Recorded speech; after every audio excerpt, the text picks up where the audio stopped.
Oh my goodness. Wow. He might call. Wow. Wait, hold it.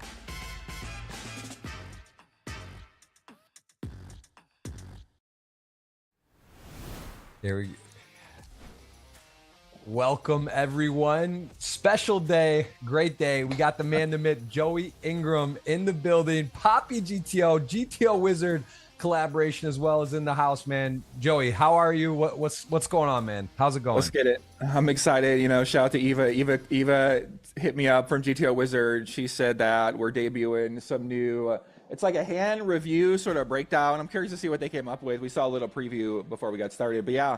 Listen, I've been in the lab. What would pads do? I ask myself that question every day, Jeff Gross. What would pads do? What would Alex Foxen do? What would Ben CB do? What would Jesse Lonis do? And then Jesse Lonis is actually at the final table chip leading. So I'm excited to see these hands. We got the main event coming up. I've been preparing for that. Big summer, obviously, every summer. So I'm happy to be here. Happy to join the show. Happy to see what you guys got going on here. And yes, sir, good to be here. Shout out to the chat. Let's go. Yeah, no, we're fired up. This is exciting. I also am someone that is abreast aware of GTO Wizard and haven't dove deep into it, but it's something you can't ignore. People are studying, people are getting better, and you gotta be alert. You gotta be aware. It might look a little crazy, a little bit scary, a little bit fun, but we're gonna dive in. You see Joey again, known for the great game of PLO, one of the ambassadors of the game, now diving more into the Hold'em and tournament streets, is going to be playing more, very involved in ambassador at GTO Wizard, and has an absolutely electric YouTube show, channel, content master. Always a pleasure to catch up with Joey. We always have fun. I feel like whenever we see each other, we're always just like, it's like we never left, but you're busy, I'm busy, and now we're here. So let's dive in. We got an exciting show today. I do want to point out my best cash. My first Hold'em cash was last December at the win, and I basically just crammed with the GTO Wizard, this fundamental course. I just played it every single day, and then I learned pre-flop, and then I started getting 3-bet, and I was like, oh crap, what do I do against 3-bet? So that's my only tournament I think I played for money in the past maybe a long while, and I cashed it. So I'm proud of that, and we're looking to keep it moving. So I love it. Well, again, content master and a GTO student / soon-to-be master in there. We're going to learn together. We're going to dive in. Let's take a look at last week's winning hand. Someone that is a regular here. He has 10 final tables and a win. Got it done. Finally gets it and is fourth on the Estonia all-time money list live. Let's take a look at Marcus, his winning hand. Playing against someone you may have heard of, Michael Adamo.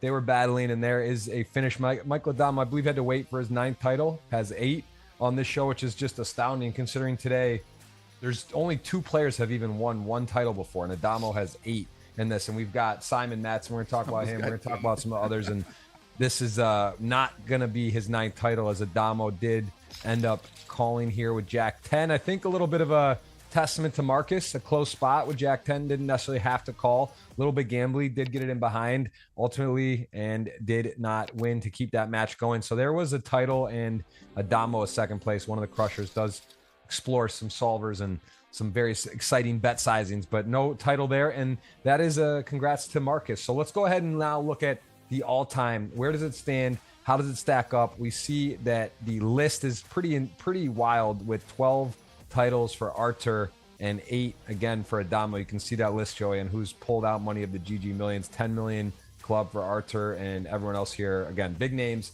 a lot of familiar faces on this list. I don't believe any today are at this final table, but let's take a look at this season for the first part of 2 seasons, 2025. B Binder, right? We just saw him. He's the short stack today. He is the #1 earner with 1.8 million. So kind of cool. Going to get to see him play. He won the special edition table, and you can see again, no one else, but that is the #1 on the list have. So we got a little everything today. Legends of the game on there, plus a breakout situation with the GTO Wizards. So let's go ahead. Let's go through and look at the prizes. 315 up top, Joey. I know you've been studying MTTs, ICM. Maybe that not as fun, right? It's for, someone said it's for broke people, ICM, but I don't know. I don't think so. I don't know. But I think there's a bet. The guy ICM got a bad rep. I didn't know what it meant. It just means, it means you just got to play some really weird hands, right? It just wants you to do the most strangest things compared to a normal game where there isn't, anything going on. So, but it does get a bad rep. I actually think it is a lot of fun. So, I mean, I don't know. It is. I don't know I never thought I'd say that, Jeff Gross, but it is what it is. I'm here and I'm saying it. I love it. Well, there's the payouts. Big jumps up top. We're gonna have a nice, again, no deal making. This is all or nothing. No deal making facilitated in the GG Million specifically no on GG. So we're gonna play for keeps, play for the title. 157 entrants. Let's take a look at our final table participants. Number 9, B Binder, happened to be number 1 on the list for this season. Took down that 1,870,000. Pretty good style. Plays 20 times, doesn't really cash, but when he does, he wins, and the biggest one of the season. So there's what he did. Nice. He also did play at the Paradise in the Bahamas there. He has got himself 18 blinds today. So work cut out, but not super short, Joey. 18 blinds, final table, doable. See if he can go ahead and get something moving here. Are you familiar with him? Have you ever heard of this name or no? More of an online guy here. B Binder, no, I'm not in the online tournament. Right, you're not grinding weekly on the that often right now, but now I'm taking notice. Number 1 on the list. You got to open your eyes. We're gonna have to respect him. We're gonna have to take a good look. The Good Doctor is our number 8. That is who we have next. That is someone. Love this guy. I like the name. I don't know anything about this player as a new player. I think almost no cashes before. We can take a look at number 8. Go to our next player, the Good Doctor. There it is, right there. Rocking the China flag. Hasn't got higher than 110. So we'll call him our full wild card today, Joey. Not much to say here other than, sometimes that's harder to play against when these other guys may know each other and he's an unknown. So we'll leave it at that. The Good Doctor, number 8, the projector. The anonymous Good Doctor from China. Perfect. Yes. Doctor, not sure. 24 big blinds, plenty of chips. Let's see our next guy, my man, Diego Ventura. He's rocking the name, GG ambassador, involved with for a while. He's been on here. He's gotten a fair amount of appearances. He actually does not have a final table.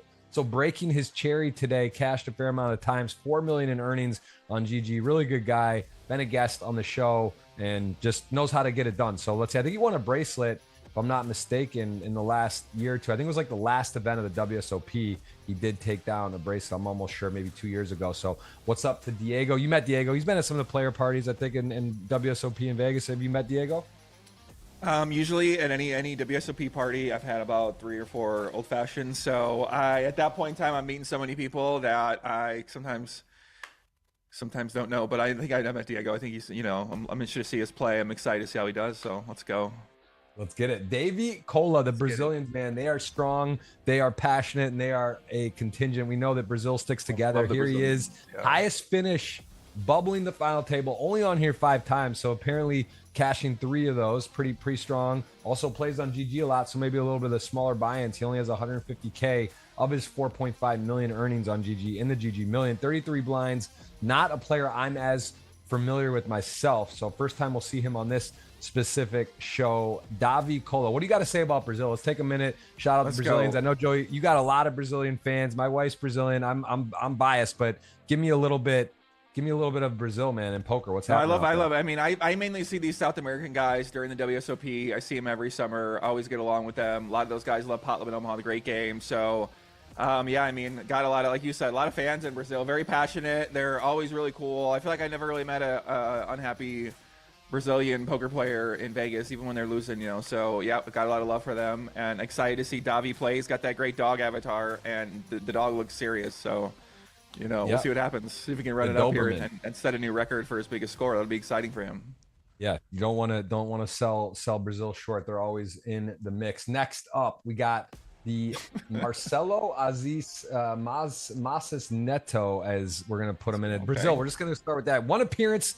GG earnings 2.8 million, starting stack 43 blinds, highest finish 232, and no much. Have never seen him on the show, and I gotta confirm something out here. I think I see shout out to Marcelo in the chat. Shout out to all the Brazilians out there, man. Boatardi, Praze, Tudo Bang. We are gonna crush it today. Can't say much more about this. We don't have too much to go off of, but I always think these are the dangerous guys. They got a lot of earnings. They haven't been on this 10K bright light stage. Final table, 43 blinds, and, again, dangerous. Got the Brazil flag fully representing the double Brazil flag. That's pretty dope. I don't think I've seen that on here like that. So, again, shout out to Brazil. 2 represented already halfway through the final table intros here. And let's go to the man who needs a little more time than most, Simon Matson. He is one of the OG players from tournament poker, and you can see here 24 final tables, 3 wins, 208. Joey, he's been in this tournament for 4 years of his life on Sunday.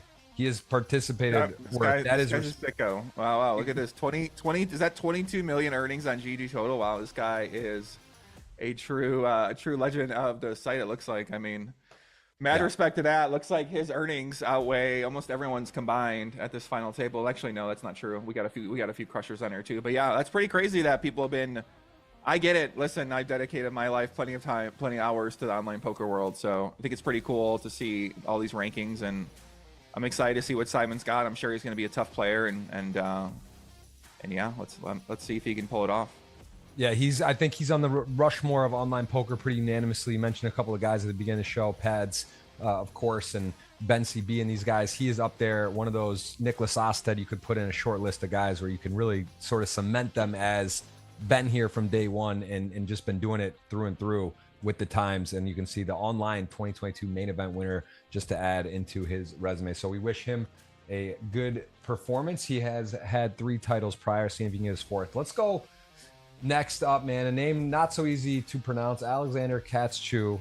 Go with the silent T. We'll go with that. Second place, hasn't won, Joey. 11 final tables, looking to get the cherry on his resume here. And I don't know, again, if you've seen him live, but been breaking out a bit. He got 3rd in WSOP Europe main event for 3rd place. He got about 50 blinds today, a lot of GG participation, and he has a good resume as well. Have you ever played or know of him? Have you seen him play ever? No, haven't seen him before, but yeah, I'm excited to see him play. Looks like he's got a lot of cash this year, 8.8 million, going for his first win as well too. So a lot of these guys going for their first win. Pretty exciting to be able to try to finally take one of these down, especially if you've appeared 88 times and you've never actually won it. So this is gonna be great. It does put in perspective. We've had some players that have played that are world class that don't have a title and have played 100, 150 times. So like that's just one of those things. When you play tournaments for a living, you're almost losing daily. Even when you cash or get 2nd or 3rd, it feels good. But to actually win, it's so difficult to win these tournaments. And here's a very successul player. Yeah, I think that's underrated these days, Jeff Gross, because a lot of the tournaments, you watch the tournament final table and they break it down and they, someone wins and it's like, to that person, it's pretty epic. And you know what I mean? Especially when you're a tournament player, you're a poker player, you want to win the big series, you want to win the main event, you want to win the Sunday Mill. There's always like these things over the course of poker history that you look back on and you take pride in. So I feel like these series are something that people like to think about that for. So, pretty cool.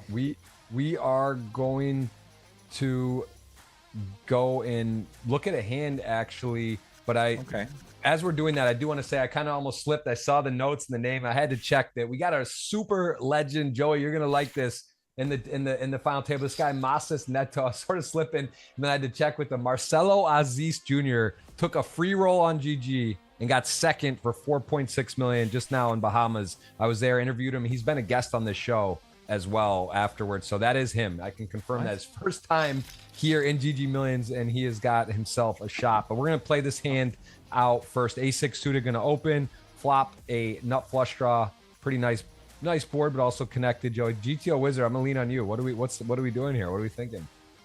I mean, a lot of these flops, you go either way, Mr. Gross. Like flop. That's what I love these days in poker too. There's options. You're not right or wrong. I'll do 20% this time. I happen to do that time. Like you can kind of just It seems like in tournaments, really, you can bet any flop 20 to 33%. You can kind of decide on what your game plan is going to be and have your own frequencies you're kind of mixing with. So I don't think you can go wrong checking or betting nut flush draw on the flop.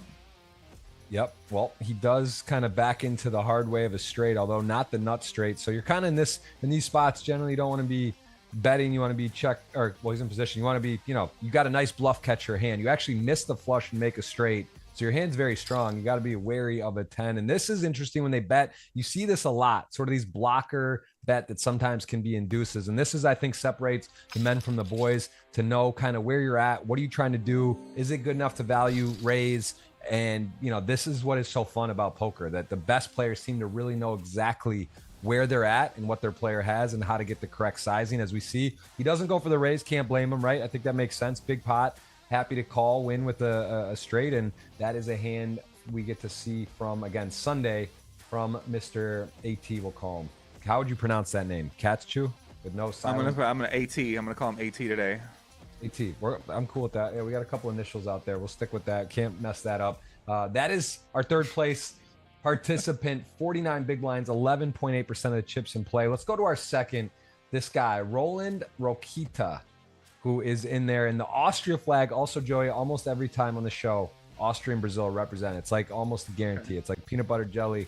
They're just kind of always reserved, like reserve seating, and they are here. And Roland is in the mix with a stack. What about Roland? Do you know much about him? He's got 3.7. Well, it looks like he's got a penguin avatar, so I'm going to be rooting for Roland. You know, shout out to all the pudgy penguins out there if they're watching. But yeah, don't know much about him. Excited to see him play as well. But if he's a pudgy penguin, I'm assuming he's in Fedor's crew. So a lot of those guys got into the penguin world. But yeah, what's your intel, Gross? What do you got? What's your research lab telling you? A little bit more. I know he's fired some Tritons. I don't have a ton of info on him. I just know exactly. Your reads are spot on. He's in the mix. Those flags demand respect. That part of the world kind of gravitates to Austria, not necessarily born and raised, but German, Austria, that region, and very tough player. We need to see a hand from him. He did take down the WSOP Online 5K as well. So not as much success so far in the GG Millions, but he has played 73 times. Good earnings. Big stack today. Let's take a look at a hand from Sunday. Earlier stage, middle early, 20K 40. I guess actually semi later stage, 40K blind there. And he has not a huge stack and Queen Jack off in the big blind. Tricky hand, right? This isn't just aces or ace king or, you know, these middling kind of Broadway offsuit cards. He's in the button, kind of has to play. If it's just a min raise, you see Masas Neto, who also is at this final table, went for the min raise. Small blind's very short there.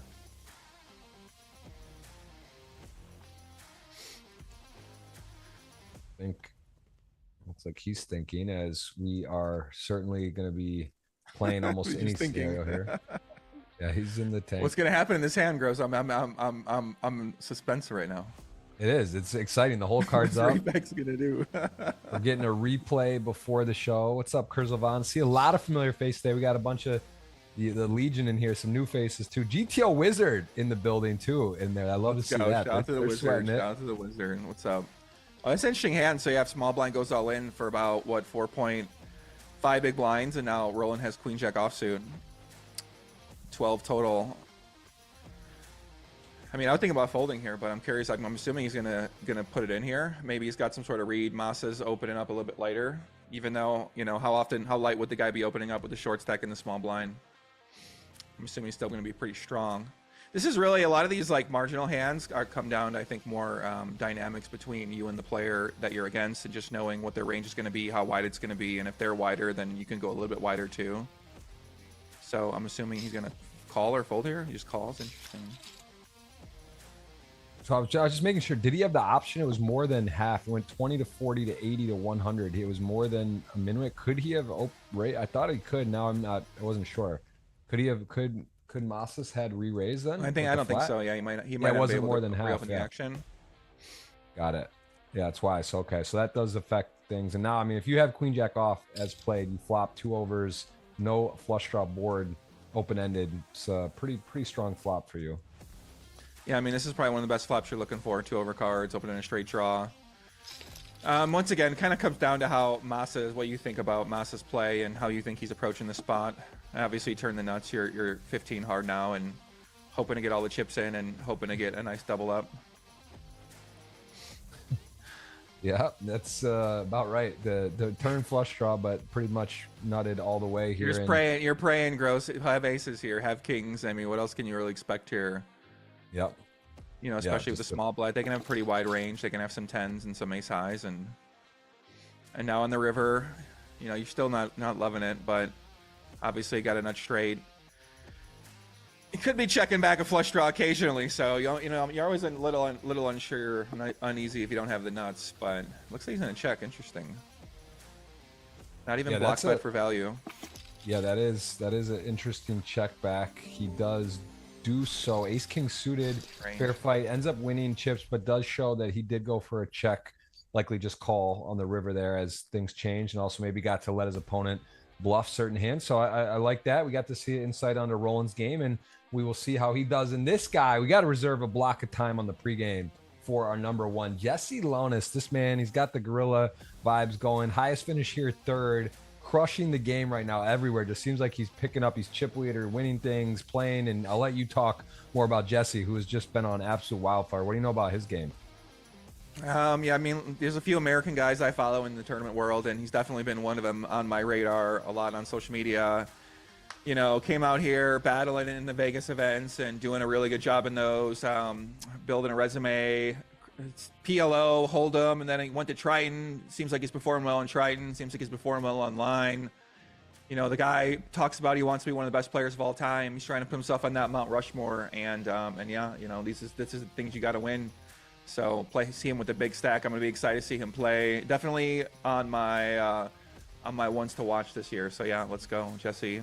Let's see what he's got. I think he was playing on a phone as well, Jeff Gross. He posted on Twitter his screenshot of him on the phone playing a 10K. So I don't know if he's still doing that right now or not, but I'm excited to see him play. That is impressive and just absolutely crazy, legendary. I've seen him a few times where he's playing live in the Bahamas, and then he's in multiple tables. He's got his laptop out playing. Like, this guy loves poker, breathes it, and he has got himself a chip lead with 114 big blinds today. So his to not win, I would say, he is in complete control, playing a very, very tough style to play against. Take a look at one of the hands from Sunday with Jesse, and this is deep, 30-60, likely final table bubble here, right? 30K 60. He's got 2.6 million. They're playing 5-handed, so either 9, 10, or 11 left in the tournament at this point would be my guess. Doesn't show us the tournament info. It's how from the highlight hands. Looks like about 2 tables. Looks like about 2 tables left. Yeah, and the blinds are huge, so we're right there. This is a 10-6 offsuit and against a Brazilian sandwich here, little sandwichy out there in Brazil. He's got the 10-6 and he is in the small blind. See if it folds. That's most likely, right? Classic Brazilian sandwich. Okay, I like that one. When you're in between two Brazilian. You got a classic Brazilian sandwich. Got it. Yes, he is going to be in now, and he's covering Rui. Great player. So he's going to shout. What's he going to do? Yeah. Listen, the small blind, I love these small blind versus big blinds because they play so awkward and strange where you can just put a lot of pressure on your opponent, and sometimes they do crazy things like go all in. Usually not with 2 tables. It's more of like a final table thing I've noticed in the Wizard, but Jesse seems like a more aggressive player, so not surprised to see him open up these kind of 10-6 hands. You don't really do much folding ever from the small blind when you're covering the big blind, so you either raise and call some and raise some. Yeah, it's a great point. It's also why it's so fun, blind on blind, the widest ranges for obvious reasons. And in this particular case, it's actually just shows you his willingness to battle, right? There's the next biggest stack. It's just like, boom, 4X, let's go, 10-6 off. Most players, you could just limp in this spot or, raise a little smaller, but he's battling and comes right out. And then he actually flops top pair and gets raised back at. So this is interesting spot. This is always the tricky spots when you're playing the marginal hands, especially in these small blind versus big blind, because you're going to end up with some marginal top pairs and marginal second pairs, and yeah, I mean, he just goes with it. It makes a lot of sense here. Maximize fold equity. Very unlikely he's going to have a better 10 here that he's going to be raising with. So, but he does actually have a better 10. So, wow, sick hand. Wow, just drills the 6. We're saying he's chip leader. It's toward the end, so he must have. But like to be honest, like. Yeah, that's a crazy hand because even the King 10 you might think might not be raising for value. Ace 10 you might I guess he has Ace 10, King 10. Yeah, pretty sick hand. Does get rewarded, but again, aggressive players, that does happen, right? Sometimes you're aggressive and you get rewarded. So yeah, when you're aggressive, they're raising you, and you have a wide range, and that they're going to be trying to take advantage of that. I mean, you just kind of I think 10-6 makes sense to go with it and hope that they don't have another 10. And then if you're the opponent against that kind of player, that's when you start raising your marginal top pairs or this is a strong top pair. I mean, King 10, great hand, but nice hand. So Jesse, obviously, you got to run well to be chip lead. So that's how he does it, huh? Now we're seeing his secrets, Jeff Gross. We're seeing his secrets. Yeah, pretty sick hand. Puts him in a driving force position as he is with a monster sack. That might even have taken us to the final table there, right? There's a chance that it was 5. I guess it was 6-handed at this moment, so very close to it. Anyway, this is about the stack that Jesse has at this final table. So, all right, let's go ahead and look at the betting odds, Joey. This is something I know you like action, and this is something you're able to do if you are. I actually never sports bet. No, I've never really sports bet. I'm in Vegas, but I've never. Maybe only a few times. So no, I don't know much about this whole betting. I've never seen it where you can bet on the actual final table people before. I mean, I wish that existed in Vegas. That'd make things way more fun. Okay, well there you go. So that's exactly right. Well put. This is it. This is your chance. So we can have our mock up on it and give you 100 units. We're gonna put a dinner on it when we get to Vegas, Miami World Series coming up. We can have some fun. I'll let you choose first. You're the guest. You get 100 total units, 3 picks. Goal is to win. So first off, you want to pick the winner today. So I'll let you pick first. First pick out of your 100 units. How much do you want to bet and on who? I'll do 70 units and pick Jesse Lonas. I like that. So if you win, you at least double up your money on the 100 units. That's nice. That's a good pick. I'm gonna go with Simon. I'm gonna take 50 on Simon Matson. Am I just naming an arbitrary number and picking a name? Yeah. So you got 30 units left between 2 picks. Okay, 15 on Roland Rakita. Roland Rakita. Okay. The Fair Penguin. enough. So okay, and then Wonder I who's will. gonna pick. I'm gonna take they got the Penguin Catch Chew. I'll take Catch Chew for 30. Catch you for 30. All right, I'm gonna go with that guy who the great Brazilian who you said won the free roll and then all of a sudden is now final table in GG Millions for the first time. I'm gonna go Massa Neto for 15. I actually just completely blacked out. I would have taken my friend, my Brazilian there. He's been, man. All right, great pick. I blew that, and I will go. I'm going to stick with the other Brazilian. Wake up, Jeff. What's going on? I know. I actually, I didn't think you. I shouldn't have said all that. What have you been doing all weekend? I saw you at F1. You know, what have you been doing? You're at F1. You're now all of a sudden you're blacking out and you're forgetting your favorite Brazilian poker player. I forget. Well, I shouldn't have announced who he was in the story, and then just picked him and then said it. That was my mistake too. But all right, fair enough. I'll take the other Brazilian man. I got to stick with Brazil somewhere. Davy Cola is going to be my last 20 there. So those are my picks. Those are Joey's picks. If you are in a jurisdiction, you have GG, you can play. You can do this each week. You can put a betting odds that is up in the client. You can bet. Best of luck to you. Want to invite everyone to subscribe, to hit the thumbs up, Joey. We do giveaways here. You know we love it. Who doesn't love a good giveaway? We got 3 $50 GG Poker tickets, and I'm gonna put a tweet out for 50 as well. So what? Do you guys actually give them away? Because I feel like I've seen a lot of these giveaways sometimes where people they don't get the ticket. Do they get the ticket here? Everyone, we bet nothing in life is 0 or 100, but getting your GG and Jeff Gross giveaway is in the 99 point. I know you love a good giveaway, Jeff Gross. I do. I just if you're not giving something away, I don't know what you're doing. That's my motto, and we're here. We are in the mix. You got to give something away, man. The thing is, I know you're not kidding. You really are. I mean, I swear to God, you've been loving these giveaways for a long time. Yeah, no, it's exciting. I just listen. Marcelo took a $0 ticket to 4.6 million. What can you do with $50? That's That's just a testament. He's here. Pretty insane stuff. And is that true? Is that a true fact? Is that true? That's pretty incredible. Absolute full fact. Wow. That was actually recent. That was December he got second. Mustafa Kanik got, I think, third. Liberi, pretty crazy final table. And he did actually get second. So that's a true story. We are locked and loaded. Joey, let's just preface this. We're going to talk about GTO Wizard Day. Amazing partnership. You're rocking the patch. I know you're involved with the brand. Very curious, as you said, how are they going to put this on the screen? How's it going to be illustrated? What are you excited most about today? What should we be looking and gearing up for? I mean, I think whenever I study this with my AI always tells me, how would you upgrade a final table experience in poker? So you would add more breakdowns or add more stats or add more data to just go over the hands when you're doing hand reviews. I think it's pretty common in a lot of other games I've seen where they have some sort of integration where they're able to break it down, take it to another level. I think some people like that kind of breakdowns. I personally like seeing that too. So I think the Wizard has come up with some sort of integration where they're able to put in build this pre-flop database based off of aggregating a bunch of different hands and all this different sample. They've just put a bunch of data into their AI, and they allegedly have built this post-flop ICM solver, which I've used on the Wizard too, because I do a lot of training on there. I mainly do a lot of pre-flop ICM training right now, but for post-flop ICM, they have their AI where they're able to solve, or at least give you a recommended output based on their inputs pre-flop. So you never really know in terms of what someone's pre-flop ranges are going to be. So sometimes they're going to be more applicable than others. So I'm excited to see what that's going to look like. But they basically created something that's going to say, okay, we think you should do this on the flop, this size, a percentage of the time. So it just gives you kind of something to talk about. You know, how applicable it is to every spot. That's what we're gonna have to decide, and that's what they got to figure out. You know, no spot's perfect. I believe and it. It's well said. A lot of spots Listen. can go a lot of different ways. So you know, yeah, it's just like a next generation of going over hands and providing a live viewer experience. I think that's the goal.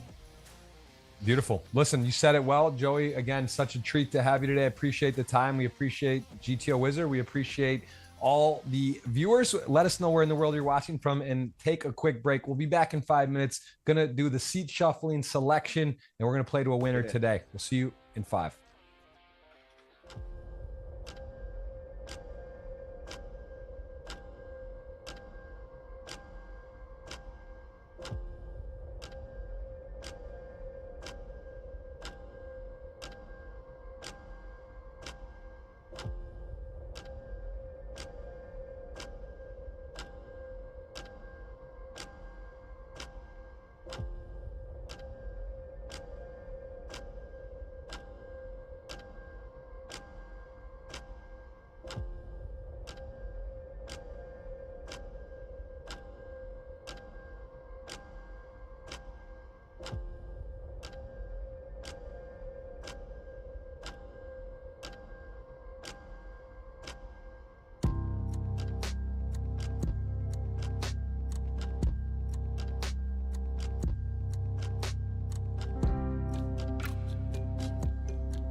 Welcome back, Jeff Gross, alongside Joey Poppy GTO Ingram in the house here. We are going to call the action to a winner, no deal making. GTO Wizard, pop in, plug in, sponsor, however you want to call it. They're involved, and we're going to get to see how that is incorporated into today's stream. Joey, again, we just did the pregame, but welcome back. Hope you are excited to do some no limit hold'em. Are you more no limit or PLO now? Where do you I'm more. Listen, people know me for the great game pot limit. I still love PLO, but I'm definitely more 2-card hold'em right now. I was obsessed with heads up for a long time, and then 6 max cash games, and now I'm getting more into tournaments. So Wizard hit me up. Shout to Eva. Shout to Matt. They said, Joey, we're debuting some new breakdown of how we break down hands during the broadcast. So I'm excited to see what they came up with. Asked if I'd support it. So hopped on here, get to talk to you, get to watch one of my favorite players, Jesse Lonis, try to take down a title here and add another mark to his resume. So I'm excited, man. Let's go. Let's get into it. Got everybody in the chat. Chat's fired up. So I see some familiar faces. And yeah, I haven't done this in a while, so it's good to do some. It's good to see it. Let's go, man. I'm excited. I love it. I love it. All the above. I'm excited as well. Let's dive in. Let's take a look at the seat shuffling. We're going to see the actual seat selection, Joey. And this is actually very cool because this is not a normal thing, but based on your stack size, you can see these swaps or where you get to sit. So the ninth place has to choose first.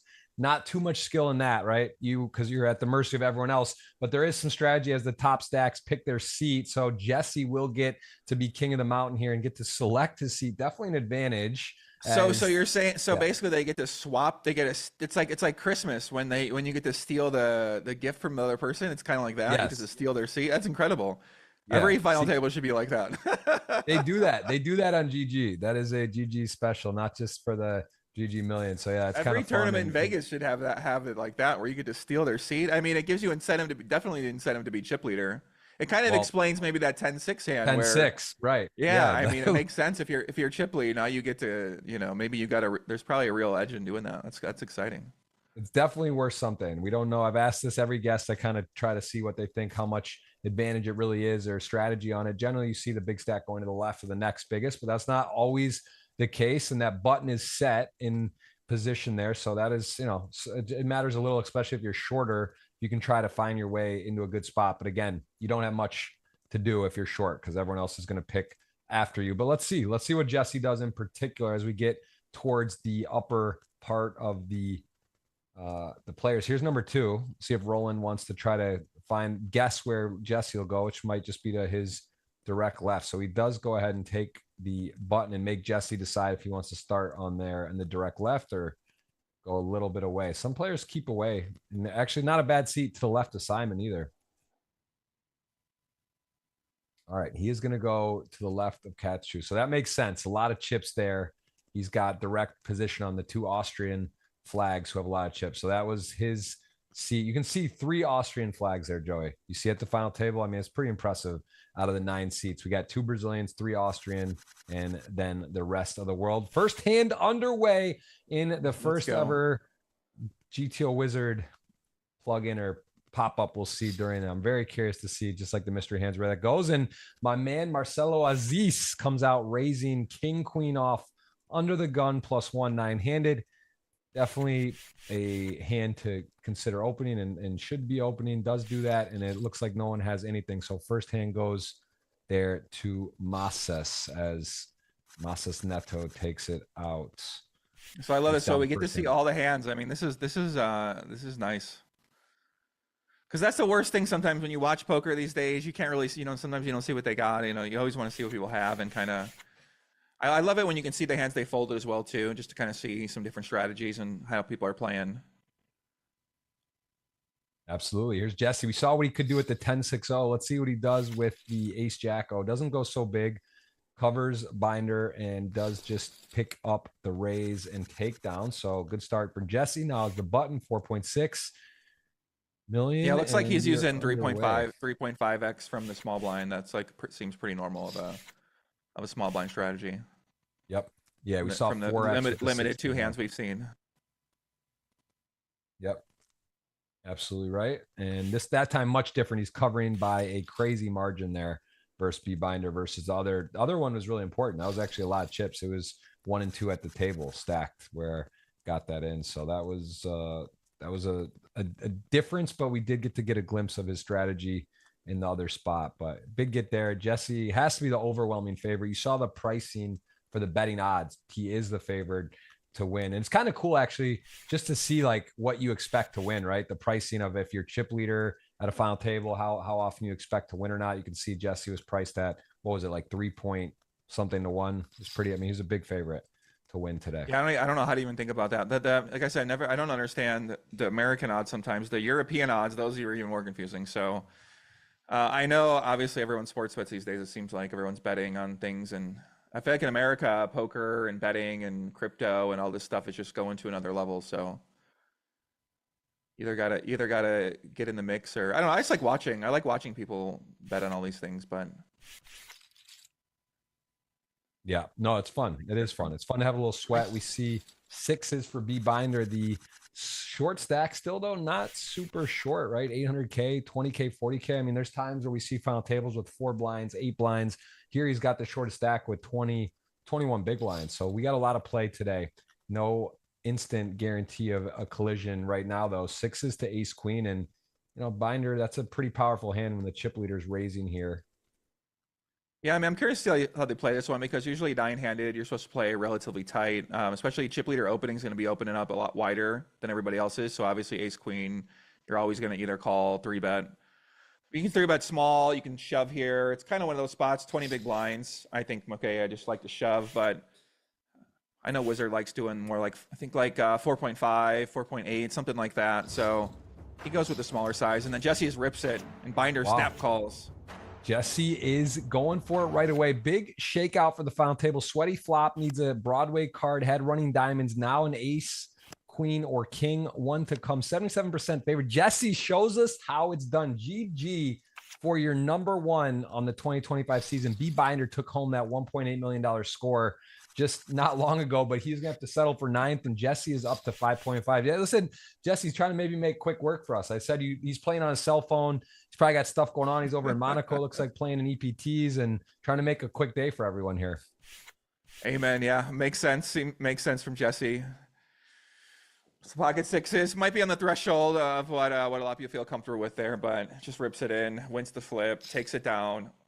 Now he's got a very overwhelming chip lead, almost double the chip. So let's see how he moves and grooves with that big stack. But yeah, you got to run well to win tournaments. So he's off to a hot start already. Pardon me, just putting out these. I'm going to put a tweet out for everyone. It's going to be a retweet opportunity. And we are also going to give away $350 tickets. And here we go. Look at this. Recommend just a little pop in there. The historic moment there.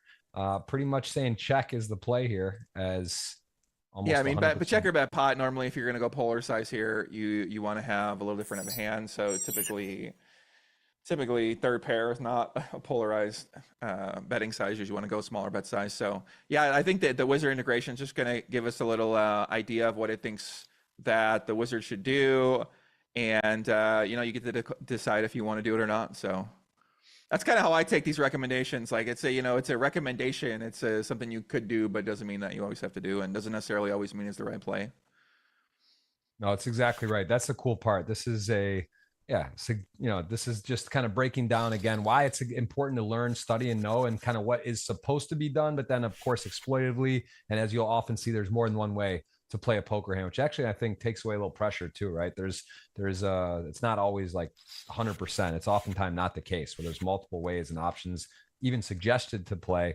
Then you kind of go on your own personal exploitative style or thoughts on the table. So very, very cool that we see that first ever GTO Wizard sort of pop up there, as we are still playing 8-handed. We've lost a player already. Lower left shows you the payout, shows you the player who got what, and then you can see in the upper left what is the prizes, and then in the blind level it goes up. You can see there in 13 hands it will move up. No deal making, and ace king suited on the button for Diego, the projector. The projector, I like that. I wonder why he calls himself the projector. Why would anyone call themselves a projector? I got a lot of questions about that. Maybe he's like a manifestation projector, and he's projecting to take down the final tables when he gets there. I don't know. That's a good guess. We're gonna have to ask him. Diego, been on the show before, also affiliated and friend of GG. You can see that name in green there, kind of popping off against the other players. As ace king suited on the puck, pretty good spot. Not the best board, although you still have the best ace high. It is a big blind defend, and he has now kind of slowed down. Ace nine still thinking they got showdown value, right? They're not necessarily betting yet. And ace king suited again, kind of very wet When in board. doubt, Jeff. When in doubt, bet a third. I mean that's my motto when some of these tournament spots, some of these poker hands. But ace nine, it seems a little too good. You can just check call and maybe induce some bluffs from king highs, queen highs, some other type of hands. So seems like a fine hand. Check call with one, and then check decide on the river if you want a hero call or not. And sometimes you're going to make a good top pair with the ace, with the nine. Going to have potentially a nut blocker where you could turn it into a bluff in some point in time. I mean, here, kind of pick up like a river power blocker where you block the straight, block the nut flush. So this could be something you could potentially do a little bit of wizardry with, but I imagine it's going to go check. Problem is here for ace nine is that the projector, if he does have like a king high probably showdown, but queen high or jack high, if he delayed bet that, he's probably going to bluff. So put you in a tough spot. But I wonder if leading here is a good idea, Jeff.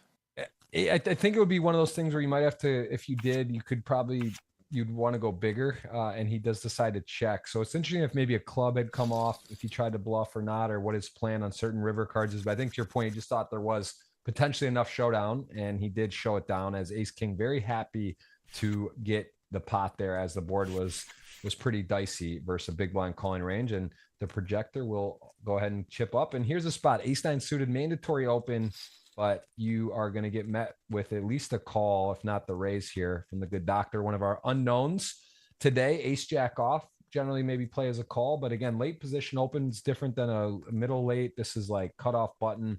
You could see a few different options here as well. Yeah, I don't think you really want to get four bet, so you probably prefer to call here than reopen the action and potentially get four bet, but really can't go wrong. Just three bet in this spot. Yeah, exactly. I agree. I think it's slightly wider. I mean, yeah. I think usually going to call, but I think a three bet is definitely available. And you do kind of open that door though, right? For the ace five suited or some hand to just kind of blast you off, and you're sort of in a weird one. There isn't any really super short stack, so it's not as good of a spot here for him to just four bet jam, and then you have to call a bit tighter because you have like a 3 or 4 BB stack. So I think actually ace jack could three bet call here if he gets shoved down for like 15 big blinds. Actually, you might want to induce, because you might induce from some worse aces and even suited aces, maybe some offsuit aces, maybe some king queen suited and stuff like that. So couple of ways to think about it, I guess. Yep. Well, we got a fast Jeff's start. Locked in. Let's go, Jeff. You're locked in. I'm feeling it. I'm feeling good. This is fun. I love the fast start. It takes hours sometimes for a knockout. So Jesse put us on the board with a KO, made it 8-handed. Everything kind of speeds up a bit. Less players at the table, wider ranges, and we are underway with a fast start with a flip. 6 is knocking out ace queen, so we are down to 8. I'm seeing a good question in the chat about the wizard integration. So it's mainly going to be a post flop. It's not going to be any pre-flop spots, so it'll be post flop. And then the question is the integration taking into account ICM? Isn't it taking into account the other chip stacks? So that's a good question. I'll find out about the chip stacks, but I know it is taken in the ICM to account. So based on the ICM wizardry that tournament players believe in. I don't know, the other day Pats put out this great poll, and he basically asked and said, what do you guys think is the most important thing? And number 5 ICM, most people, the best players, all said ICM was really important. So I guess it's like a pretty commonly accepted way of thinking about poker is to think about it more from that way of life. I don't know, that's not a thing at cash game, so it just takes a little bit of getting used to. Yeah, it's a pretty interesting board here. Queen Jack suited picks up the backdoor flush draw, gut shot had on the flop. King 10, it's a weak top pair, blocks the straight. So I mean, it's kind of everything going on here. But does, as you, Joey, in the inner pre-show, you were mentioning about people do check back flush draws sometimes, right? So it's like you can't just think automatically people are barreling flush draws and like that, you know what I mean? So here we see a check back, and now he does make a second nut hand. Yeah, I mean, this is a spot where good doctor probably could block bet the river. Obviously, if you block bet river, you could open up some liability versus for some hands. But I think calling on the button, he's gonna have a lot of suited hands. So he is gonna have a bunch of hands that do make a backdoor flush here, and he does bet, gets called. Nice play by both players. Yeah, it's really important too, as we mentioned, some of the best players, just the sizing. When you know and you have a good idea what your player has, do they have value? Do they miss? Do they have a top pair? Are they in check call mode? And getting that bet. If you make a 70% bet versus 60, or you're able to extract or over bet or go pot in spots for value, you can get a lot more chips. So that's something that I think is like really fascinating to watch. Guys like Simon Metz and guys like Jesse, guys like Marcelo, who we've seen recently just have a huge score and having a lot of success. Like they just seem to really know where they're at, and they tailor their sizing of their bets accordingly. So that's something to pay attention to as we see a nice bet on the river that got called. And well, don't they play every day? I mean, think about it, Jeff. You play every day and you play tournaments all the time. Like I feel like these spots have to be ingrained in your mind. Like if you're C Darwin and you played 25 billion tournaments, like you're pretty much seeing the final table matrix in your head at all points in time. So like you mentioned earlier in the pregame, one thing we see in cash games when we study the best players, a guy like Prodigy,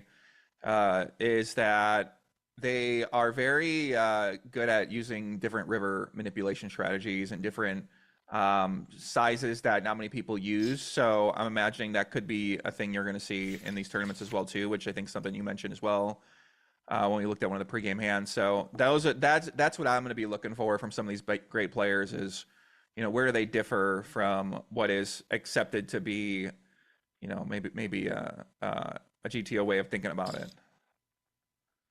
Yeah, in terms it's well of sizes said, and in terms of just like unique strategies they bring to the table. And this is one where we see ace queen in a commanding position. It has the nut card here, and it has his, opponent bluffing with needing a miracle, basically, unless he was going to try to shell it off. Although here, let's see if he slows down board pairs with the king. Let's see what he wants. Yeah, this could be a hand. It could be a hand you might want to two barrel, but just have some showdown. Gotta think his small blind calling range is probably going to be relatively strong. Some suited hands, some offsuit, strong aces, pocket pairs. So, A7 has a little bit of, I mean, what hands are they really beating when you get check called here? So it does make sense to just try to hit ace on the river, or maybe even try to hit a 7, but let's see what Darwin does here if he does gonna block. Yeah, pretty interesting. It's kind of like a merge where you can block, try to chop with ace high, maybe sets a price against a hand like pocket eights, just fold. Wow. Nice hand. Interesting. Yeah, he doesn't really have any bluffs in this spot except a hand like ace queen offsuit or ace jack offsuit, because it's going to have a lot of flush draws on the flops. He's going to make flushes, going to make full houses, going to have a king. So going to have pocket pair. So it makes sense that he might want to fold basically just chops. And yeah, but he does have some ace highs there for sure too. I guess like, yeah, flush. Yeah, probably like two, like ace queen, ace jack offsuit. I mean, ace jack offsuit, you might even fold that pre-flop, but ace 10 offsuit, he's probably going to fold in small blind, and then ace jack offsuit, so it's kind of how many combos does he have there but that size, he probably can't go wrong calling sometimes though with ace high, but you probably prefer to have a pocket pair, like a better 2 pair than a 6, I guess I'm imagining.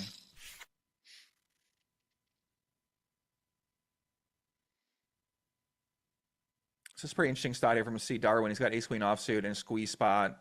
Jesse's calling but wider as chip lead, wants to play some hands with another big stack. See Darwin just calls. He flops monster, top 2 pair. AT has a BDB. And Jesse has a pretty interesting hand with the double backdoor, so he might want to mix this into his flop bet. Actually, it's a pretty interesting hand to even check raise his flop with a double backdoor, but I don't think people get too out of line in this set of formation. It's probably better to be big blind versus cutoff or versus hijack in a single raise pot, but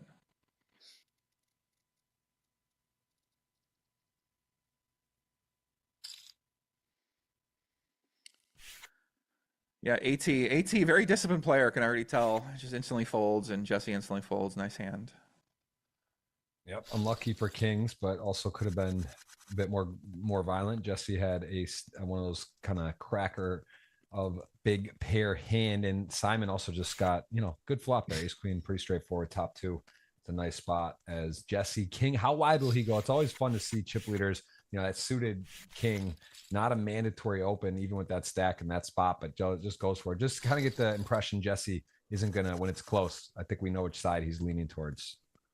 When it's close, I know what side he's leaning towards. I actually don't know what side he's leaning towards. So maybe you know Jeff Gross. I don't know. I'm not seeing the matrix like that for Jesse. Well, the king deuce. I'm just saying now. I've seen him. He's opening king deuce suited. That's not like a crazy open, but I think that's king deuce suited is such a beautiful king deuce suited as a chip leader. Pretty much mandatory open, I think. Yeah, it if is. If you're a red line player, you can't post gorilla emojis on Twitter and not open king deuce suited as a chip lead. Basically, Jeff. I mean, everybody in chip leader school knows that rule. So I agree. I'm saying it's not mandatory, but it's encouraged and likely. We'll say that. I like what you think about these plays. Encouraged to open king deuce suited.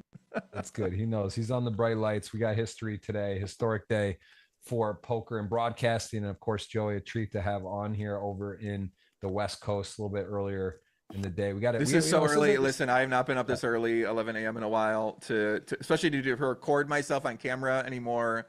Very rarely do that this early. Back in the day, maybe I loved to always be on my show, but nowadays I prefer to keep this light off. So yeah, it's exciting to be here though. But I love it. You can tell I'm this is all I do lately is think about poker and study poker. So it's pretty exciting to just talk about it with somebody else and like I said, get to see the play because you get to learn so much. And I'm in learning mode right now. I'm trying to have a great summer. Shout out Gus Hansen. So let's get. How's Gus? What any insight on his schedule in terms of cash tournaments? What's he doing? I heard he's great at Fedor.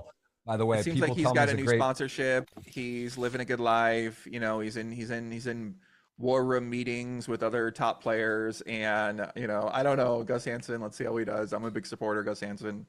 The guy lives a great summer, and so I hope he's doing well. I follow him on Instagram though, Jeff, and he always posts videos lately. Nice. Yeah, no, I mean he's definitely one of the legends of the game, and he's a guy that was way before GTO poker time and just sort of getting it done early on. I think in general now, like that's kind of the thing. You either was he getting it done? He won WPTs back in like 04 and 05. Oh yeah, I remember those. Yeah, I mean online, I feel like he's got a pretty rocky. Just played a lot of tough players, and yeah, I mean, I think he was more known as tournament guy. Yep.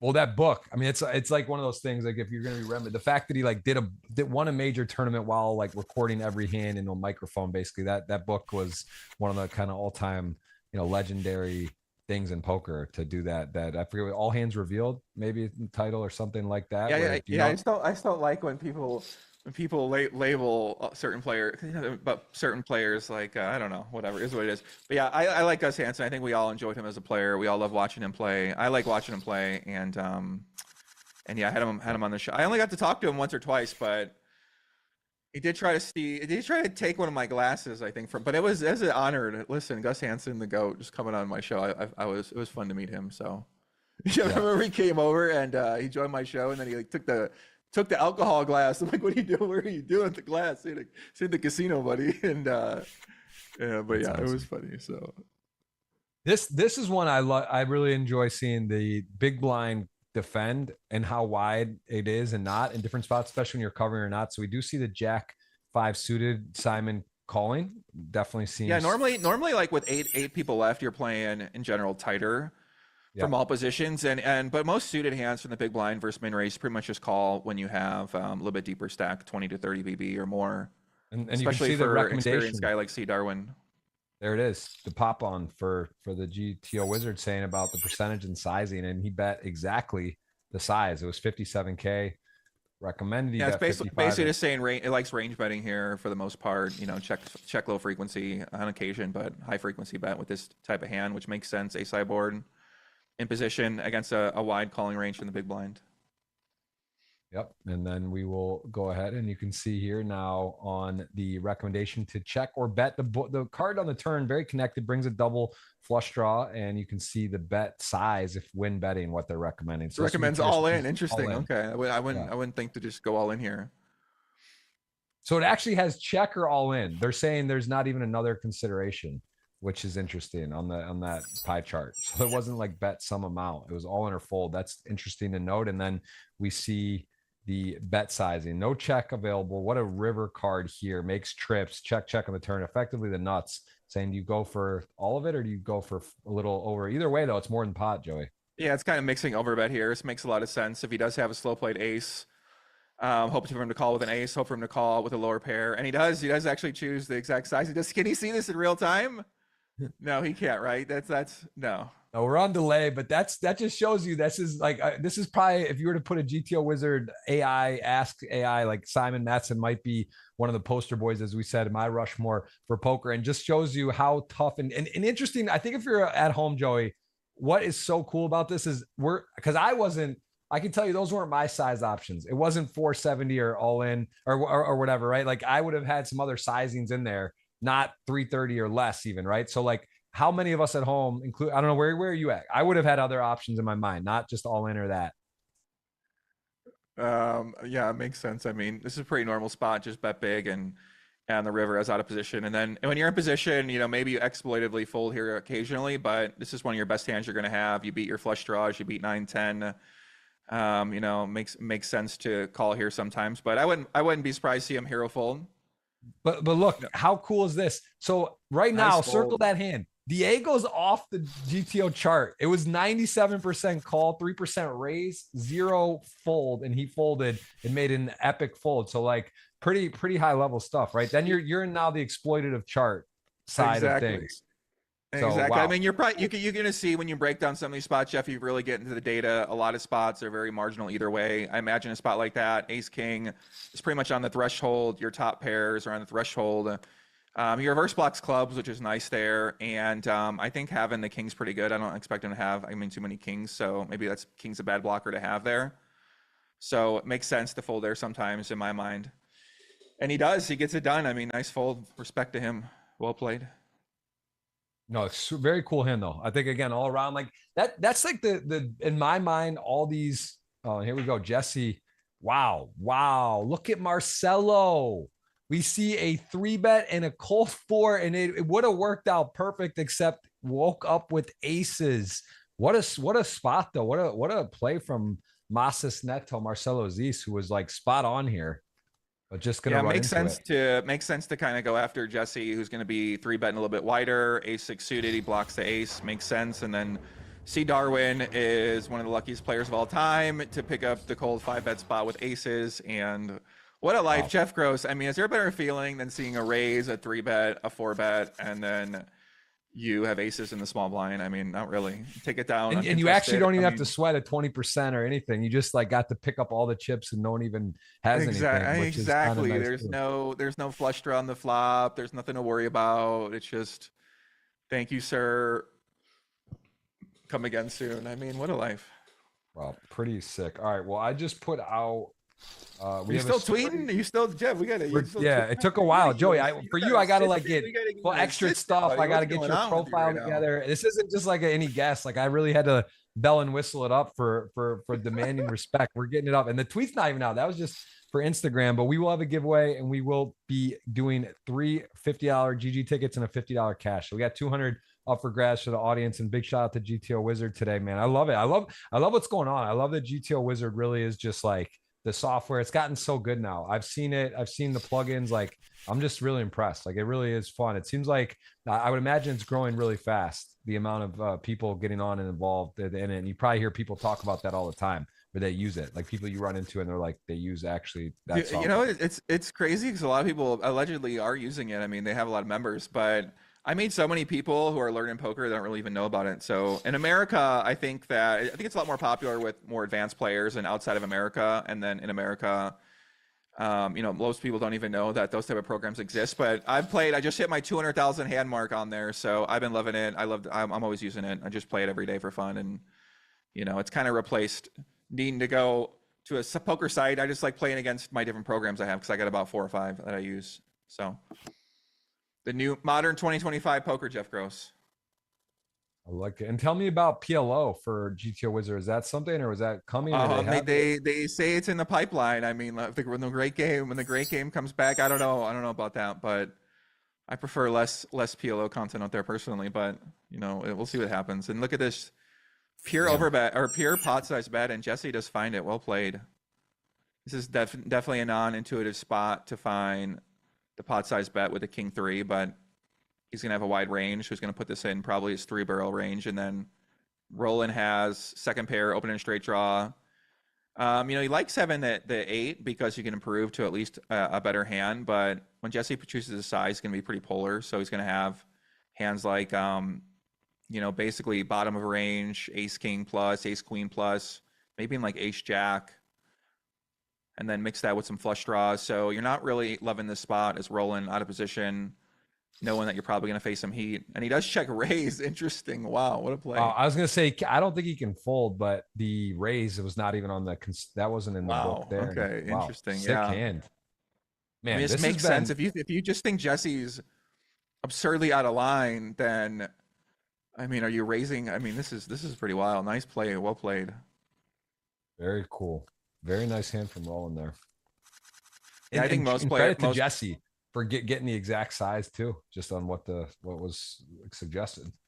Yeah, you gotta really know your opponent to be able to make an exploit like that, and that's kind of something that once again you're talking about, where you have your theoretical recommendation based on your assumed pre-flop ranges, but then you got to figure out where are these spots that I think my opponent's getting out of line, and then how am I going to counter that? And that's really what the AI comes into play. That's what the next level of poker is being able to build custom strategies around those kind of concepts. So that's what I do a lot for cash games, is I basically build all these different sizes and stuff like that for all types of scenarios. I'm like a poker PhD student right now. Did you see the 10s? He folded 10s last hand, right? Did you check that? That was an open and just a fold from pocket 10s from Massas. Nothing wrong with that. You gotta fold 10 sometimes. And now we're gonna see a classic coin flip. Let's go. The good doctor, our anonymous Chinese player. A true classic. Ace king suited to queens. You're saying how lucky Simon is. Let's see. Does he find a heart or a queen? Does turn a 25% chance. Oh, clean brick blue. Nice hand. Heel. The good doctor will continue on here as he has 1.5 million. That's going to tighten things up. Davey, Cola, and the projector are on the shorter side. Massas also with the mill, so 20 blinds, and you can see the rest of the stack. So a lot to play. And Jesse's still 4.8 million. Did he open fold the 10s? Yeah, investigation. Open fold the 10s. Well, it was an open, and he folded. It was not. Just folded. Yeah. I mean, there are some spots 8-handed where you are playing super tight, but I think this spot, what's the short stack have? About 15 BB. Usually those pocket pairs are some of the first ones to go that are near top of range, but I don't think you play that tight with pocket 10s. So, what's crazy though? He folds, let's say too tight or maybe overly tight in that spot, but yet he was in there putting the cold 4 with the ace-6 of clubs, right, just before. So it's like not a matter of being too tight or what. It's just kind of finding different. Yeah, every spot's different. I mean, that spot was pretty unique with Jesse 3-betting and specifically versus another big stack and going to be wider. Obviously, all these players know probably Jesse's reputation, judging by what we've just seen so far. Yeah, with that check raise and with that 4-bet. So I'm assuming his reputation precedes himself at this point in time. Yeah, it's a nice hand to check raise here with the double backdoor. Block some continuing hands with the 8 of diamonds. Have some improved equity. Have some improved, what I call like future bluff equity with the 8 of diamonds. You're gonna turn a lot of cards that you can bet small on the turn and then potentially bluff the river with, or even check turn, bluff river. So it's kind of an interesting card to have, but it's pretty bad turn card. 3 of spades. Not really loving it. Now, if you're rolling, I'm curious to see how he's gonna play this, because a lot of players might block bet here and try to fold off some of his worst hands, but he's just gonna check.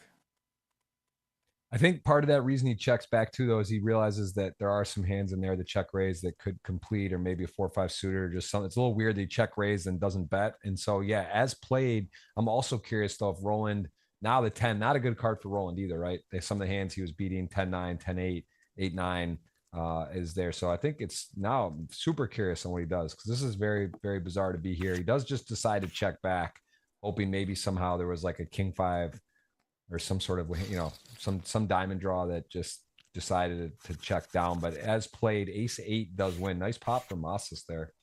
Yeah, a lot of people are gonna, because if people are defending the big blind really wide, they're gonna have a lot of offsuit combos there, so they're gonna check raise a lot of the backdoor offsuit blocker combos, like you said, a 5 of diamonds or an 8 of diamonds. So I think it makes sense to, that river king jack offsuit, probably bottom of range. Could think about bluffing that, but he does beat some bluffs hands too. So, and Jesse, yeah, I like Jesse's style. He's very aggressive. I can already tell, especially off 20 big blinds here. 20, I think he's about 30 big blinds effective. So ace 4 suited, beautiful hand. And now pretty tough spot for the good doctor, out of position this deep against chip leader. He is going to be 3-betting wider, so you're looking to maybe not fold. But the question is, are you just shoving? Are you calling? Are you making a smaller size? Some people might min click it back here, but he just fold. Yeah, it's hard. It's always easier with the cards up. That's the thing, man. You look at a hand like nines, it looks so good and okay, he's the chip leader, but at the end of the day, it's not easy just to pull the trigger and rip it in there. A lot of money on the line. ICM, as we've mentioned, right? This is the most prevalent time. There's 8 left. There's 2 shorter stacks. You just decide to pass, err on caution. Can't blame them. Yeah, usually that you prefer to have aces and kings and ace king suited, and even pocket nines. It looks like a good hand, but in some setups it is, but in other setups it's just not that good of a hand. Doesn't really win that much money, so it makes sense to want to play that one a little more conservatively.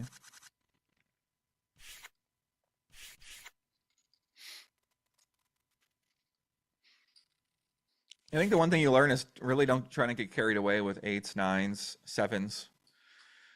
10s even, jacks plus, those become a little bit better hands, but you really prefer to have aces and kings and an ace king suited.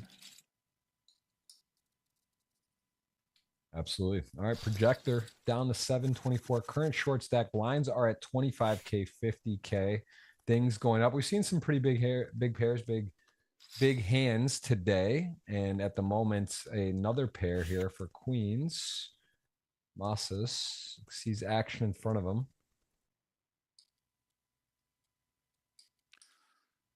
Yeah, I see some of the chat debating some of the spots here, debating some of the, kind of the pop-up's going to come up during select hands. I think they told us pre-production about 10 hands, so they'll be able to do it in real time and give a recommendation to the play to make. But the players cannot see that at home, and yeah, they don't have access to that. So this is just done after the fact.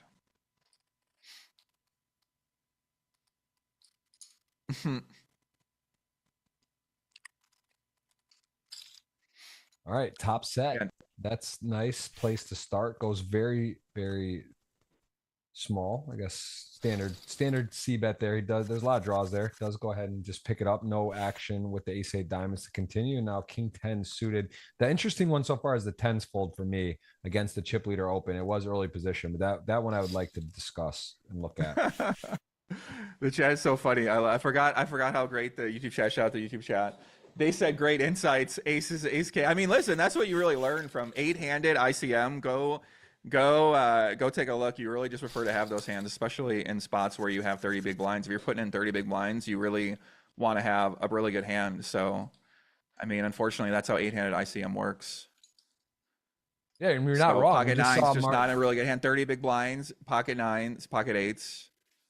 Not the best hands you want to have. Yeah, 9s, 10s even we saw, like it's a hand okay when you're the one putting the action a bit, but when you're the one having to make a passive action, it's not as fun to be calling off or calling. There's also players behind, it's under the gun or under the gun plus 1 open. You're next up. Yeah, a lot of people behind that could wake up with a hand as well. There's going to be a lot of boards that are tricky, and I think that we see some great decisions. These are some of the best players in the world that have reasons on what they're doing. So this is, again, we all get to look, we all get to learn, and it's good to use tools to improve and study. And then if you're not sure, Joe, I'm sure you have a great peer group. Obviously, you're using GTO Wizard, but you also have a lot of friends that are great no limit players. You get to ask questions on, and there's a lot of hands I make notes about where I'm kind of like, wait, I don't know, or that's strange, or I'm not sure, and then I want to reconfirm or double check with some people on why that happened, why they think that happened. Does it match with what I thought? And I think just from me, the GTO Wizard already seeing this in time is super interesting that there's been a few times where what I would do wasn't even one of the options listed, which is actually, that I think is enlightening. That's like where you really, like, all right, I got to get in the lab. Like I'm not even on the multiple choice table on my sizing there. And there was only 2 options and I was thinking another thing. So yeah, I think it's that's when you start learning, when you start studying Wizard World, you realize that you're probably not playing very well at all. So that's you're going to be your number 1 takeaway. So yep.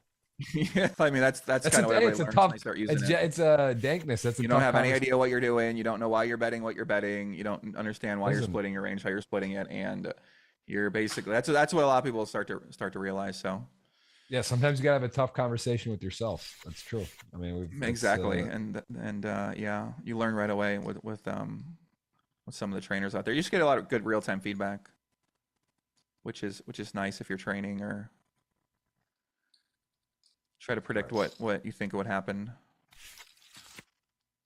I think currently Jesse is the overwhelming favorite. He's got about double seconds, as you alluded to earlier. That's still the case, 8-handed. We see another pop up here with King Jack versus Ace 5 suited, and both players connect with the board. Ace 5 top and bottom, the missionary saying to bet 74K is recommended.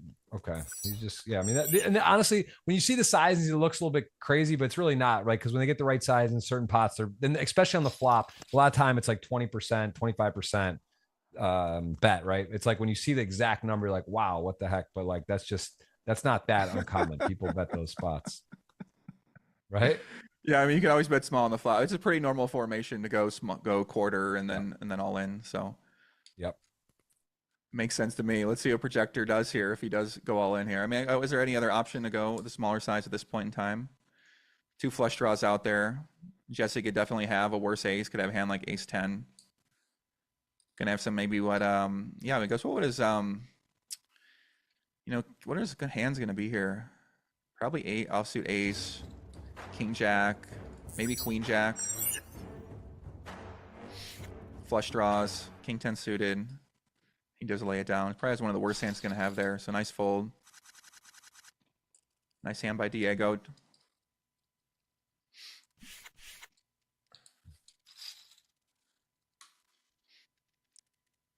Yeah, I think a lot of flops are going to say bet about 20%, 25%, 30%. So most players are probably going to use pretty normal, pretty similar bet sizing strategy. I imagine, Jeff, you've seen a lot more of these final tables than most people have. So in a single race pot, though, most people are betting typically as a C bet 20%, 25%, 33%, right? That's exactly right. No, it's very, again, some of the stuff is makes sense, or it's like I expect, and then there's times where I'm just like, whoa, that's really off bait here. And this is actually could be a bad time for the good doctor, because he does have that kind of enticing spot where you start leveling yourself, but good discipline. Could have, he's on the button. He's chip leader. I got the ace 5 suited. I'm going to get folds a lot. I'm 30%, 33% worst case, unless he has aces, and you just rip it in. And there he is. Speaking of aces, he gets them now, and not too much hand to play behind. Although Davy Cola with a very short stack, closing the action against a chip leader with a suited queen. You can't blame him to get involved here, at least, with the call. Seems like you're probably defending most of your suited queens from the big blind, especially versus active chip leader is going to be opened up pretty wide and maybe have some implied odds, but you're often going to be in some spots where, it's going to be tough to play, especially against an aggressive player who can put a lot of pressure on you. He is the shorter stack here as well, too, so I think that matters a little bit as well if you're not the complete short stack, or if you are the complete short stack versus if you have someone even shorter than you. Kind of affects your post flop play.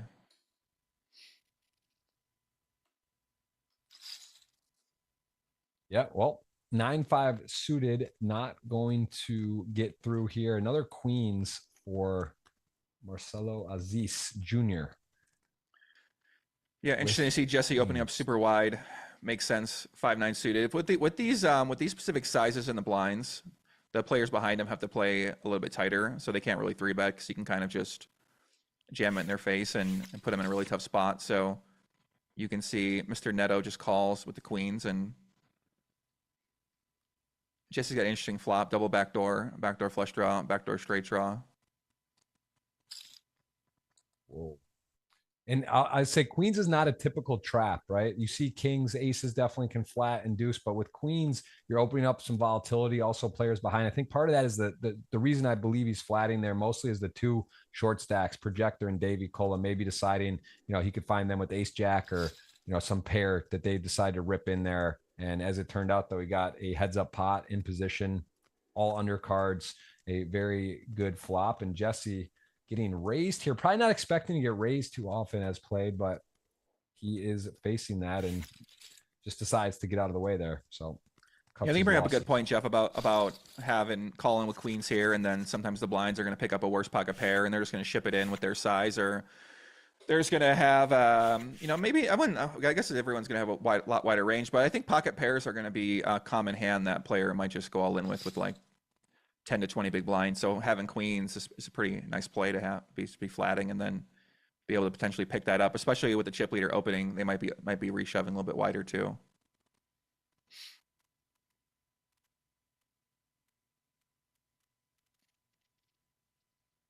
All right, putting the link in the chat, guys. $50 cash. Guess who wins and retweet. You don't have to get the person correct, so you can just guess for fun right now. Most people's pick would probably be Jesse at the moment, but it's wide open. Still 8 left. And we will have 50 cash for that. And then 3 $50 tickets end of the stream. Stay tuned for that. All right. Ace Jack. Enough hand to get in. Won't get called as a pickup there for the short stack. Now Davi, the shortest. And a mystery hand. We got everything. We got GTO wizard hands. We got mystery hands. We got nines.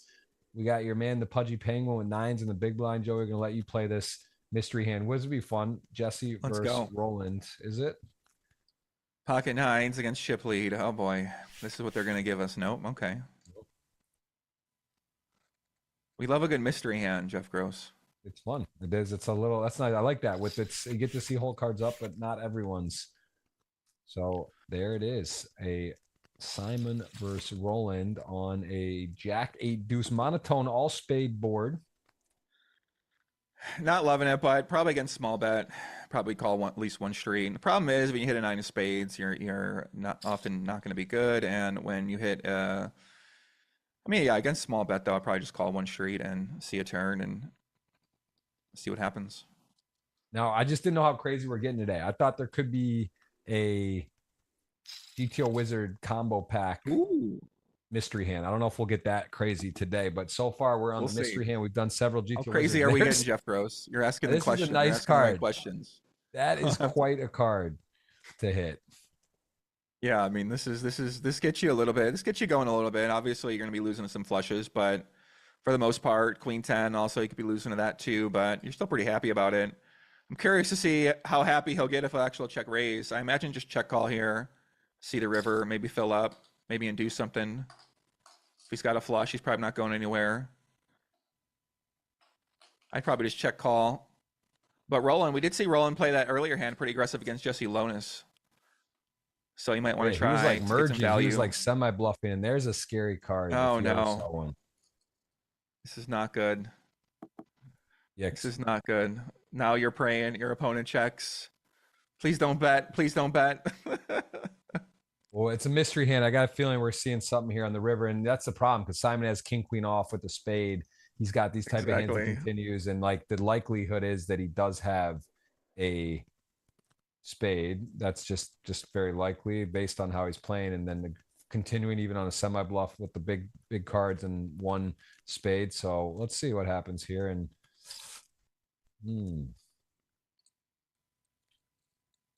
yeah, against this strategy, against this size, pretty much just beat yeah, king 10. That makes sense. Nice hand, nice bluff. So sick. It's so sick that he actually really does just happen to have, it's crazy that run out, because if a spade doesn't come, Simon bluffs, with bluffs, and maybe Roland's going to be going to be calling. So, and or does he bluff? Does he not bluff it? Maybe decides he doesn't bluff if a spade doesn't come. So it's as played. We just don't know. Simon just gets it right though. We know that.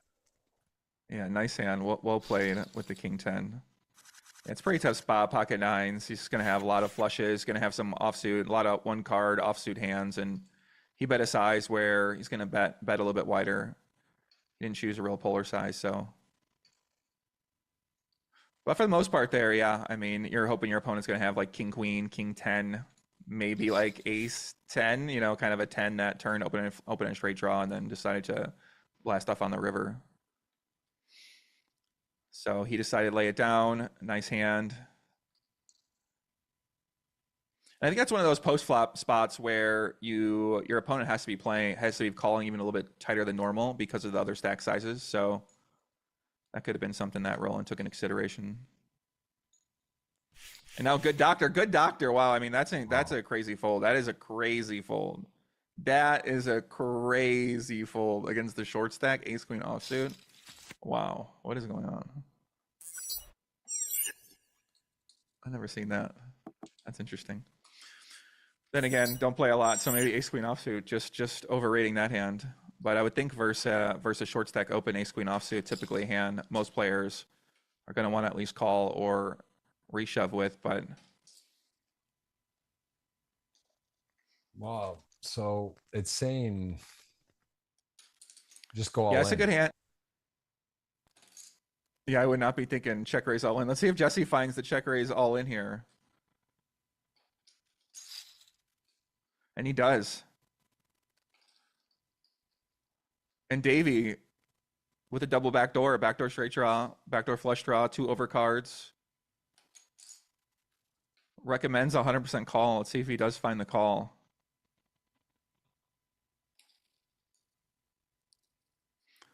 So Jesse, this is an interesting spot to, I don't think most people would check raise all in here.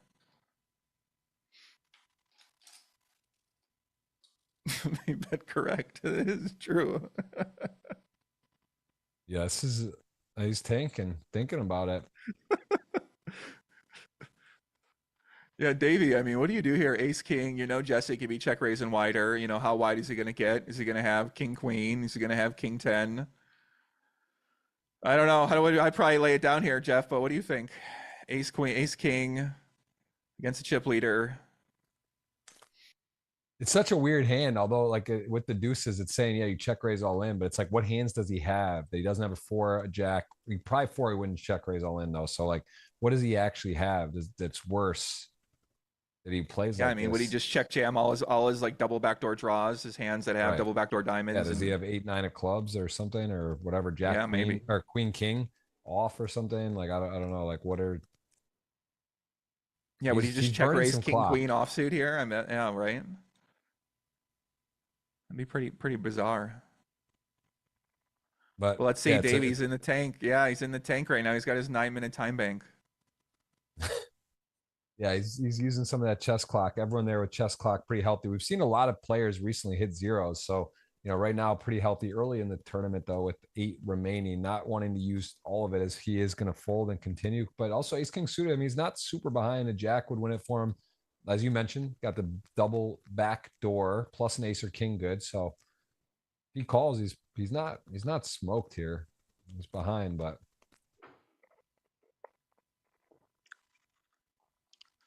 Well, he's in the tank, Mr. Gross. what do you guys think? 1 call, 2 fold. I think he's gonna end up, they say think long, think wrong, right? I think he's gonna, I kind of maybe just folds at this point, but I don't know, man. You would fold? I think I might, maybe I would too. Like, yeah, I'm seeing it. I'm getting double bias here. I'm seeing the whole cards up and I'm also seeing GTO Wizard telling me what they think. And then I'm trying to think objectively what I would do without seeing his hand and where I'm at. So it's a lot of information on the screen. It's fun though. It adds another element of it. Like it just really does like show you what everyone's going through. And Jesse's spot on. Jesse got it right.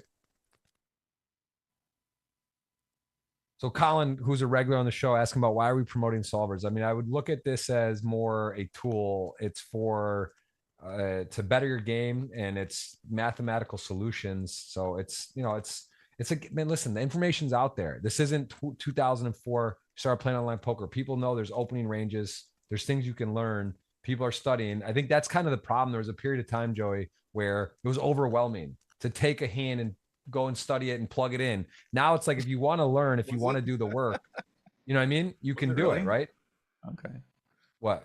Yeah, I mean, it's pretty easy. I didn't know it was a lot of work. I mean, before it's pretty normal. Oh, but like I'm talking like PO solver days, like 2015, like early on in the solver world. I'm saying like when you actually had to manually plug in everything. Now there's like charts and you can type it in and it like spits it out. But I'm saying there was a period of time where it wasn't like intuitive to put it in.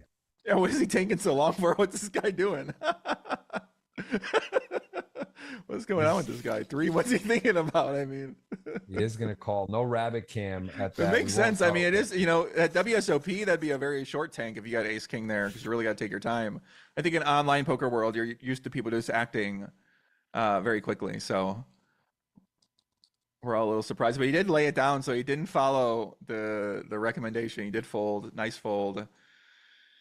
I mean, he still had pretty good equity against pocket twos, so could have got there. Now king jack offsuit, pretty close spot. I probably expect him to fold this one. Prefer to have king jack suited, or king queen offsuit here. King jack offsuit's just on the threshold for this size with 8 people left, but he does go for it. And now Masa's got a pretty interesting spot in the big blind. Off 8BB, I'm pretty sure he's just gonna call or go all in. King 10 suited seems right on the threshold of 8BB. But I think once if he calls, he's going to be left still with about 30 big blinds. So I'm pretty sure this one could do more calling than folding. I mean, he does have king 10. He's got 8-handed under the gun for that stack size shoving in. I mean, you're not going to be doing that well that often. You do have the extra 150 out there though, right? You're 60, 160 and 90. So there's 150 out there. So he will go with it and he's going to see bad news, although it's very close. Yeah, I don't see that. I think that's like, and it's against they're both on the threshold of king jack for Davey. Some chop a Brazilian sandwich, as Jeff Gross likes to call it. Sandwichi in Portuguese, as the river is chop. Is that the chop? No diamond. Split it up. On. No harm, no foul. Keep it running here. No double, no knockout. As you see the payouts there. Next pay jump 57, and then we'll be up to 73. We'll see a heads up match of 68,000 roughly. So we got a lot of poker left. Historic day for broadcasting is the post GTO Wizard GG collaborating here. We got some cool integration, and Joey is talking us through. How long have you been working with GTO Wizard now? I know you were with them. I've seen it for a while, but maybe about a year. They started sponsoring me, and I've been working with all the Wizard coaches pretty much on a regular basis for the past year. And just taking my 2-card game pretty seriously. Really focus more on cash games and playing heads up, but just learning a lot more tournaments lately and preparing for the summer. And basically, I realized with Hold'em, you might as well just learn it, and then you'll know it forever. So that's what I do. I love to study poker now, and I got a big group of friends I study with, or at least like people I talk to, but not really any poker forum or anything like that. So I think that's what feels like what's missing in poker these days is like a really good poker forum. It feels like poker Twitter kind of really fell off, and the old poker forums aren't really a place people are trying to get. But most people are just complaining these days, or they got an issue with something. It seems like very few people are just locked in, taking it seriously, trying to become as good as they can be. So yeah, it's kind of what my focus is, Mr. Gross, is get as good as I can at 2-card Hold'em, and then be able to battle with anybody anytime I want. That's the plan. Yeah, I like that. That's cool. It's kind of the mindset. And then just use the programs. That's why I'm working with Wizard, is because they are supporters of that, and they have some of the best coaches. So they basically give me the best coaches and tell me to lock in and try to crush it. So they make my life easy. Just try to be good at poker and not lose my mind. It seems easier said than done. I mean, going from PLO to Hold'em is not a traditional path. So I think most people make the jump into the more wild game. But in some ways, I think you probably are noticing, and I feel the same because I started playing a little more no limit cash again after not for a while, that in some ways, no limits, like there's more creativity. There's a lot of fun because like the bit bluffing, the over betting, and the creativity, there's almost more room in some ways, unless like well, it's definitely fun when you know how to play, Jeff. I'll tell you that. And once you learn how to play, it makes it way more fun because you can find some of the creativity and stuff like that. But Yeah, I mean, it is unusual to go from PLO to Hold'em, but I think with all the new players getting to Hold'em these days, and especially in Vegas, there's so many people that just play Hold'em that don't even know how to play the game. So you might as well just get really good at the game and then be able to just handle yourself, right? You want to equip yourself with the knowledge and with the understanding. So I think it makes sense to me. For sure. Makes a ton of sense. What's your schedule? How many events do you plan to play for the you're talking about the main, WSOP main for sure? Any other, like, how many Hold'em tournaments do you expect to play this summer? I'm not sure. I don't know. I don't really love tournaments that much, but I might want to play more just to put my skills into action. But I'll probably play more cash games and probably just do more content. And I don't want to get too addicted, Jeff. You know how addicting poker is. So I'm really trying to resist the urge to be at the casino every single day. So, but you never know. We'll see what happens. And Jesse, I like Jesse's style. Very aggressive, chip lead, opens pretty wide range. I mean, Jack 6 offsuit. That's my point earlier. When you open the king deuce suited, I agree, all the things we talk about, but I'm saying this is definitely out there. Like, this is chip lead. Even majority of chip leaders aren't going to open jack 6 off from this spot. If what would Jesse Lonis do? That's going to be my new mindset when I have the chip lead, and I'm going to look down at a couple good cards, and I'm going to hit the raise button. So I like his strategy. I mean, it is interesting because Davey is in that range where he's got like 8 big blinds. So, you know, once he folds, the players behind him have to play pretty tight. So he's only got to get through a couple players. So I think it makes sense. Maybe it doesn't really make a lot of sense, but. Well, he's got double. He did have double second. Simon has 3. So still close to that. Ace 3 suited. We know he's playing there.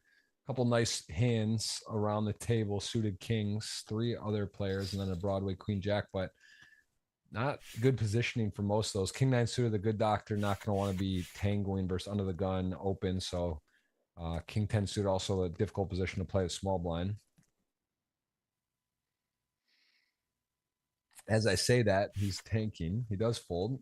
Roland interested, but still, man, look, I mean, at the end of the day, Jesse's opening jack 6 off, but he also gets decent hands too. He's had aces. He has a suited ace 3 here. Roland debating. Roland is not striking me as a folder, so he is going to 3-bet. Yeah, Roland chooses a couple of options that I wouldn't normally go to. And King 10 suited here. And now Jesse can actually shove this one back right in his face and try to get him to fold. And then if he does get called, but he just lay it down. So nice play by Jesse.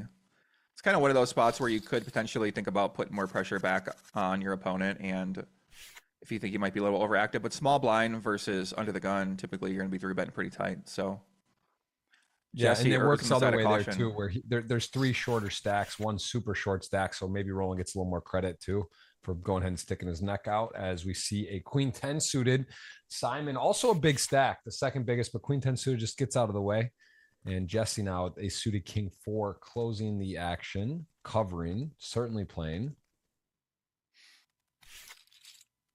And as I say that, he is out. That's surprising to me. He zigs when you think he's going to zag. Jeff Gross, you know, king 4 suited, just lays it down. Might not want to. Are you surprised by that, or am I just completely out of touch? Well, maybe there's some sort. You know, there's a whole reg on reg respect thing you sometimes give to certain players, and maybe you know, maybe you're not feeling it. I don't know. King 4 suited, I would have expected the gorilla to defend that one, but can't go wrong. Just folding. Wait for a better spot.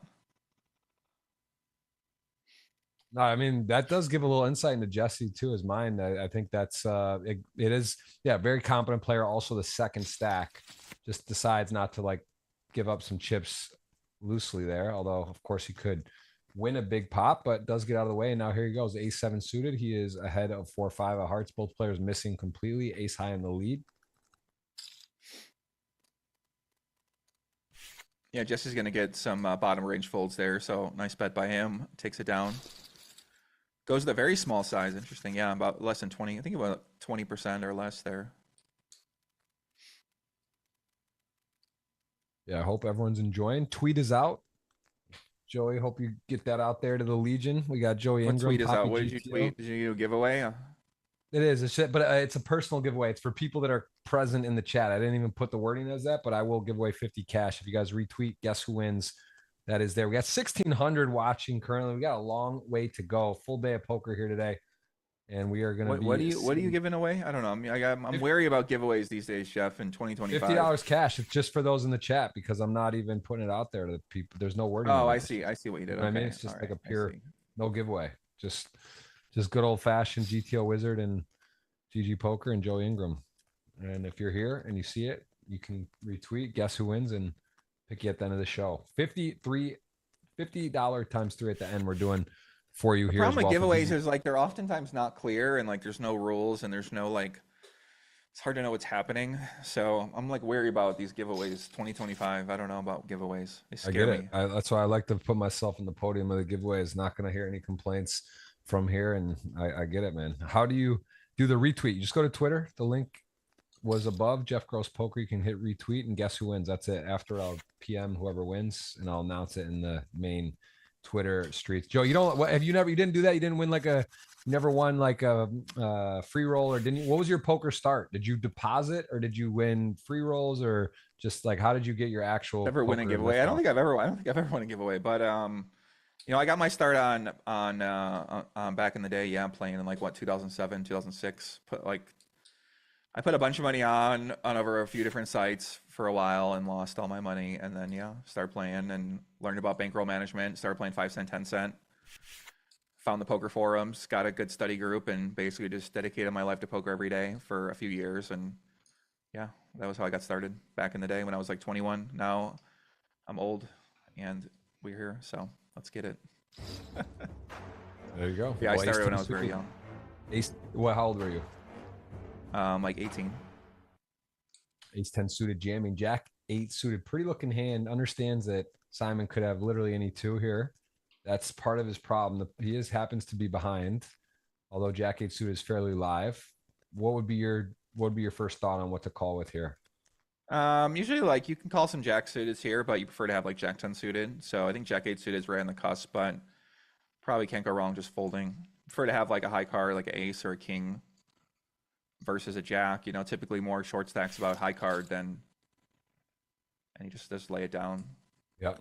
Did fold. I'm trying to share your tweet, Jeff. You got to share your link, buddy. I got to get you in the lab here, man. You got to share your link. Give your retweeters a chance to win, Poppy. Give them a chance. Get it where? What do you mean? They need it in the YouTube chat so they can go share, because a lot of people don't use Twitter. Got to give them their link. I'm having a problem with my computer and opening it. Do you have the link? Oh, here we go.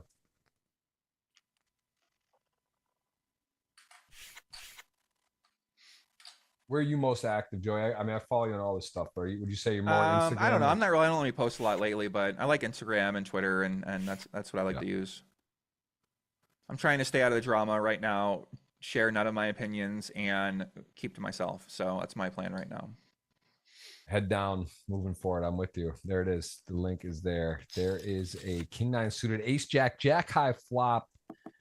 Projector is in the lead comfortably here. King 9 needing a king or some running straight cards. See if he's gonna keep up the lead. Pretty dry board. Does go for that 20%, a little over bet. When in doubt, bet 20%. That's my at cash games is when in doubt, bet a quarter, and then or 33, and at tournaments, when in doubt, bet 20. On the flop. Solid. Not only nowhere else. But yeah, projector could check raise, check call. Obviously, top pair, top kicker, beautiful hand. He's probably gonna have some draws, but maybe at the this stack size, he's probably gonna be a little bit weighted more towards value. But let's just get it through. Nice hand. You're just hoping your opponent there has like a king jack or a queen jack or maybe jack 10. Jesse 9-5 off. Seemed like a Jesse Lone is special. Okay, now I'm learning how to beat Chipley today, Jeff. Let's go, Jesse. 9-5. Yeah, I think he can open even wider here with Davey on the button, because now Davey has about 6 big blinds. So once Davey folds, the other blind's got to play really tight. And we've already seen both these players kind of playing pretty tight. The good doctor especially. I guess Jesse doesn't really know how tight he's been playing. Do they watch this back on a replay, Jeff, or what's the rules on that? In terms of what for the play? You mean people at the table that are? Yeah, when are they able to watch back on a delay? Yeah, I mean they're just watching. They're watching. They can watch the YouTube chat. It's just on the delay. There's no. They don't have the table up. If you're in the client on GG, you have to watch. They direct you to the link here. Okay, makes sense. Yeah. Yeah, Jesse's got a beautiful hand to bet the flop with, and then bet the turn and bet the river. He's got some future blockers. And now Roland versus that size, or it's a bigger size, he might just check fold. Versus small size, he's probably gonna check raise. But against a bigger size, normally you just play a little bit tighter. And just check fold his double backdoor. It's always painful to fold 2 overs and a double backdoor, but sometimes you got to do it.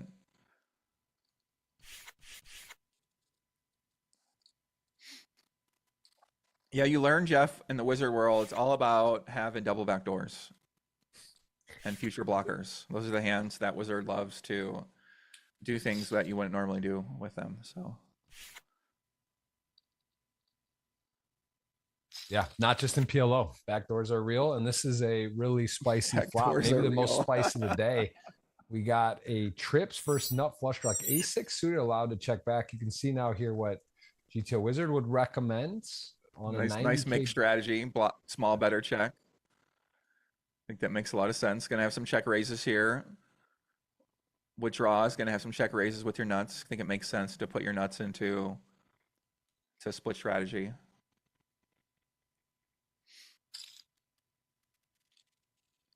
Now, good doctor, what's he gonna do? He just calls. He's got the gutter, got the flush draw, and now Wizard recommends overbetting. So going super polarized here, bluffing with your misdraws, maybe 6s, maybe 3x or your 6x, and maybe some diamonds, maybe some hearts. And then mixing that with your strongest hands, which are going to be your full houses, sometimes ace-3. Unfortunately for him, good doctor does not have a hand to call with ace-6. But you just go with the block size. And now look at that. This could be a hand to turn into a bluff. So he's got a double power blocker with the ace-6. Unfortunately, he does have diamonds, which you really don't want to have diamonds here. But you know, having the 6 of diamonds is one of the cards you wouldn't want your opponent to potentially be bluffing with. And that's going to be a hand that he's going to just check call the flop with. I guess he did. Yeah, I guess the flop went check. So it makes sense why a6 wants to go a little bit more aggressive there, just because ranges are going to be a lot wider. So I think the idea is that you are going to want to be finding some bluffs. So looking for hands that block both the straights with the ace and the 6. Maybe that's a good thing to have. But he just folds, takes it down. Nice hand.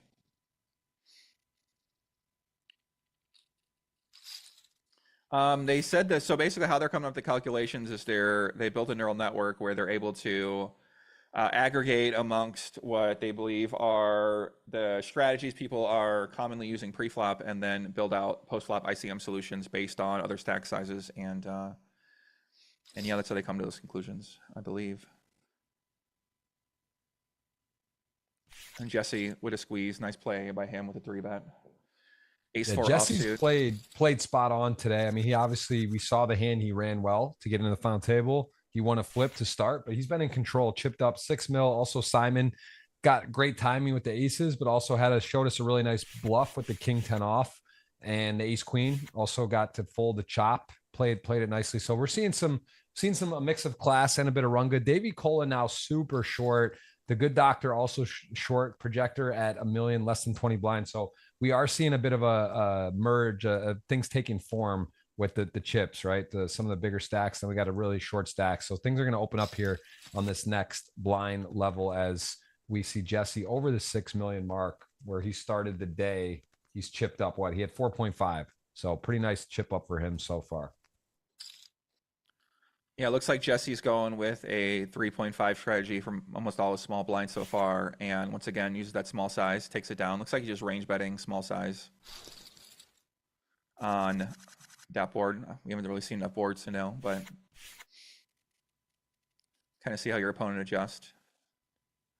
Nice hand by Jesse. So stacks are getting pretty short. You can see Davey very short stacked and under the gun. So everyone else here has to play very tight. Just lets the chip, even ace-9 suited might be a fold here. And he does lay it down. So this is something you see commonly 8-handed, is when you have a very short stack under the gun, you basically have to play super tight as all the other positions got the chip lead. So even ace-8 suited, I wouldn't be surprised if he just calls or even maybe folds this one sometimes. And with that said, he might just 3-bet. But it's kind of a awkward spot. You really don't want to 3-bet, and he does just fold. So this is kind of something 8-handed specific with that very ultra short stack you see.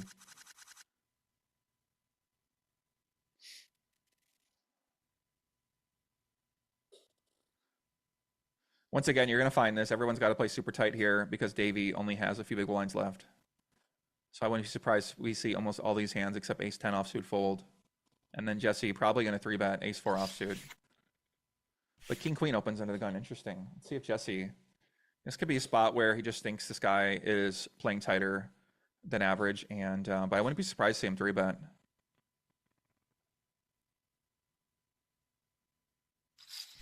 Yeah, he does 3-bet. Man. Yeah. I mean, dude, I'll be honest with you. Jesse... He's finding a lot of good spots. It really is. It just seems, you just think that the project, it's like he's just exactly. It's like, it's tough when you basically take every spot to then play against, because it's almost like you're just worried. Like he really is just like, you just think, oh, how could he possibly take? I'm under the gun. Like I should have something here in this moment, but then he finds a guy that opens at the bottom of his range in that spot and then gets it done. So yeah, again, 7 million. He just had 6 million. He just chipped up to 7. Well, the problem is that you just have to play so tight there as the projector with that small size. So yeah, it's unfortunate, but yeah, you're right. He did happen to find the bottom range, and he did get, you got to get lucky and you got to win some hands. But he might also have a read, and I'm sure he plays with a lot of these guys pretty often, so he might know that he knows that and then obviously you have to run well, and he has to. Just have then there's timing. Then there's just the timing aspect of it too. There is a lot of that timing here. We see a flat ace jack kings rolling in a very good spot, getting a very good board, and here we go. There it is. What does the wizard recommend? GTO wizard there, upper right of your screen, saying to check mostly and bet only 16% of the time. Yeah, Wizard World loves checking out of position, especially in a single raise pot. So you're going to be playing a lot of checks and then having some check raises, having some check calls. With kings here, you're probably going to be check raising some, check calling some. Yeah, it's pretty tricky spot out of position always. Those are the little bit more tougher hands to play. Now you can see it recommends kind of splitting your strategy. Some 2/3, some checks. Once again, makes sense to me. Yeah, a lot of these spots you realize in Wizard World, you can't go wrong with either option, betting or checking. Typically, you don't want to do one too much. It would be the thought process, but... And he does go with a little bit bigger bet. And now ace jack offsuit, you can see kind of mixing as well too. Could call, could fold, especially against that bigger size. Let's see how C. Darwin plays it.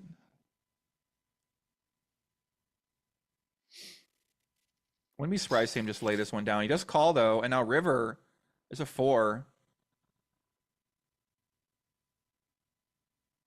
Wizard recommends the block size here because half pot, a little less than half pot. That's a pretty interesting spot for C. Darwin because he doesn't have reverse blocks to hearts. He does have ace high. I don't love having the jack, but jack's not the worst blocker to have with your ace high. So you might actually think about calling. And now let's see what Roland goes with. He goes all in, and this is probably a size you probably want to fold, but yeah, interesting that the night just really was not one of the choices here. It was a very small percent of the time saying to do this. Yeah, I mean, I think it makes sense to go bigger sometimes and try to polarize, get called by a pair, get called by, what are his pairs going to be? Pocket sevens, pocket eights. Yeah, pocket sevens, pocket eights, maybe ace 9 suited, but he might be even fold that pre-flop. So it's most likely hands are going to be his ace highs. And then Roland's most likely bluffs are going to be hands like king, queen, maybe some flush draws that don't have the ace high, maybe like king, queen is suited, queen, jack suited. He opens 10 jack suited pre-flop as well, maybe even some ace suited, ace 7 suited, ace 8 suited. Yeah, I mean, he does not have a heart. He does have ace high, like you just mentioned, those heart turn flush draws or some broadways that would bluff. But also Roland's played a little bit wild, right? He's also not like in the box, been super solid in the sense of not going for it. He's gone for it in a few spots. I think that's what's Simon taking a little extra time here, thinking that this player's capable of bluffing. Yeah, I mean, most people are always capable of bluffing. I guess never actually. That's not true. They're not capable of bluffing, but he probably knows rolling. He's got a pudgy penguin avatar. Anyone with a pudgy penguin avatar is That's what capable I'm of saying. bluffing. You know what I mean? Yeah. More capable. Everyone, yeah, it's can pull the trigger. I'm just saying there's some that are willing and some that are able. Some that are willing, And some that are able is a fact. That's a good way to think about it. yeah, Once or you know willing and someone's able. creative, you got to sometimes hero call. But I imagine C. Darwin's going to find a fold. Let's see what he does here. Jeff Gross is in the tank. The legend. These guys just get it right. I'm not even putting this in the survey in the chat. One call, two fold. I think he's just Simon's gonna fold here. I'd be stunned if he called this, but I just the fact that GTO Wizard says 100 and he's a wizard he's a sorcerer in my mind. I just know he's gonna align. I don't think he's gonna get it wrong in the sense of what the wizard says and what the exploit is. And Roland is gotta be rooting for a call at this point. You don't get snapped. You see the time bank. You're thinking about Vegas, the Mirage that got knocked down actually now, but this is what he's thinking. Not just remodeling, just remodeling officially. Some is getting knocked down. It did get knocked down though, right? Some of it got knocked down. Oh, it didn't get Not all. It didn't get fully blasted down. All right, keep me honest on the Vegas where things. Vegas I thought lore. that thing got completely total. There it is. He did get it right. Fake news. Nice fold. Nice fold. Wow. Well played. Diamond again, just fully on the path of perfection of play. And Jesse here, A7 off. We know is 7 mil in those three shorties. He will be raising, and seven's actually a bit of a tricky one. Yeah, seven's usually a fold here versus in this particular setup. Wouldn't be surprised to see him call though. He's a little bit deeper, 70, 140, 210. Yeah, about 35 big blinds. But it's also he doesn't have to worry about. He basically has the button because the guy's all in if you happen to wake up and be there. And now actually, that's true. He is protected by the button, so he might expect the small blind and big blind to have to play a little bit tighter here. So he doesn't expect to get squeezed out very often, I guess. Plus, he does have, if you do set mine, hit a 7. I don't know. I'm all about set mining, so I think 30's big blinds. There is nothing quite like hitting a set and no limit hold'em. It's such a great feeling. And here he is going to come blasting on out. And this is where it's tricky because if you call, you're kind of getting the pocket's pretty big fast here. Yeah, tricky spot. Pocket 7s. You're going to have some 8s, going to have some 5s if you're going to be calling 7s. But he does call. Let's see how he plays it. I mean, Jesse, this is a beautiful turn card for Jesse. I believe, your opponent is going to have some pocket 9s too, so it's going to give him some sets, but he does pick up some connectivity with the blocker, with the 7, and with the feature blocker with the ace of spades, and kind of takes away some backdoor and unflush combinations with the ace of spades as well too, and also gives him some bluffing room on the river, depending on the run out with the 7 and with the ace. So he's going to bet. The fact what do you that do if you're C. Darwin, Jeff? Oh my gosh, 7 what are you gonna suited do? Or whatever. He knows Jesse's so wide. He has the 2 7s. He also has the gut shot equity. Also, just could have the best hand, and then really just deciding maybe to buckle up and brace into a big river call. If he's going to call here, though, it's I don't know about that. Yeah, I mean that's scary. He does call. Maybe you're right, Jeff. Maybe these guys are on our level. So now Jesse does have. I mean, he's losing a full house. He's losing the quads. He's losing a pocket 8s. He's got to be scared of 8s. Got to be scared of 9s. He knows he can put a lot of pressure on this stack size with Davey, with the ultra short stack. Let's see if Jesse goes for it here. I'm curious because he folded the king 4 suited to a min raise earlier with Simon. So like this is a little different than maybe the rest of the population where he's just like, you know what? Am I really trying to blast this guy? There's 3 really short stacks, but Simon's not afraid to just make the right call. So as played, Simon's going to get a big sigh of relief, get to check this back and pick up 2.7. I don't see a world where you would want to be betting here, right? Like to try to bluff or I wouldn't. It wouldn't seem on the surface, but I mean, I don't think so. But would Jesse ever check a better hand here? That's a good question to think about. Would he ever check an 8? Probably. Would he check a 9? Probably not. But he does check back. Yeah. Well played by both. Nice hand. So yeah, we see Darwin willing to go where few might be willing to go. Calls down 2 streets, rewarded for his bravery. Nice hand by him. But like you said, Jeff, if he knows Jesse's open in all these wide hands, he's just going to have pretty wide range, betting that flop, betting the turn. So 7s are ahead of those bluffs. So I think it makes sense. He puts his neck out there and makes the right play. Well played by him. Would have been interesting if he shoves river there. I think Simon might have called that one. If he shoves there, what would you have done? Yeah, I mean, I'm not saying what I would do. that's where I'm saying- champions are made, right? That's where champions are made. That's where champions are made. But if there's ever a guy to call with, you know, you got to look for the most creative bluffer to call with, and the most creative bluffer is Jesse Lonis at this table. So, you know, when you're thinking about hero calling, you're looking for hands like a pocket sevens that block the nuts. So, you know, sometimes your opponent's going to have the overpair, and you're going to want to, you know, you're going to want to cry, but it's just a function of his pre-flop range is so wide, and he's had so many bluffs on the flop and turn that sometimes you do got to call. So, yeah. But would have been interesting. What would he have done? Ace 8, all in. Uh-oh. Good luck to our short stack, Mr. Davey. Let's see if he can get lucky here and win the flip against the gorilla. The sixes were hot earlier, held with sixes. Can he knock another player out with the same hand? Gets a good start there, way ahead. Now he is going to have to fade only a 7. Actually picked up the straight draw, which would be a dramatic way of doing things. But no, it's going to be the ace that is not enough after a set. So Jesse, 2 for 2. What a dirty run out, and a good game on here for the Brazilian. Now we're down to 7. We got 7 still. We've lost 2 players, both by Jesse. Jesse had 6 million. Simon up to 3.8. And this is always interesting when you're covered by an aggressive player. And this is actually Jack 9 suited. Such a good hand to check back. But when you're covering by a lot, it's so pretty. Definitely could put up the chips. And wow, top pair versus nut flush draw. 118 to 1 odds to flop a flush. The nut one at that. And 118 to 1 odds. Wow. It's not. We got mathematical percentages on the stream. I like what I'm hearing. Yeah, we've been here long enough. I can't have you come GTO Wizard dropping everything. I got to have a couple of tidbits. For you. So I used to love when you watch the old school WSOP, and they would always talk about percentages and always talk about, you know, oh, flop a set, you know, this to 1, and they'd always be about the math. It kind of gives you more data to think about the hands with. So for sure. And so yeah, it's a pretty good spot for AT here, Jeff. I mean, he's going to get 2 streets of value because Jesse's probably going to bet his top pair once again, and AT probably can just call and just give Jesse a chance to either value bet himself down or to bluff off his chips. And because he can put a lot of pressure on AT because of the good doctor only having 5 big blinds left. So AT's got to play pretty tight here.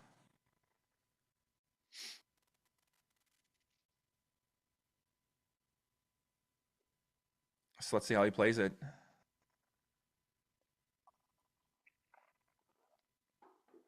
What do you do here, Jeff? Check raise, check call. Does just check call. Yeah, bad river for AT. I mean, it's just terrible river. You might actually consider block betting here.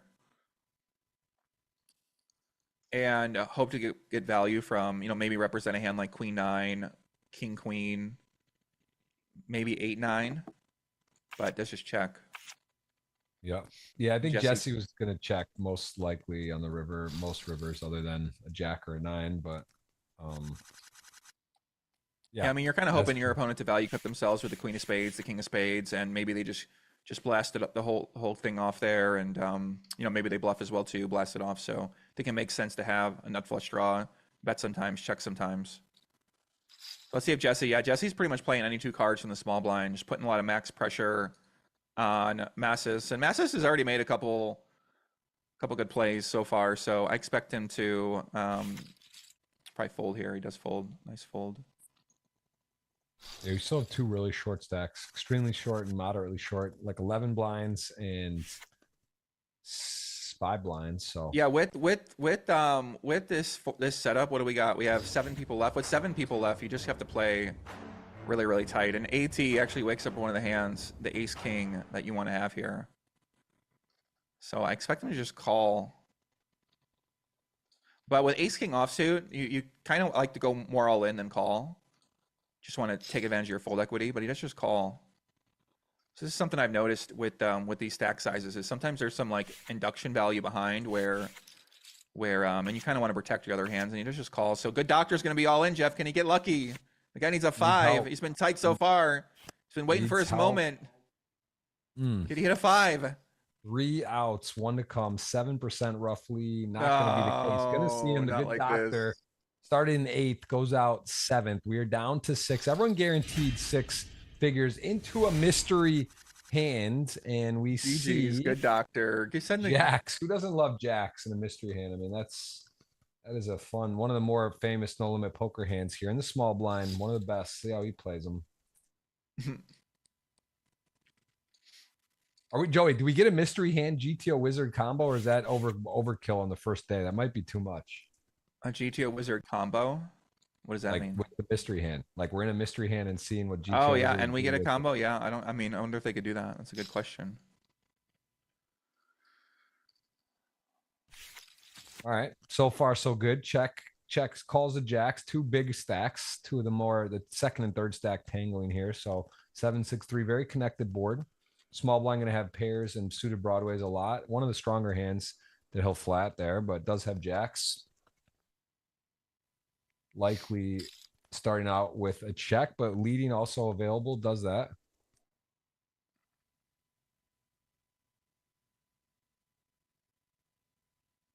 So how much is this? I mean, does AT open sixes, threes, sevens there? Probably is not opening threes, right? So is he's opening, I guess, sixes and sevens.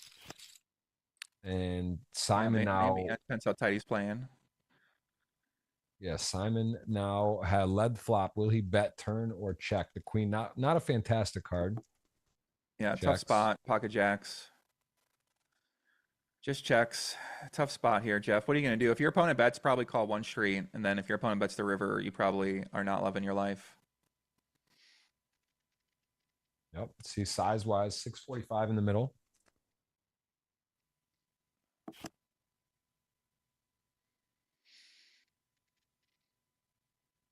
Well, let's see what he does in the river. He might block bet the river. Just pray he doesn't get raised.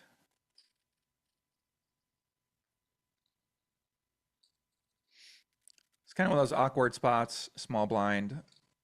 I hate the small blind in these tournaments. I feel like I've been busting tournaments with by making some really bad play with a suited ace in the small blind. So he does block bet. This is really a spot you're hoping not to get raised, and he doesn't get raised, so he just calls. And he chops it. Nice play. Fair fight. Jacks and jacks. Don't see that every day. Both players happy with the split as we move on. 35-70K upper left. 11 more hands will play at the 35-70K level. Sixes again. That's been a hot hand. Knocked out two players today with sixes. Jesse, we know King 10 going to go to work. And Marcelo Aziz Jr. Masas Neto here with sixes. Yeah, I think this is kind of one of those spots where you fold and, but he doesn't. He just goes with it. I mean, against Jesse with a chip leader, you might just say, you know, eventually you just got to take a stand and raise a little bit wider. So pocket sixes makes sense. Well played by Mr. Neto. Yeah, how do you play against a guy who's raising every single hand, Jeff? Sometimes you gotta just grip it and rip it. Sometimes you gotta rip and pray, huh? I mean, yeah. Someone's got to take a stand somewhere, or just as a full run over. But nines now, so here we go. The projector also thinking maybe I get a little respect, and he's just opening wide. But this is not the case. And if he does go here, he would be into a bad situation, but still alive. Still got that suited wheel ace. Not good discipline. Wouldn't have been good timing. Yeah, I think he prefers to have better like ace 10 suited, ace 9 suited, maybe ace jack suited, even against the chip leader raising every hand. And ace deuce off. These are one ones we sometimes see people take and make a light three bet with. It just sort of doesn't play fantastic. The flat, you're out of position, you get in trouble. He does actually go with the big three bet here. And this is interesting for sure, because Jesse, though, this is kind of the fun part about being so aggressive like Jesse is you end up getting hands like this that are actually normally like modest spots that are like a monster for him, because he knows that he's opening so much. This is actually like kings for him or something. Like this is a big hand. Yeah, I'm curious to see if one of the players that can hurt him. It's one of the few right. players. I mean, what is he going to do? Yeah, is he just going to call? Is he going to re-raise? Is he going to ship it? He folds. Wow. Interesting. So he really wants to hold on to that chip lead, it looks like, and he just lays it down. So we've seen him make another fold with a hand some people might have called with. Well played by AT to three bet with the ace deuce.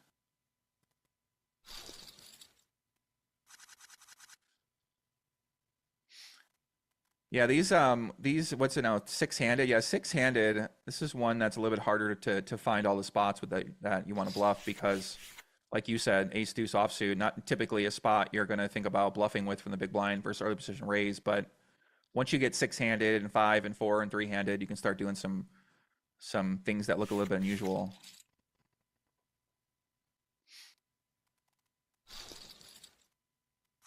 Yeah, the nines though, like to be fair, it's not an amazing spot to flat. Do you really want to just put in 2.5? You're like chip leader crushing. So I think that's an interesting spot to look at. Where Yeah, you chip leader GTO is a lot different than short stack. So understanding how to move and groove with your chip lead and how to keep your chip lead seems to be a pretty important part of this game.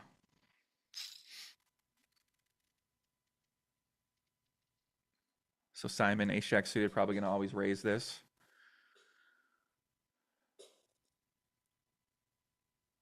See a lot of people in the chat rooting for Jesse. Jesse, look like Jesse got a lot of fans.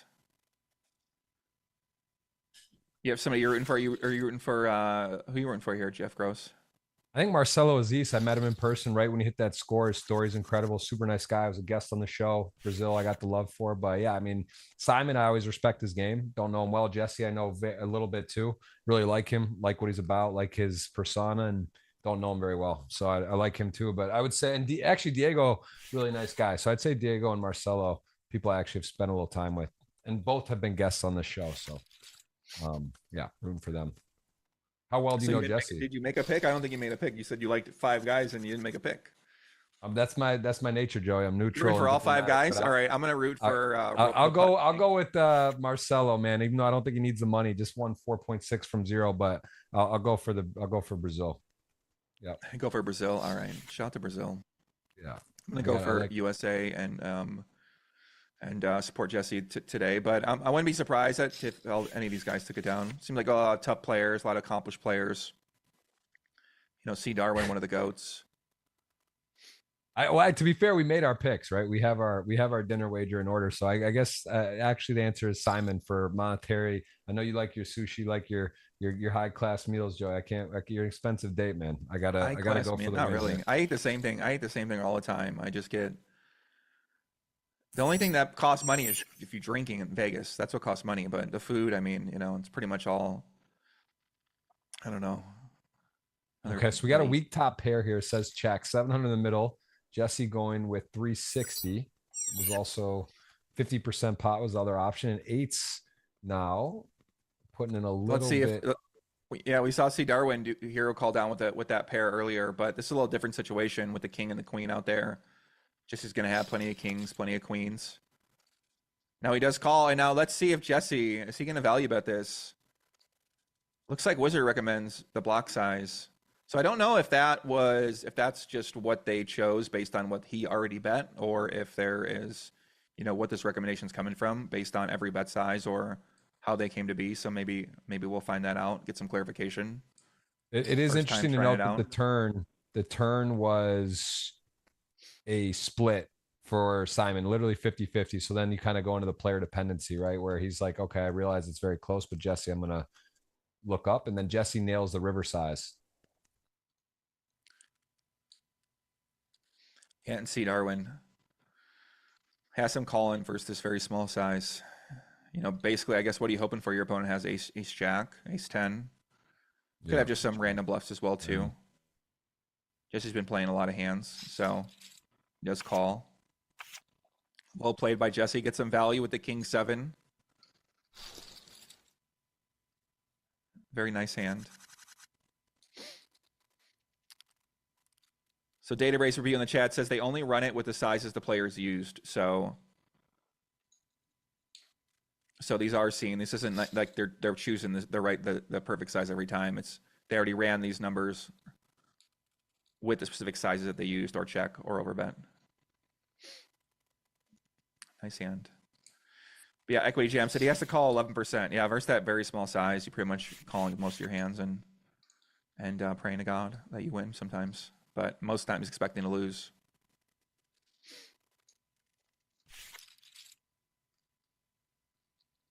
All right.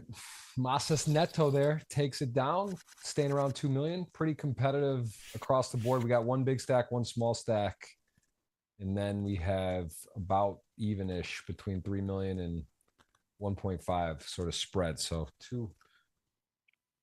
two very different stacks here. Ace nine going to be going all in almost certainly. I guess is there a point you'd want to raise fold with this? No real other short stacks though, so it does just go all in commit. Yeah, they usually do that save about like two point. I don't know. It's sometimes between 1 and 3 big blinds they'll save, and then occasionally if you raise and then the button goes all in and the small blind goes all in and the big blind goes all in, you can lay down ace nine. But from my understanding, that's why. Is that correct, Jeff? From your understanding too, you're always in these final tables. Yep. Just in the very rare case you have to fold, but most likely you're always going to put it in. Yeah, if there's two all ins or something unnormal, unnatural here, is ace king going to shoot up the fives?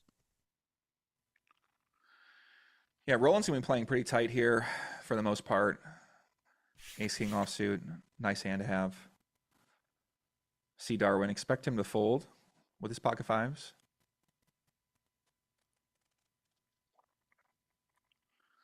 This is a hand you ever think about calling, I guess? Is this a stack where you feel comfortable calling? I don't Maybe think set mining. I would not call here, no. Just fold, lays Just it down. Yeah, we don't see much. You don't see shallow. much set mining this short stack, right? You don't see much set mining under 30 big blinds. Typically, 50 or more. You see more set mining. Is that right? And then shorter stacks usually just end up folding the pocket pairs out of position. Yep.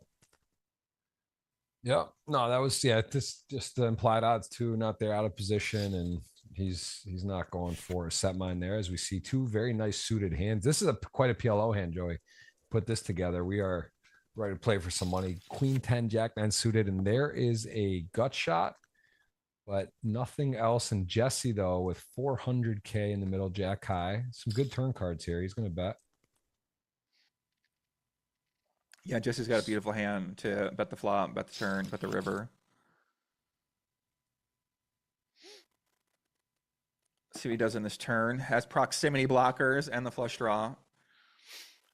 He probably worried a little bit about an 8, from C Darwin. I see Darwin's going to be having all his pocket pairs. He doesn't check it back. Now let's see if Darwin turns his hand into a bluff. I think he might have some showdown here with queen high. And then I would expect to see Jesse maybe bluff this sometimes too on the river.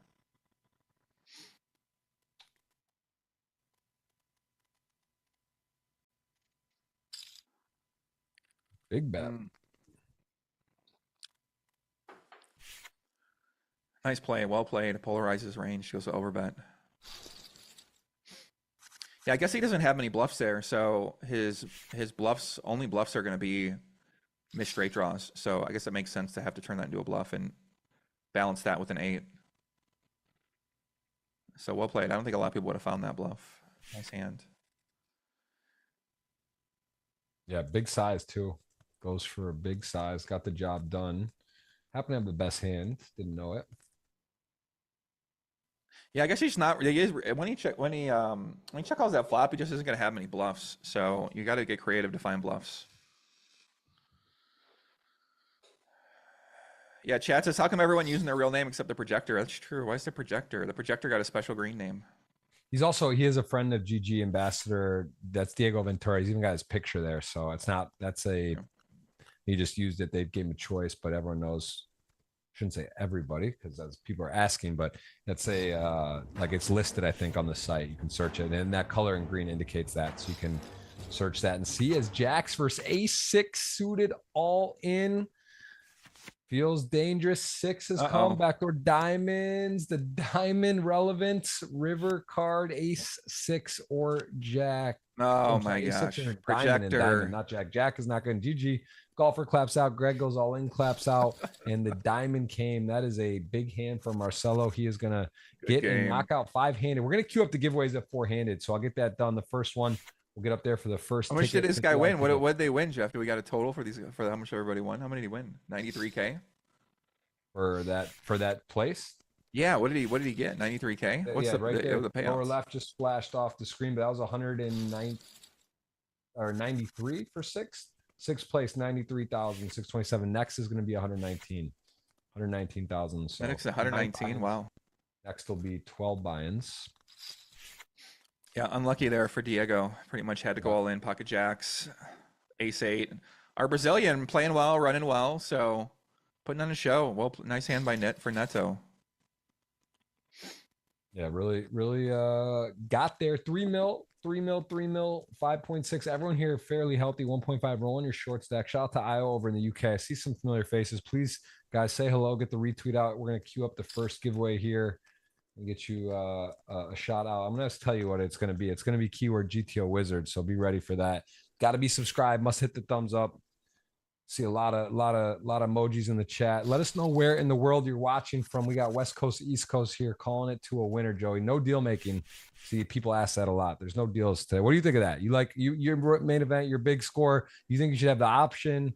Yes, no, no maybe. deal, no deal. No, deal. I like it. I like it better without a deal. I don't like it when people try to go some deal chicanery and stuff like that. I like it. Let's play it out. Let's play for the numbers. Let's not mess around.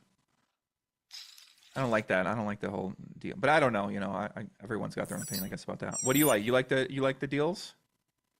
I think it's nice. I think it's nice to have the option. I do. Obviously, everyone needs to agree. It's like run it twice. You know, if everyone wants to do it. If not, you know, I think you should be able to have a choice. I'm not saying that. I think it's nice to have an option to say you'd like it. If everyone agrees, why not? You know, if one or two guys don't want to do it, or one guy says no, then run it.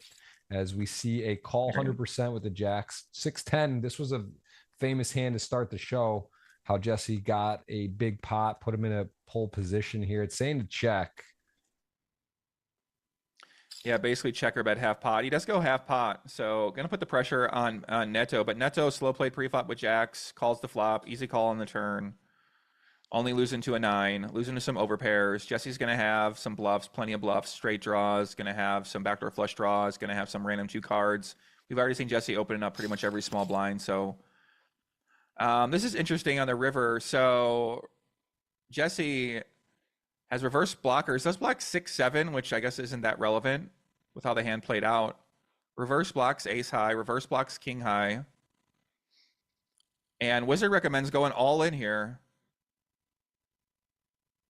So he's at the bottom of his range. Doesn't have a club in his hand. Probably prefers to have a club, but he does check. And now Neto probably not going to bet for value, Jeff. Big pot, yeah. I mean, you're some other, the flushes come in. There's straights possible. It's weird though. You would think he would bet if he made his hand after the aggression, not let you check back. But with that said, you are all of a sudden basically chip leader, and you do check back here. So now he is essentially Neto, well tied played. for chip lead and a big pot there. Marcelo showing some range, got a little lucky, and then showed us he showed us the whole kit today. He showed us the cold 4, which is very rare. Don't see that often here. I can't even remember the last time I saw that. And then he's also folded 10s. You can't remember last time you've seen a cold 4 bet on here. Almost, I mean, honestly, not much. It's very rare that people are cold 4 betting in the GGMillion final table. Very rare. Only 3 bets. Wow. That's great. I guess it makes sense, you know, because most times it gets getting shorter, so there's just less spots for cold 4 betting. And normally in ICM world, you need very, very specific setup or very tight range to be cold 4 betting. So I guess that does make sense. It's on. I can count it on my hands. Like I don't like really? The cold 4s are just not like that's very, very rare here, especially you know, cold. Like I said, just like a third. Yes, to get involved, man. There's just not a lot of room. These people aren't 60, 80, 100 blinds deep. There's a lot of times it's like true. 20, 30, 40 blinds, and you're like, you know, we saw it actually. He cold 4 and ran into someone even behind him that had that had the goods. So it would have worked though. He would have got it through if that had not happened. Here he is. What is Neto doing? That was a sick. This guy's a sicko. He's turning this into a bluff. Wow. What do you do if you're AT? AT just folds the king. Wow, what is that? What is a real interesting hand. He pots the turn with the 5 and the ace. Interesting. Yeah, this is 5-handed. We're playing to a winner. About 200, you hit the thumbs up. 1,800 watching. Appreciate everyone tuning in today. Hope you're enjoying the GTO Wizard add-in. That is, we've had probably close to 10 already shooting for that. We've had some mystery hands. No one's short on that chess clock. If you hit 0, you then are required to have 5 seconds before your hand is a check or dead. So that's a ways away. Simon down to 4 minutes. Only player kind of close, but plenty of time. 10-7 going to open the small blind. Take it down. Take it It's one of my favorite down. parts. 5-handed, 4-handed, three-handed. I've been obsessed with 3-handed lately, so it's when the money counts. You got to really know how to play short-handed. So yeah, Jesse Yeah, no. doesn't really have. I mean, I feel like he's got some tough competition here. Kind of some of the best players with the best results ended up making it this far. So it seems like we got 5 pretty tough players. And now we got a mystery hand. Okay, let's go, Jeff. You play this one. Queen 6. Queen 6, Queen 6 of hearts. I'm in on the call. Suited queen. You're calling. Out Okay. even stack. This guy's creative, tough. Ooh, hello. I don't know. Ooh, look Where at can you that. go wrong here? You got open-ended queen high flush draw. Also going to favor your range already on this board. Calling the chip leader here, I guess, can open a little wider too. But so let's see. I think normally I'd say you're going to check raise, but I just wonder because you're so deep and you don't want to get blown off. I guess Jesse generally would go a little deeper in GTO. Is this a mystery hand GTO wizard? They said it couldn't be done, but we're seeing it. We're seeing a raise. They're saying you got to check raise to 400. I think it makes sense. Open and straight draw, flush draw. How can you go wrong with that? Reverse block some of his folds as well. If he's like kind of range betting here with that size, gonna have some king highs, ace highs, he just folds. Now, if you're Masso, you know, if you got an overpair, you're pretty much not happy with any hand here unless you have the nuts, unless you have 6, 7. If you got an overpair, call in one straight. I think there's a chance he would check back and overpair even this deep in this spot with 3, 4, 5, 2 hearts. So I actually don't think he has an overpair. And now Jesse, it's saying they recommend that larger bet and checking a third of the time, betting what 3/4 pot or big, like pretty big.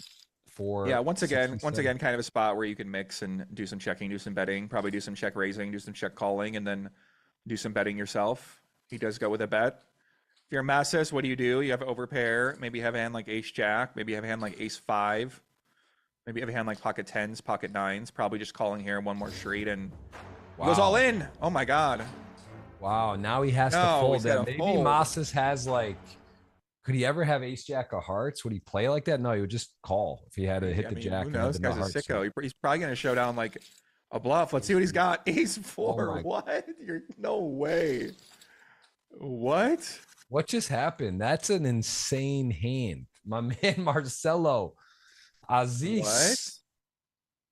What? Wow. What just happened, Joey? Tell me, because I'm actually that stunned me a bit. I don't know. Listen, I don't know. It's a strange play. But he gets it through. Wow. Once again. That was gross. Turns third pair with a gutter into a bluff. Very strange play. Nice hand. Jesse's not gonna believe that one. Man, he had a ton of equity. Obviously, open-ended flush draw. Queen was good too. 6 was good. I mean, he had a ton of outs here. Here's a look at the payouts. Everyone now guaranteed over 6 figures. Doing legendary moves out here. One more will start the giveaway. We are ready, and we are going to be doing this as a final 4. We will kick that off. We got 5 left right now. Jesse going back to work. Ace 9, ace 8, dominating Simon here. Calls. Ace 8 with the key spade and an 8 blocking the straight. Ace 9 in the lead though.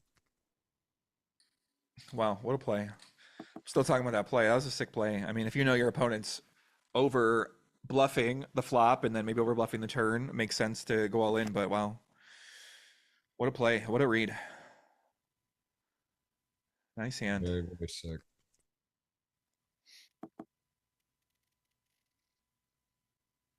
Yeah, I see how he got second place in the Bahamas event if he might plays like that. So that just goes with his gut, goes with the instinct. Yeah, nice read. Ace 4, ace. I'm sorry, 4 in the river, ace 9. I had an ace 8 here. We got the 6, 5, 4, king 4. Simon checking both with some showdown. So we do see the check back. 442 in the middle there. And we will get up to 3 mil. So 3 mil, 3 mil, 6 mil, 2 mil, 2 mil. Pretty wide open still. 7s here on the button. King 9 suited. See if Jesse slows down at all. King 9 suited though, certainly worth an open 5-handed first in. Center 40 blinds. Going to go ahead and do that. 7s plain. Generally wouldn't want to be 3-betting this hand. Let's see. Well, now he's got the big stack, so I expect him to just call, try to hit a 7, play his position. Seems like Jesse's been c-betting pretty often in position, or out of position rather. So let's see if he keeps it up here with his small small bet size. Kind of seen him just range betting for the most part with a very small size on the flop.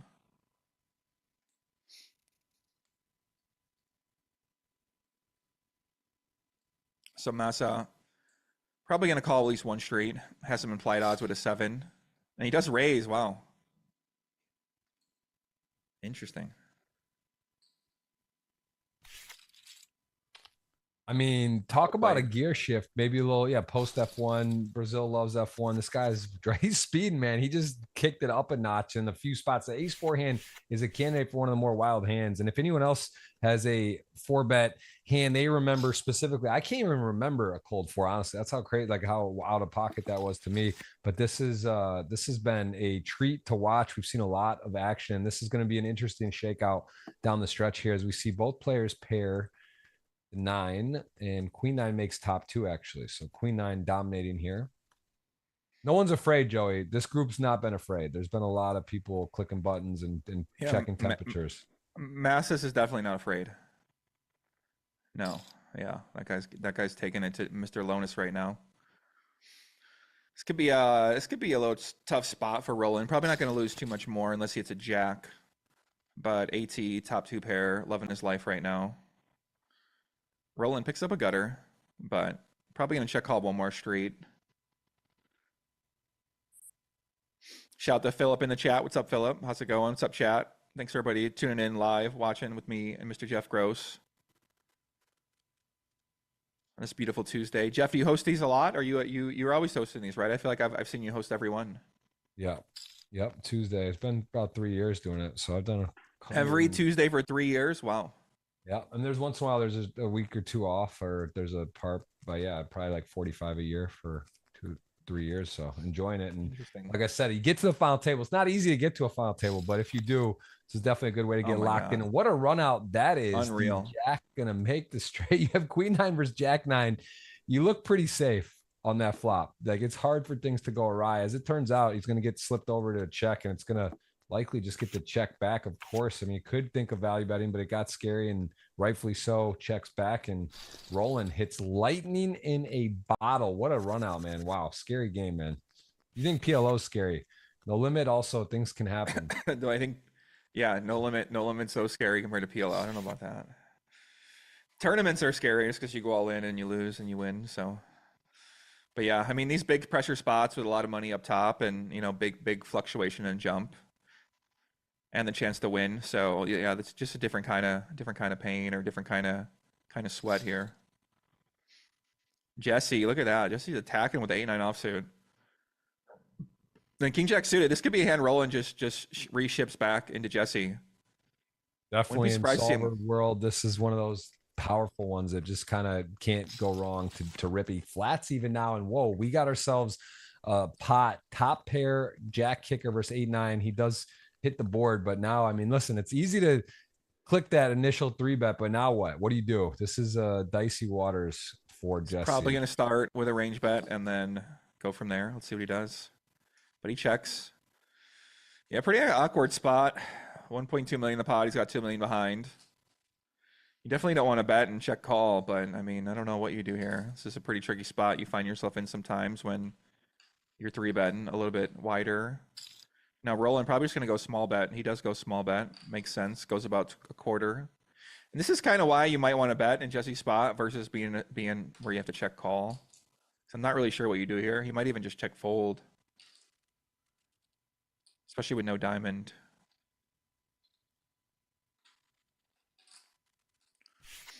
But it's pretty common to just bet a quarter when check 2 and 3-bet pot. So, but he just folds. A nice play by Jesse. Yeah, you really can't get too married to your hands post flop if you're 3-betting a lot wider pre-flop. You got to understand how to navigate with them, even when you flop a decent hand. So now things have changed. We've seen Jesse as chip lead covering. Now he is limping instead of raising, and a good hand to check back 9-8 suited in the big blind. But again, has a lot of chips, has options. Both players going to pair the 9. Queen 9 in a much better position. And betting. Do these guys get breaks as well, Jeff?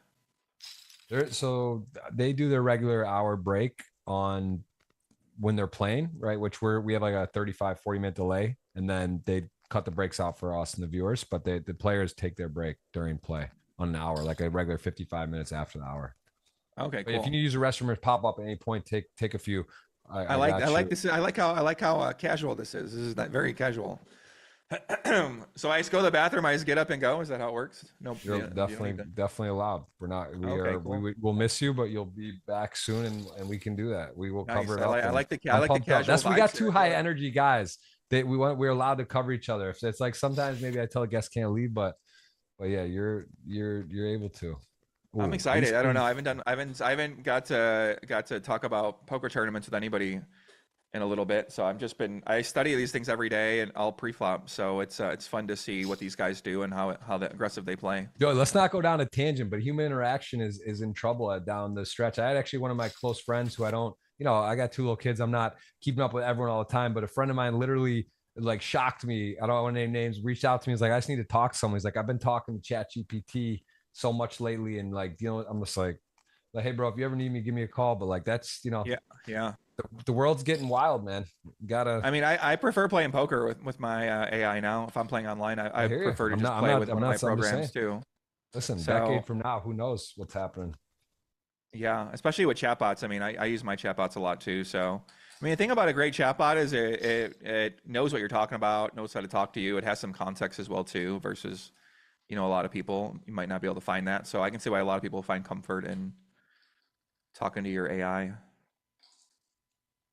So 7-10 suited, ace, queen, king, jack, all have what do you do here? Claim to the pot.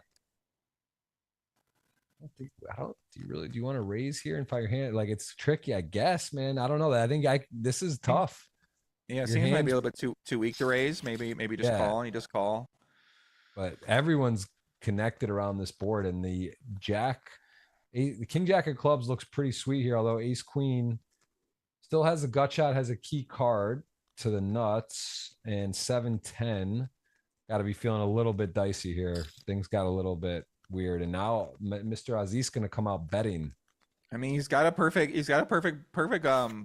semi bluff hand. If you ever do want to have a bluff, this could be a good hand to bluff with. You got a future blocker with the queen, you got a current blocker with the queen, and you have a gut shot to the nut straight, and then rolling. I mean, probably just going to call here because you're probably worried about two pair, worried about a set, worried about queen jack sometimes as well too. So you're probably just going to call, try to hit a flush. And he does hit a flush. Oh my God, this might be a card Masses might actually bluff because now he's got a power blocker with that queen of clubs. So I love the term power blocker. I've never used that. I'm gonna start using that. I love that. I got a power blocker here. True. Yeah, power blockers are key cards. I feel like I've made up my own Hold'em language recently too. I love it. I actually love it. I've never heard anyone say that. I'm definitely gonna use that.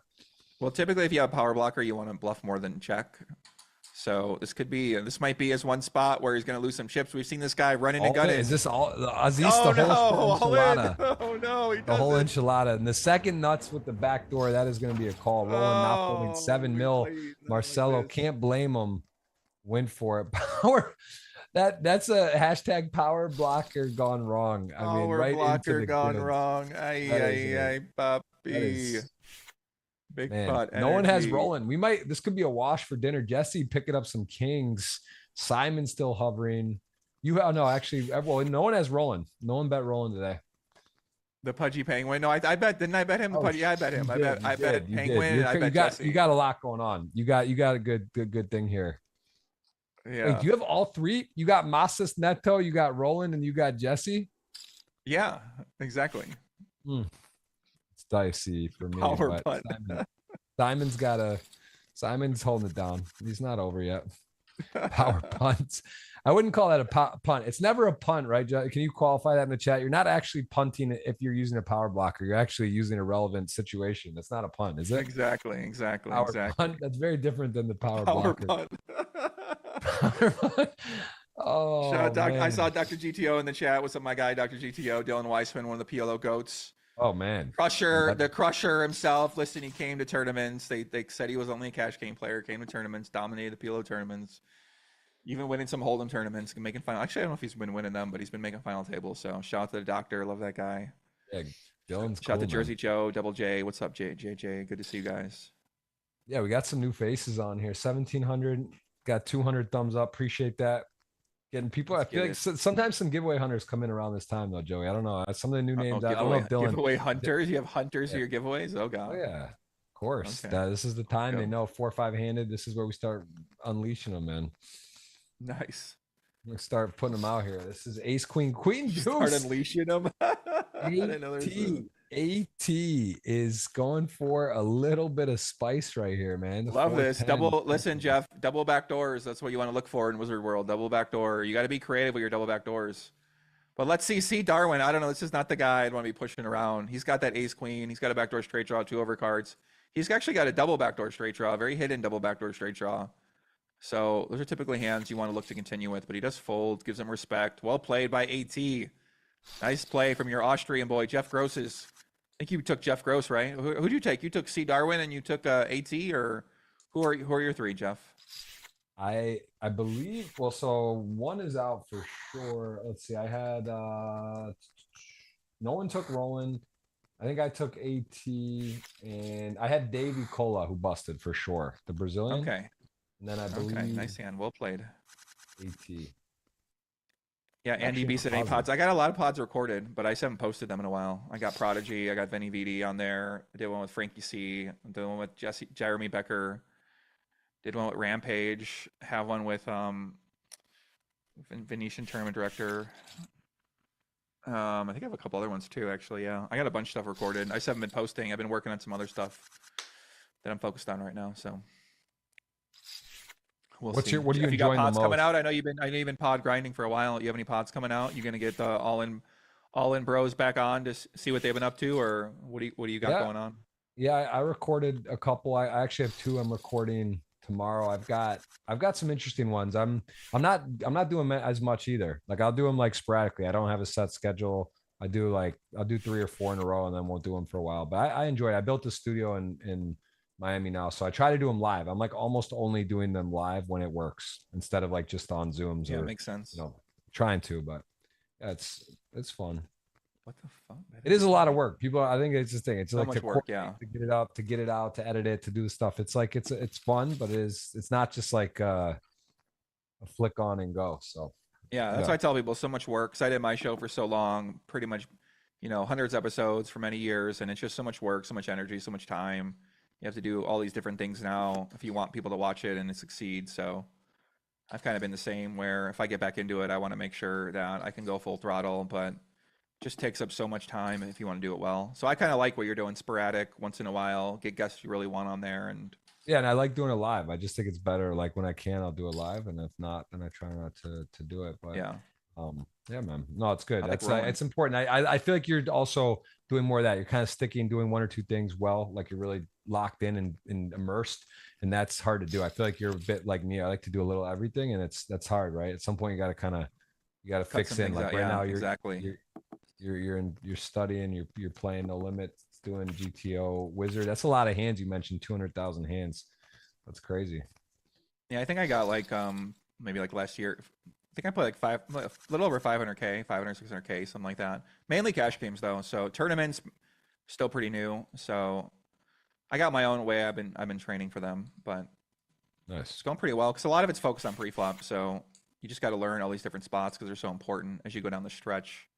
You really got to know your pre-flop. So my plan is to play 1,000,000 hands of pre-flop of tournaments, and then I'll know how to play pre-flop forever at tournaments. I mean, it seems pretty simple, right? Simple goal. It's changing all the time. I just think it's funny. People almost like there's stuff people were doing years ago that thought was so bad that now is like correct, or it's just there's so many, like the game has changed, the population tendency, and yeah, people were ahead of their time. They didn't know it. Amen. What were they doing? Yeah, that's a good question. We're making another check. Actually, making our check raise here from our boy AT. It's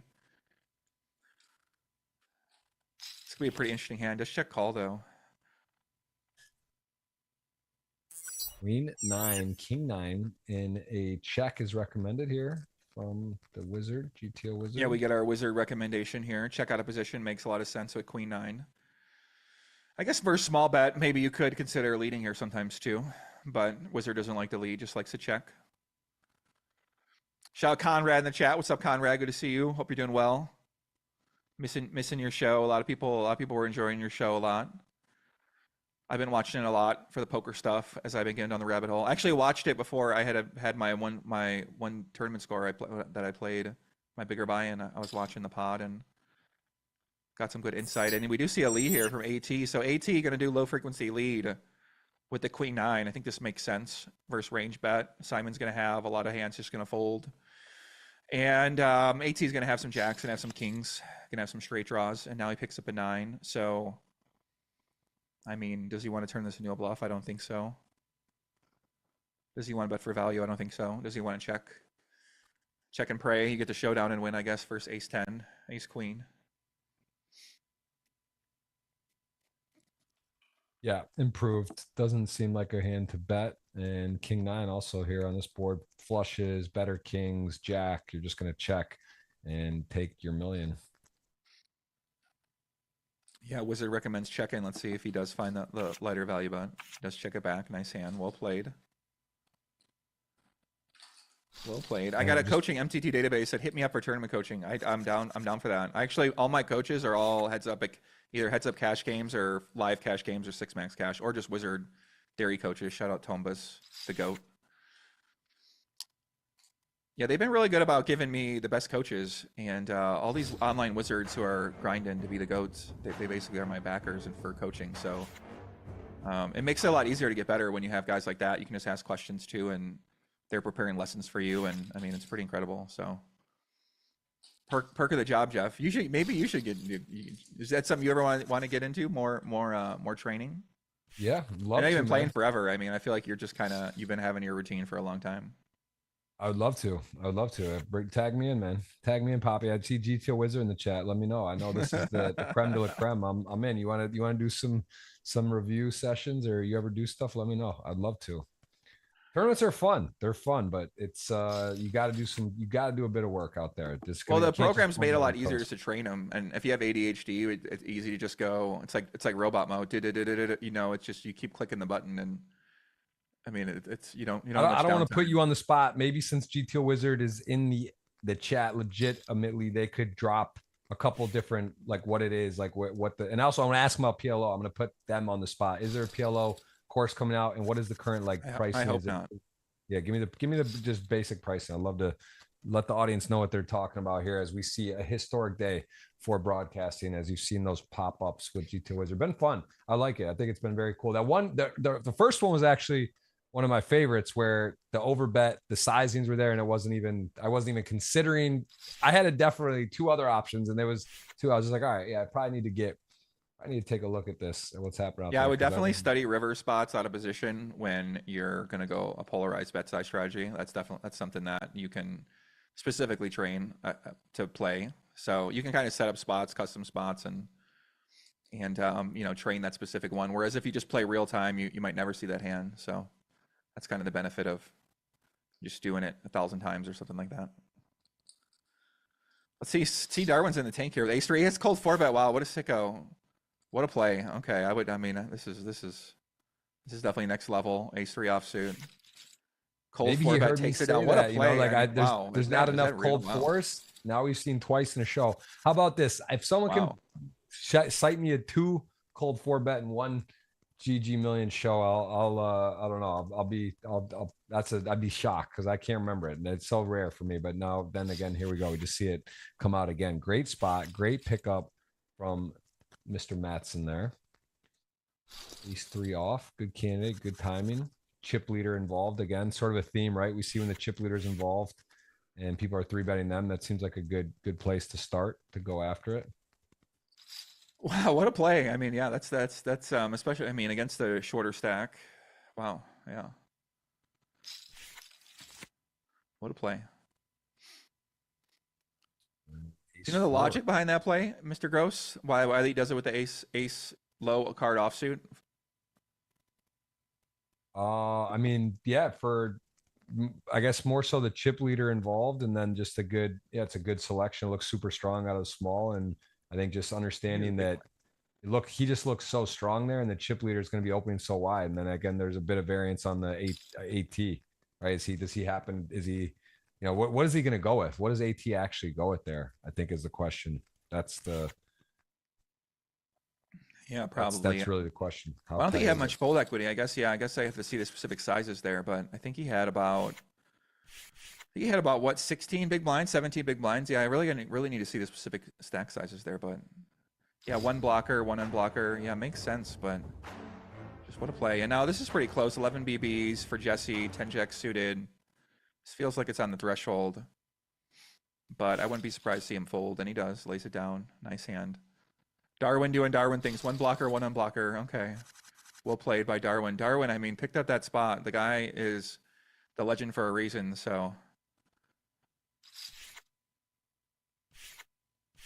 That's hilarious. Guy Jeff says I'm waiting for GTO Rizzard for dating strat. Rizzard, GTO. I think they have that. It's called, yeah, I think they do have that.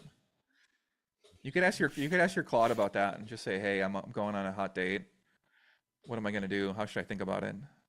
You really got to be I'm a prompt wizard now, so it's all about prompting for your AIs. You got to ask the right questions and know how to get the max value out of your outputs. It's just like, so it's kind of like stuff using is Grok and ChatGPT. There's like it's really stuff you wouldn't even think that is possible if you just like ask anything about anything.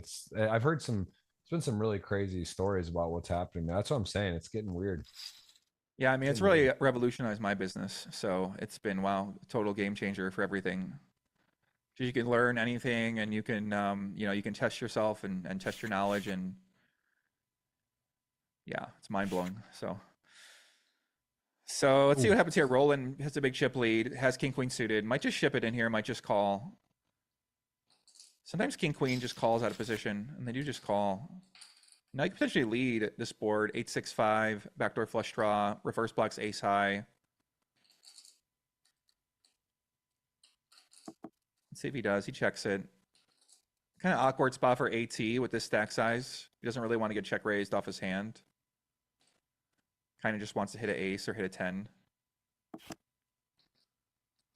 Just check it back. And now Roland could turn this into a bluff, because your reverse blocks ace high. You might just want to try to get off ace high by the river, but this one might be a little bit too strong. You can see Wizard recommends checking it.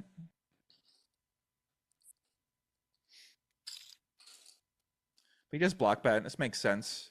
This could be an interesting hand to go bet the turn, bet the river with.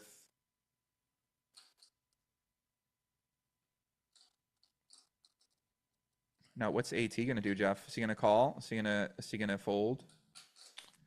I mean, I think as played, you kind of have to call because you check back flop. Your hand looks like what it is. I think it's like close to having to look it up. At the same time, you have no way really to improve other than an ace or 10, and if you're behind, you're guessing. So I don't know. I guess folding makes sense a lot too. I was thinking you might call, but yeah, what do you like there? I guess folding. The more I think about it, you're pretty dead to improving. So yeah, folding makes sense. I mean, small bet you could call, but you're just gonna have to make some tough folds on the river, and you could have some reverse implied odds with a 10 or 10 or with an ace. Probably not though, but you could be just drawing dead as well too. So I don't mind just folding, wait for a better spot. Nice hand. I do have to be careful about the whole card up bias. I do sometimes get caught in there too, where you're like in the moment, you're like, wait, okay, I'm just calling with ace 10 high on that board and that spot against a big blind. Like more and more, I guess, yeah. I think there would be probably I having to fold. You don't love it. You don't love it. Definitely don't love it. A lot of spots in this game you don't love, but you just kind of hope for the best. And so let's see how Jesse. So this is one of the first times I've seen Jesse check out of position, and he checks to see Darwin. Darwin just checks back. Ace King, the gorilla, no pair. Checks it. Let's see if Darwin tries to get a little bit of value here. And B Binder, who won before. Now we only have one repeat winner. So we're either one of these 5 players. We have 4 people that could be their first time winning a GGMillion title, or Simon will get his 4th as he is going to work here. And Jesse, who was chip leader all of a sudden, still 5-handed. So going out 5 would be pretty disappointing for him, obviously, starting the day chip leader. You would get 120. Yeah, One way you're to right. go, I though. mean, that's pretty annoying when you're chip lead and you're, almost Still playing though, yourself on the he's short he's stack. he's got double. He's got double B bind or double AT, and there's still plenty of play left. That's part of the nice things about being chip leaders. You can Oh, this is withstand going to be a big spot here adversity. for him. He's going to have to call. Yep.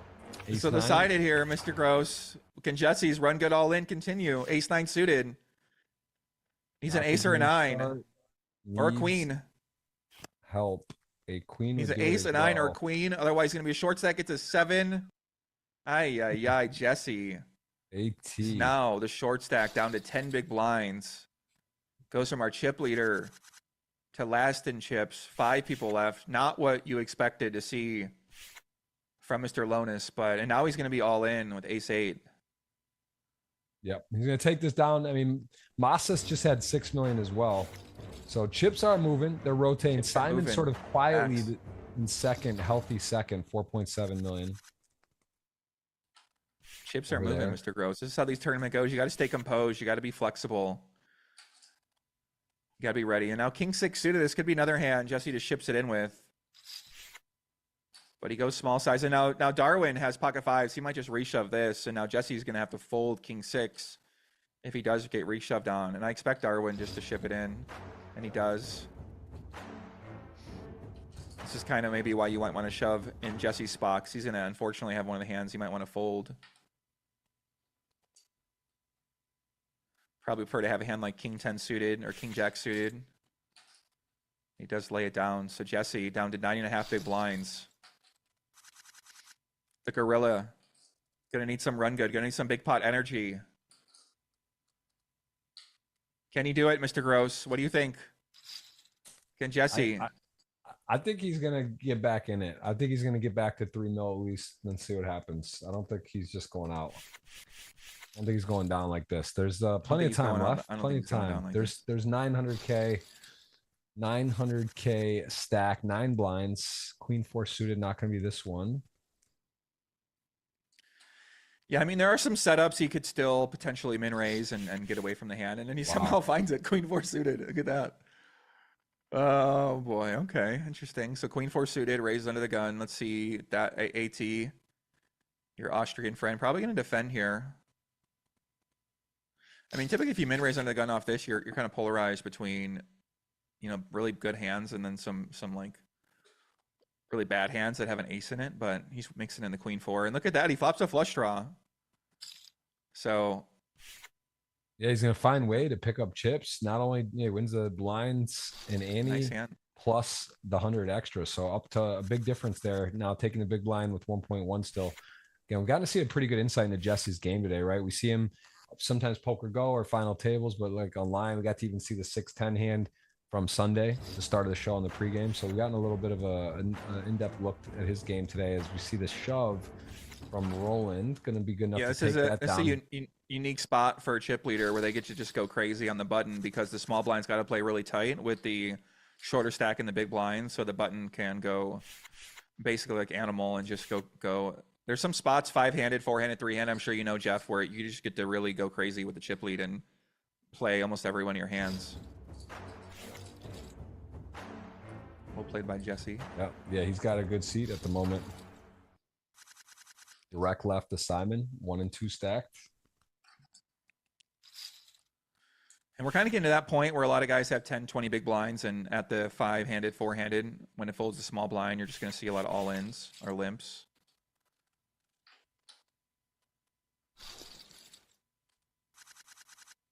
All right, blinds up 61-20. This is where things really get cooking. Some of these stacks, as we mentioned on the big blinds, now even get shorter.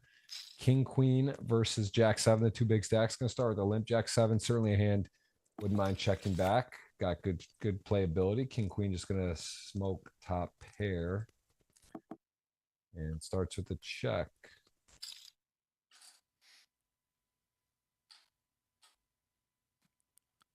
See Darwin probably expecting to just check call here. He does check call.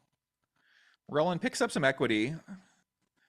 He could small bet or check the turn. Maybe sometimes bet, get some value from a 5, from a deuce, from a diamond. Typically see like second pair does go for value, and he does go for value with the second pair.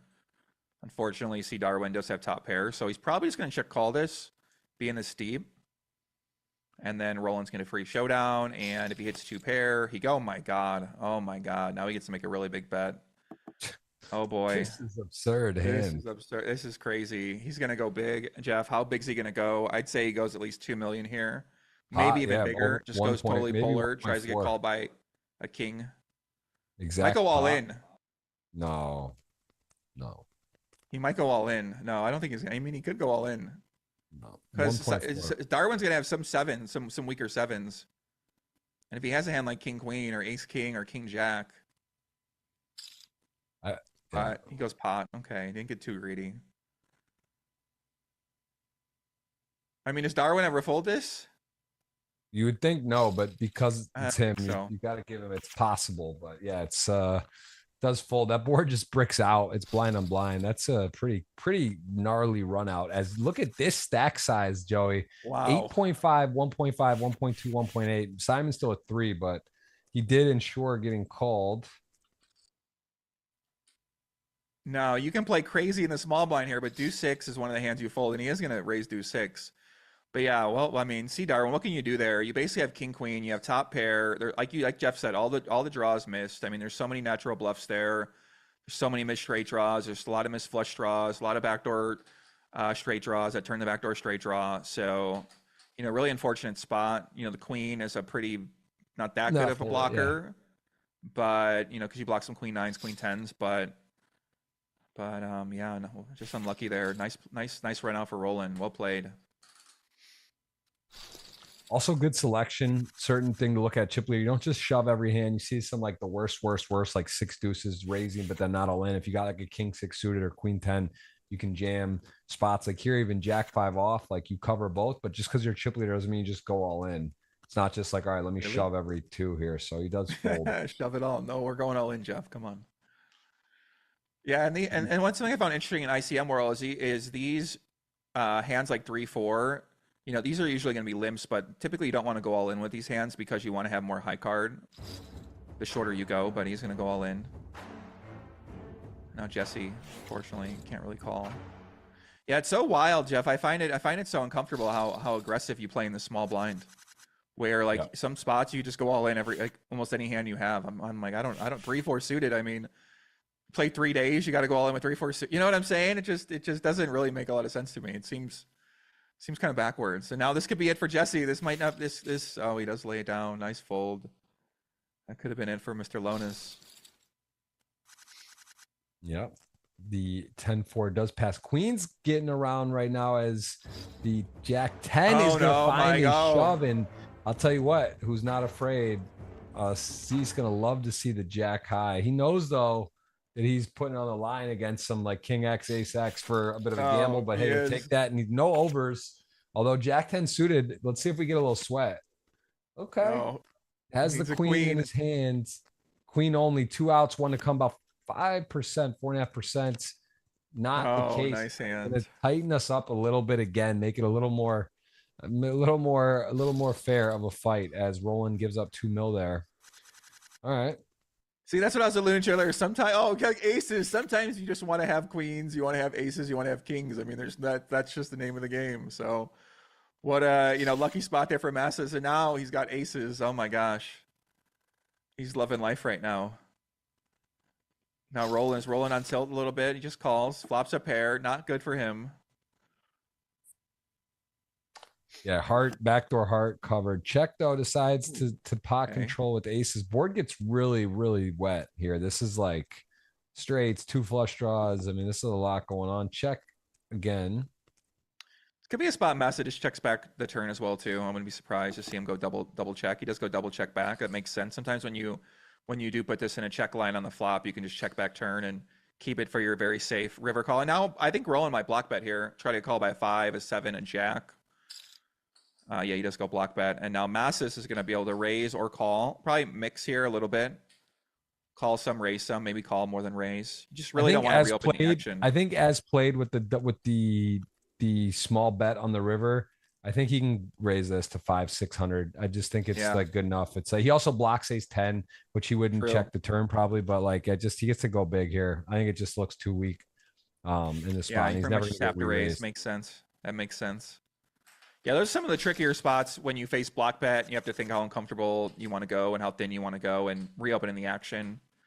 I know it's like a big risk, especially in tournaments when you have a guy who's on a real short stack. So, but maybe like you said, it's just too strong to not do that, especially with the check back, double check back line.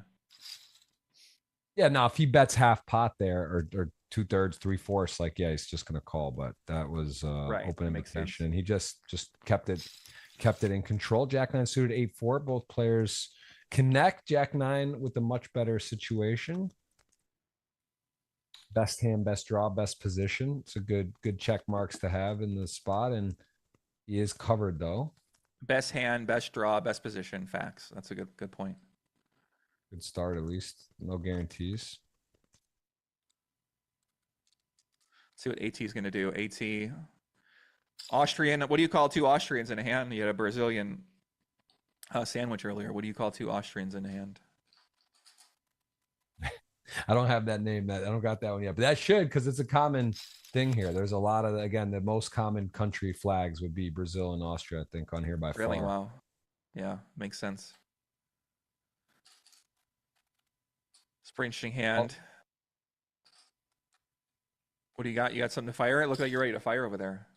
Yeah, I'm just looking at the tweets. I got my computer's not working right, so I'm on my phone for the Your computer's Twitter. not working right. What are you? Yeah, I can't get on. I can't click a link. Can't open anything. I'm kind of can't see the Discord chat. I'm out here, not at full capacity. Poppy, Poor guy, just, bro. What's going on? luckily, this thing's working. That would be a problem. We had Intervention? Shannon Shore. Oh, shout out to Shannon Shore. Guest last week. Did you see this? He won 3 tournaments in a row. He went first. You see that? And where was he playing? It was like 2 poker goes, like 70, 80 person. Okay. But then he took down a circuit event with like 780 people, but it was like first. Yeah, that's crazy. Yeah, that guy's on our level. I mean, he did say he stopped drinking, so maybe I need to stop drinking and really lock in for poker. So what an achievement. That's pretty incredible. The only other player I know of that did something like that was Dan Smith in Monaco like 10 years ago. I remember he took down 3 5K events there. They're like 100 person each. He took first. I don't know if anyone else has done it. I do the math on that. What's first, 770, 80, and 60 players. Like it's got to just be a permutation or whatever. He times it by whatever. It's got to be like $1 million or 2 million to 1 or something more. It's a great question. I don't know. Maybe we need one of our math. Someone in the chat, in tell me that. Tell me 750 first place, 80 person, and 70 person. First. It's probably. I bet you it's over 2 million to 1. But yeah. So let's see if AT is going to bet here with his full house. He does, and now Roland's got a tough spot. He's got the full house. I don't know what you do here. This is really awkward. Small blind versus big blind. You lose to a 10. You lose to a jack. You lose to a straight flush.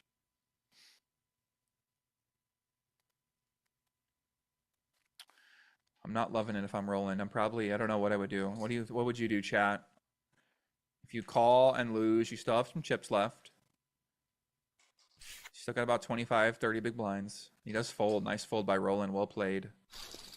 Easy fold. Chat says easy fold. I'm gonna hit the bathroom, Jeff. Okay. Yeah, do it. I'm down here to 5. We are gonna see a winner. Jesse started a chip leader in trouble. Simon going for a 4th title. King 7 suited on the button here. Not going to get to just shove his way through everyone, but hey, he does. And this, Joey picked a hand to miss because Ace Jack is one of the exact hands that are just so hard to put it in. You just, even if you knew he has like Ace 10 or King Jack, you don't even really want to call. So that's kind of the problem and why it's such an effective play. You know, if Jesse wakes up with Ace Jack, okay, he's going to call. You're still going to have 4 million. If you lose, it's a pretty fair fight. And then you get a hand such as this to probably have to fold, and this would be a really interesting one.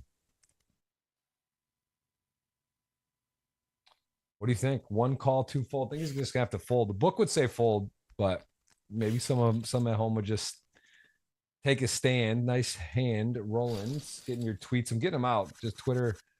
Already got 30 of you here. I'm gonna go ahead and go through these. So I will pick a winner, draw it. Jeff Rose Poker. You can go to Twitter and just go there. My computer's messed up, so it's a little bit hard for me to get the link. I don't even think. Yeah. I can get it here. Get it. Let's see. So weird. So weird that I can be on the stream and it works and some things work, but most things are not working. $50 cash. Link is in chat.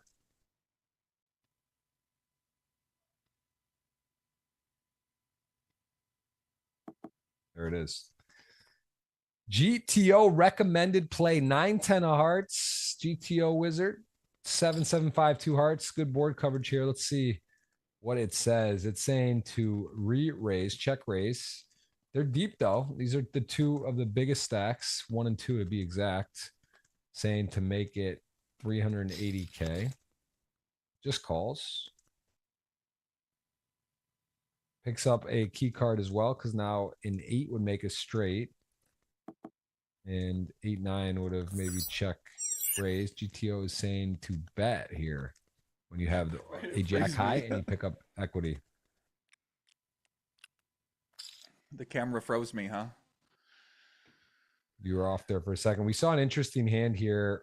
Last hand, we saw King 7 suited shove the button. AT had ace jack off this very last hand, Joey. So it was a big shove and ace jack, one of those ICM just can't call off spots.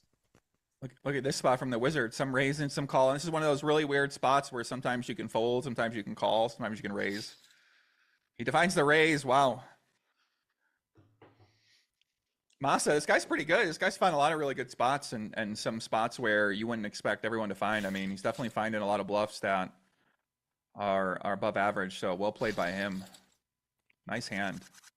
Seems to have picked right in pretty much all the spots he's found so far with some of those bluffs. Really impressive play. And now Jesse Lonis, this could be all in for our hero, the gorilla.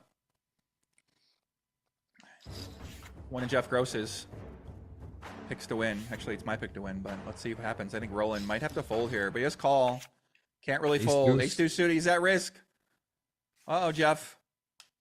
Good flop for sevens. Club, clean, needs an ace-deuce river or can't be a club though either. So yeah, needs help and a double up. Jesse.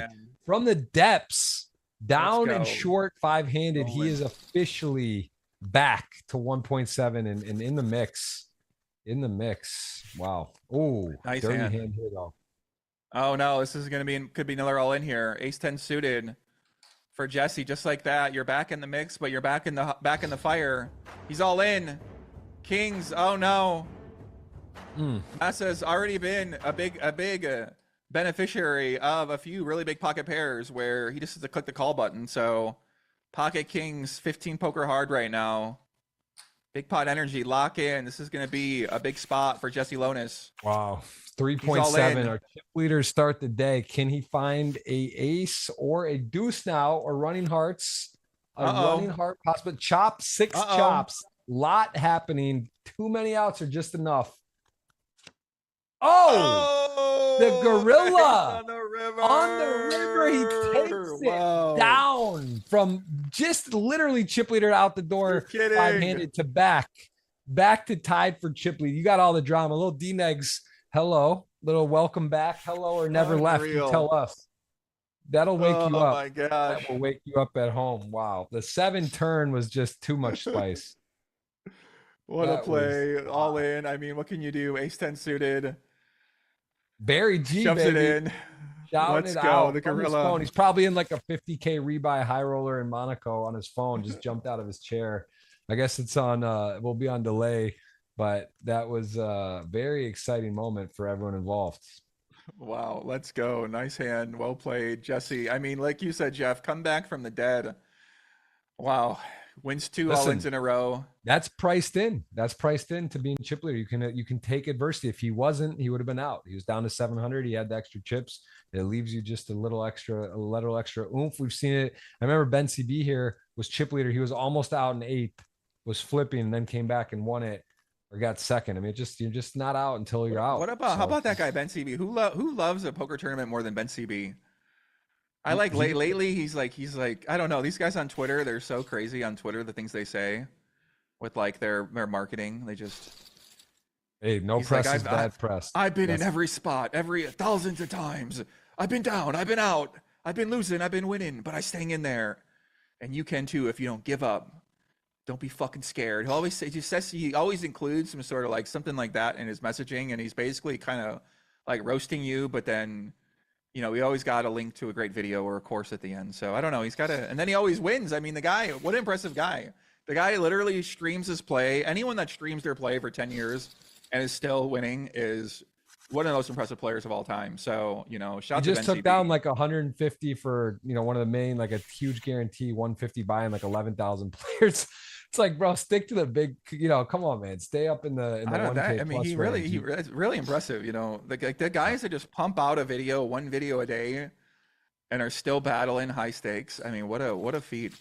That's why it really blows my mind that some of these companies, they just give away all the strategies, and they have all these good players, are given so much coaching. I mean, it's pretty incredible time to be alive as a poker player. Don't leave me out, bro. Send me in your GTO Wizard chat. I want to come in on some of the stuff, Joey. Let me get involved out here, bro. I think you're a PLO. You're a PLO player, buddy. You don't play. It's not true. It's not true. I actually love Hold'em. I found that beautiful game again. I've been all right.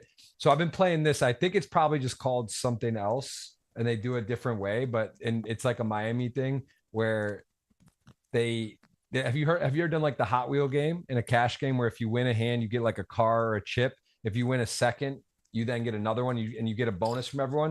And the more hands in a row you win, you just get more, like the bonus goes up and then it caps. But it's super fun and no limit in particular. Okay. But I think there's probably other ways or variations or something.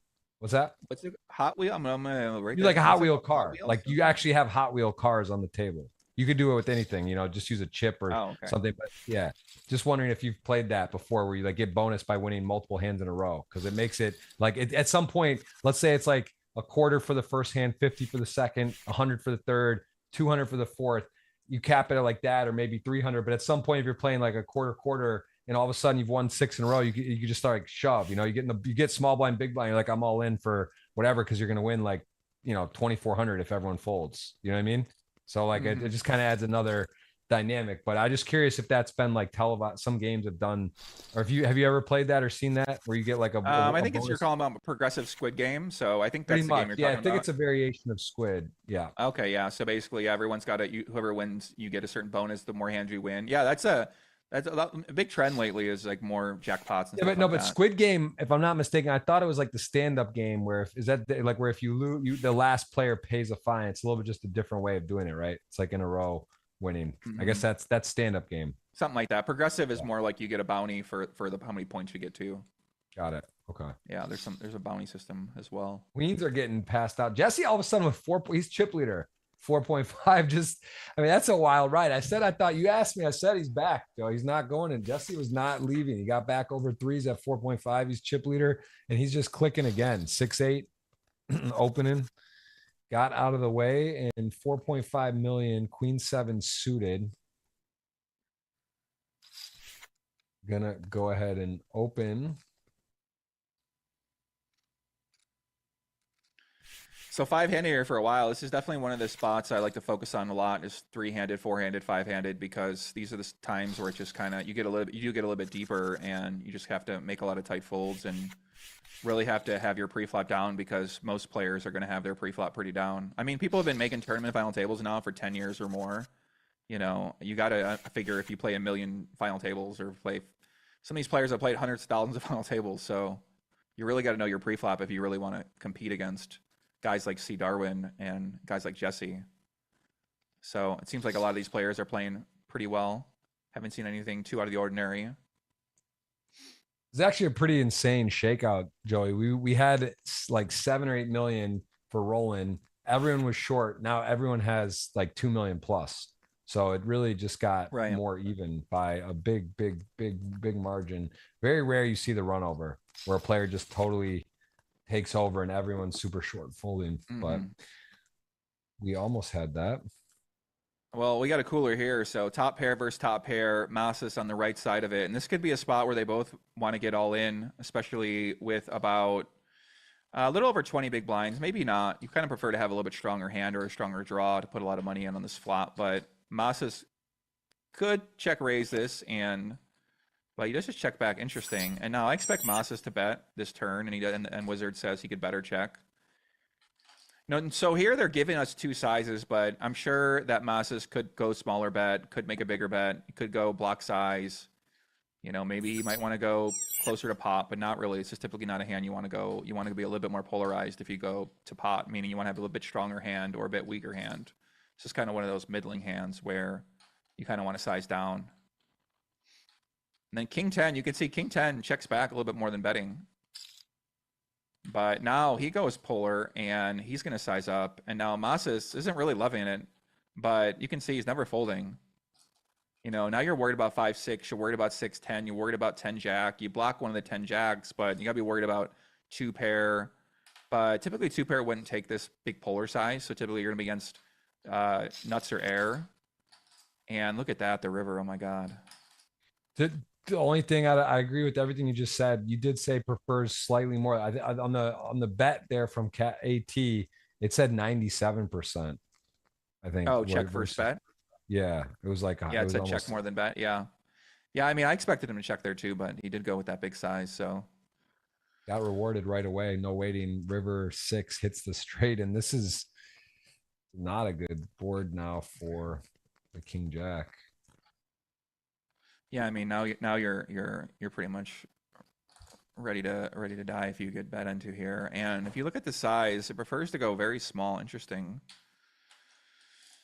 Yeah, I guess it prefers to go 1/3 versus pot size, which makes sense. I guess maybe does it.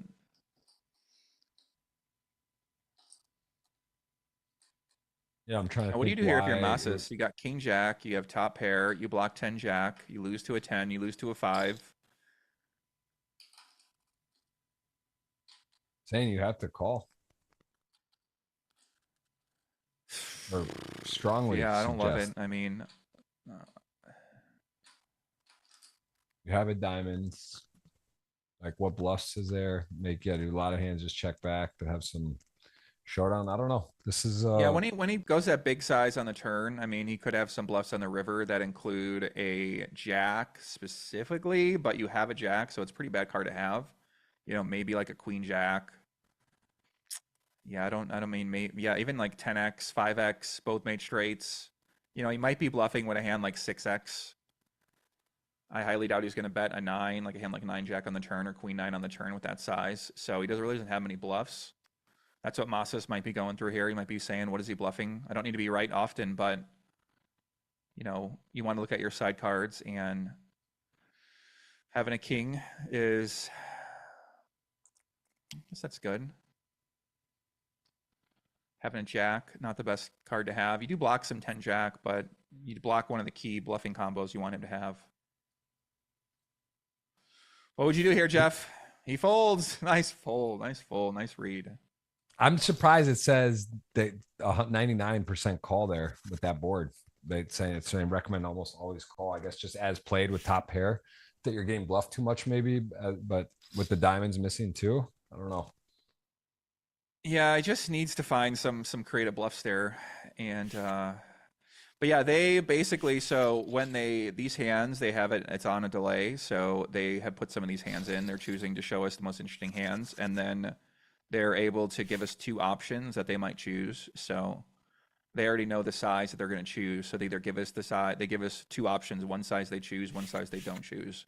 So that's why we've seen every time they've either chosen a side that they've given us or not given us. Whereas normally the wizard can do 3 sizes, 4 sizes, 5 sizes, 6 sizes, or as many sizes as you want. You can't really display that. So for simplification's sake, they're just going with what they think might be the other best option. So not necessarily going to be 100% accurate or anything like that, but so you got to take the data with a grain of salt, and yeah. Plus, it's the first time they're trying it out, so it'll get better over time, and they'll see what works, see what doesn't. But I kind of like it. It's cool. I like seeing what it recommends. Yeah, it's great. I'll tell you what else is great. Getting aces in the small blind. Jesse, is he 1 speed all blast? Is it just 310 suited open? I mean, this guy, I'm telling you, Joey, this is not saying you're because you're chip leader and like, yeah, you can open wide, but he has really he has stepped out on a lot of spots. I love it. Yeah, I love his style. Raise every hand. It makes it look fun. For sure. And Roland him and Roland got a little rivalry going on here. I think you called that out early. Roland took a stand with that 8-9 on the king 3 suited when he was bluffing. He raised with a good hand. It would probably be to check call, and he check raise, min raised. I thought that was an interesting hand early in the match. And Yeah, that here we are. 8-9 offsuit. Yeah, that was Yeah. their 8-9 suited. That was pretty interesting. Yeah, that was definitely on that ace versus that big size. Pudgy Penguins representing Roland Rakita. Jesse 10 deuce. Is he honored Doyle Brunson? I mean, I don't think so. I've seen a couple of hands where I'm actually not even like guessing at some of these. There's people who have been stepping out, really stepping out here. We are up to 3.8, 3.8, 4 million, 2 million, 2 million. Very uniquely close stacks, like two different tourneys happening, a 4 million and 2 million one. As ace 7 going to go to work. Jesse with the ace 9 off, and ace jack, 3 aces in a row here, progressively getting better. 7-9 jack, actually just two doubling, or not doubling, but two bigger. 7 to the 9 to the jack, and a spot where. Wow, he might fold. I was gonna say he might fold out the better jack and the worse jack. Wow, nice play. Yeah, that's one of those spots as chip leader with the offsuit ace where it likes to usually mixes those hands more than just pure 3-bets, but Jesse might be just pure 3-betting his offsuit aces like ace 9, ace 10, ace 8, ace 7. Even like we saw earlier with some of those weaker aces. Those could be some of your 3-bet bluffs. Absolutely right. And Marcelo did not go for it there. Masas Neto got out with the ace jack. Would have had the best hand. 10 suited, certainly playing. Goes for a slightly bigger than min raise, not much bigger. No one with much here.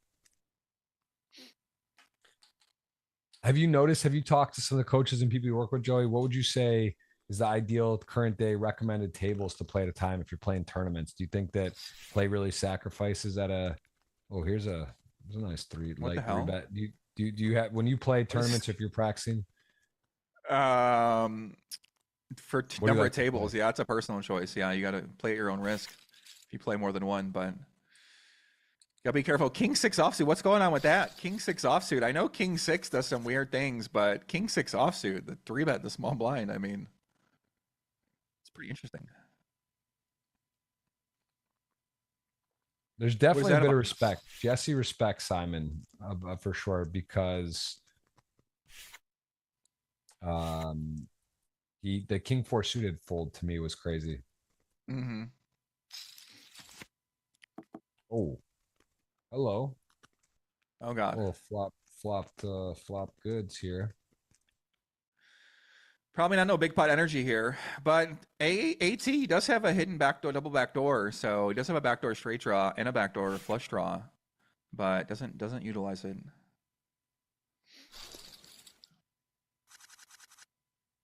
So Jesse still with the chip lead. I mean, like you said, Jeff, everyone's kind of even in chips. It's just tight. It's not, there's no runaways at the moment. It's all up for grabs. Another blind on blind. Seen a lot of those today. Time blank clock's getting a little light. Simon with 130, 147 for AT. Do have a chance to hit zeros on that. We have seen some heads up matches with 0-0. Gut shot. Yeah, how does that work if they hit zero, Jeff? It's just they get 5 seconds per street. So if you don't act in that 5 seconds, you just check. What do you mean? Wait, 5 seconds total? Like once the clock. Once your 5 seconds on your timer's clock. done. Yeah. Like right now. Okay, once like your regular timer's done, you get 5 additional Yep. seconds. Got it. Okay. Perfect. I'm learning. Yeah, it makes it a little extra exciting. That has happened. Okay. 0-0s on two players, heads up. Or is it a total clock for all decisions? Per street. Per screen. Okay. 7-4. Good. Jesse, 5 mil back to 5 million. Feels good. He must feel good. That was dicey there. 700K was that. Yeah. Nice turn for him was that Queen 3 suited open under the gun. Joey took that, chipped up a little bit there. True. All in, takes it down. Yeah, you're right. When he got that little from 8 to 12 big blinds, that's when he won the next hand. So every chip counts. He just showed you every chip counts.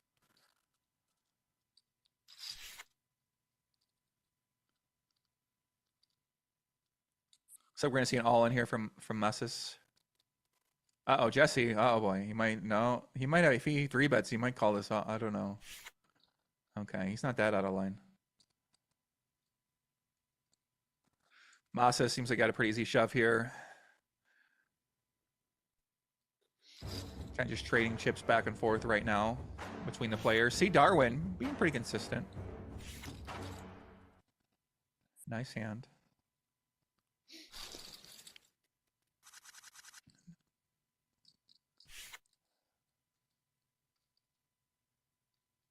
Queen 9. Going to qualify for an open, I would imagine. As full here, he's been opening wider than this. Ace 10 in the big blind. I love his style. He's got the best style. Yeah. Every hand raised. I like this. Let's see ace 10 offsuit. It's kind of awkward hand. Might just call. Wouldn't be surprised to see him do something crazy like go all in though. Yeah, he does go all in. Does make sense. Puts a lot of pressure on Jesse. Jesse can't really call here very wide. Yeah, you get like an ace jack to fold. Even an ace queen off wouldn't love it. Probably would be going for it. You're going to put some pairs in a spot where they don't want to call. Some good, decent pairs. So there's some benefit to that. Also just going to be the best hand most of the time. And two pretty looking hands here. Ace 4 suited, king queen suited. Everyone actually with a little something. Four yeah, the question is Roland gonna ship it in again with king queen? But we've seen Darwin kind of love these pocket pairs in position, but he might not be deep enough. Yeah, maybe he's a little bit too shallow. And now Roland with the king queen suited. He does go all in again. Can Jesse ever call here with this stack? I mean, seems a little too deep. What, ace 4 the all in? Yeah, ace 4 suited, right? Way too deep. No, never. He's not calling. He wouldn't call. I don't think he doesn't call ace queen there. I don't think ace jack. Yeah, you think no he folds ace queen offsuit? Yeah, an ace jack for sure. I don't know. I mean, listen, Jesse's definitely willing to take it a little wider and maybe gamble, but I just they're 1 and 2. It's just like really. I don't think he called. I'd be curious. Ace queen suited. I don't know. Yeah, I'd be curious too. Maybe we'll see that come up, Jeff. Maybe you're tapping into the future. With your readings right now. Maybe we'll see. Open invite, everyone here. Anyone at these final tables, anyone who plays these buy-ins that wants to be on, please reach out for commentary. Jesse'd love to have on someone I haven't got to know very well. You say, I'm sorry, I asked you this before. You know, you respect his game. You like his game. Do you know how? No. I've never. I think I've only talked to him on Twitter. And one of the guys I do want to have on my show. There's a few people I really want to have on. But yeah, I just been following his career from Twitter and just kind of seeing his progress. And I don't watch a ton of Hold'em final tables. I mainly watch cash games, or I watch a lot of heads up matches. So I'm usually studying or training when I'm playing. So I don't usually rail a lot of the Poker Go final tables, which I know he makes a lot of. So this is one of the. But now, I mean, maybe I'll start watching more of your guys' final tables because I really love it with the whole cards. It goes fast. All these guys seem to be very competent players. I mean, a 10K, it seems like pretty tough field. So this might be a collection of some of the best players you're going to see on a consistent basis at a final table with their cards up. So this actually might be one of the best ways to really learn and see the different strategies and styles, because you get to see a guy like Jesse who's been crushing it play every single hand, and all these other players see Darwin play every hand. So it really helps you to learn a lot compared to your trainers. So it's a great way to validate some of your ideas by just predicting what might happen and then seeing what happens and then trying to see why or what might have been different from what you thought. So it's a great resource. Well, I can say this. I'll be at the World Series part of the time, not the whole time, planning to play the main. If anyone is here watching, come please say hello. Get that a lot about the GGMillions in the chat. GG and the Joey Poppy out there. Please, guys, tell us if you got to see the show specifically. You're there. Would love to hear your thoughts. Been some cool hands today. And again, it is a bit of a historic day. Never had this sort of integration of this GTO wizard and this type of breakdown. Very cool, very innovative, and see who gets to get the win today. Simon would be your 4-time champion of this if he wins. Otherwise, we'll have a new champion. Jesse in the lead. Roland been a formidable opponent battling. We've had a lot of chip lead changes in the last 30, 45 minutes. Jesse was wire to wire until he wasn't. And here he goes. Sixes definitely can jam here. Yeah, it's one of those spots, just kind of get in that grind down mode and just kind of wait for a collision on collision to happen. Wait to see some people eliminated. Ace 3 suited, it could be a reshove here for Masa, especially against Jesse, who's been opening the button pretty wide. I wouldn't be surprised to see him just ship this in. He does ship it in, and Jesse's probably going to call here. Yeah, no, he's raising to induce for sure. Can he continue with sixes? He's been running good with sixes, Jeff. Yeah, he knows he's trapping. This hand hand is undefeated today. Sixes clean, fading a 10 king or jack would make it more spicy for the double board pair. Needs to fade the river. Can he do it? Oh, he runs. Does. He does. 3 knockouts with sixes today. Great game of Masas Neto. Neto means grandson in Portuguese, so maybe he's saying he's a grandson of Masas. I don't know that, but he got a nice score, 6 figures, and we're down to 4. We got giveaways, Joey. I know you're not. Let's go, baby. I'm firing the first one in the chat. We're gonna make it GTO Wizard. That's the first thing. Let's do it. GGWSOP. Here we go, Joey. First giveaway. I'm let you help with this. 8-9 suited, big chip lead. Wow. So Jesse Lone is showing you how it's done. Playing well, running well, playing with aggression, winning his all-ins with sixes, and the man is on a mission right now, going for what I believe would be his first GG Millions win. Is that correct? Let me check my chart. Yeah, he's got 3 final tables, 18 appearances, 0 wins. So this would be his first official win in a GG Millions event. So, well, I can tell you this. Giveaways live. $50 giveaway. Keyword GGWSOP space GTO Wizard. And then insert your GGPoker username. Joey, if you don't have a GGPoker username and you want to enter someone, if you're watching at home, you live in the US, you can't do it. What you need I don't think I've ever. I think I played maybe like 3 hands on GG before, because I don't think I've ever really gone to the country. Well, so I can tell you what you need to do, because you need to then gift it to a friend, give it to a friend, type in the win it, and give it over to someone that can do it. I'll let someone else win. I'll let these. No, I'm not saying you. I'm saying if you're watching at home and you don't have an account, you could still win. And then you gift it. You use someone else. Are these guys just waiting for the giveaway? Is that what they're sitting? They don't even comment, and they just no. There's a lot of actors. Only one time. What's up, my man? Zimmer in the house. Yeah, you just need to type it once. You type it twice for good luck if you want. You do it 3 times, you're probably going to be spammed and not eligible. But we are underway for the first $50 of 3 tickets. Good luck to everyone. And no, there's people. Listen, some people are chilling. $50. Listen, what we see that guy Marcelo did was $0. Joey, imagine with 50. I'm not. Yeah, that's what I mean. But they haven't even commented, and all of a sudden they all come out of the woodwork. What's going on with your chat? What's going on with this chat? These guys aren't even commenting. All of a sudden, they instantly comment when you do a giveaway. They're probably studying GTO Wizard on the side, and they're multitasking. Right. Now they're focused. Guys, come on. Look at my man, Jesse. What is this guy's problem?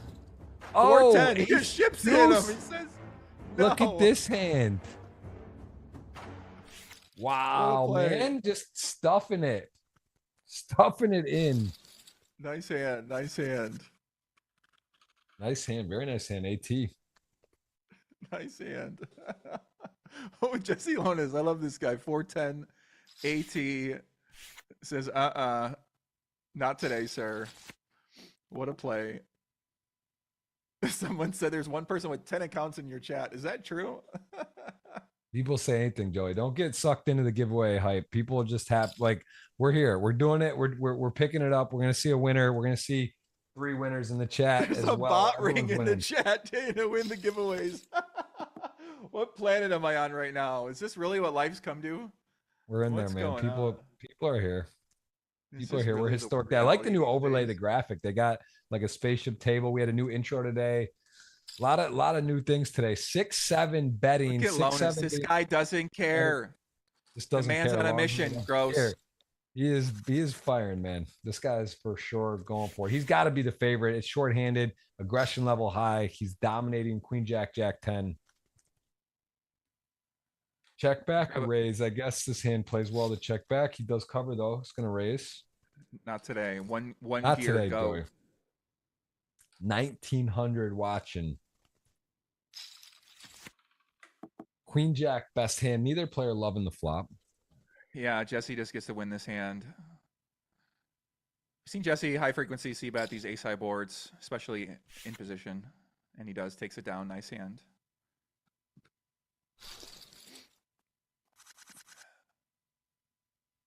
15 poker hard. Have you had your 15 poker hard moment of the day so far yet, Jeff? Ace 3 all in. Oh boy. Sevens. Darwin. Commanding spot. Can he do it? Needs help. Ace 3 way behind. Way behind. Still needs a 9 would be good as well. The 9 or the ace, and it's not going to be that. Gosh. Simon going to go out. All right, I'm going to pick the first winner. We got to do it old school because we're already losing people here. We're down to 3. Simon goes down in 4th place. Or actually, not Simon. Who went down in? What was his? C. Darwin's real name? C. Darwin goes down in 4th place. What did he win here? He won 150 something. Simon Matson. Yeah, Simon Matson. Yeah, I've never known his real name, so C. Darwin. Congratulations, well played. 4th place. Jesse Lonis. The heater continues. Now look at this. We might already see a big pot here. King Queen suited. Perfect spot to potentially go all in. Can AT find the all in here with King Queen suited? It would work. He does go all in and roll in. Ace 8 offsuit, not like this. He's gonna fold. So we got 3 of the best here. It's heating up here, Jeff. This is, you can't blink. Jesse is back to chip lead after being 5 of 5. Crazy. So here we go. 3-handed, one of my favorite spots for tournaments. Pretty interesting flop here for Jesse. Double back door. He can check raise this flop. And roll in. The back door, straight draw. Probably going to bet here. But just check back. Pretty interesting check back. Turn. Let's see, Jeff. Nut flush draw. Gut shot, straight draw. Better check. What are you going to do? Guys, girls, second giveaway is live. The shout out homage to Mr. Poppy GTO. So you need to say GGWSOP, Poppy GTO, insert your poker username. That is number 2 giveaway live right now as King 10 takes it down. 3-handed, lot of money up for grabs in these spots right now. This is a big jumps. Here we go. 194, Joey, on a Tuesday. 194 grand for third. Not bad. Joey's really on it. He's on the giveaway police, man. I respect that. I just don't understand where they're coming from. Someone's going to win some money from this potentially. The $50 parlay. Joey wants to know where you've been. They got to hit the thumbs up to be eligible, Joey. Must be subscribed. I mean, everyone knows the deal, but this is Joey's. You got to get cleared by Joey after the winner as well. I'm not just not anyone's involved. I'm not involved with this. This is not no giveaways involving me. I'm not.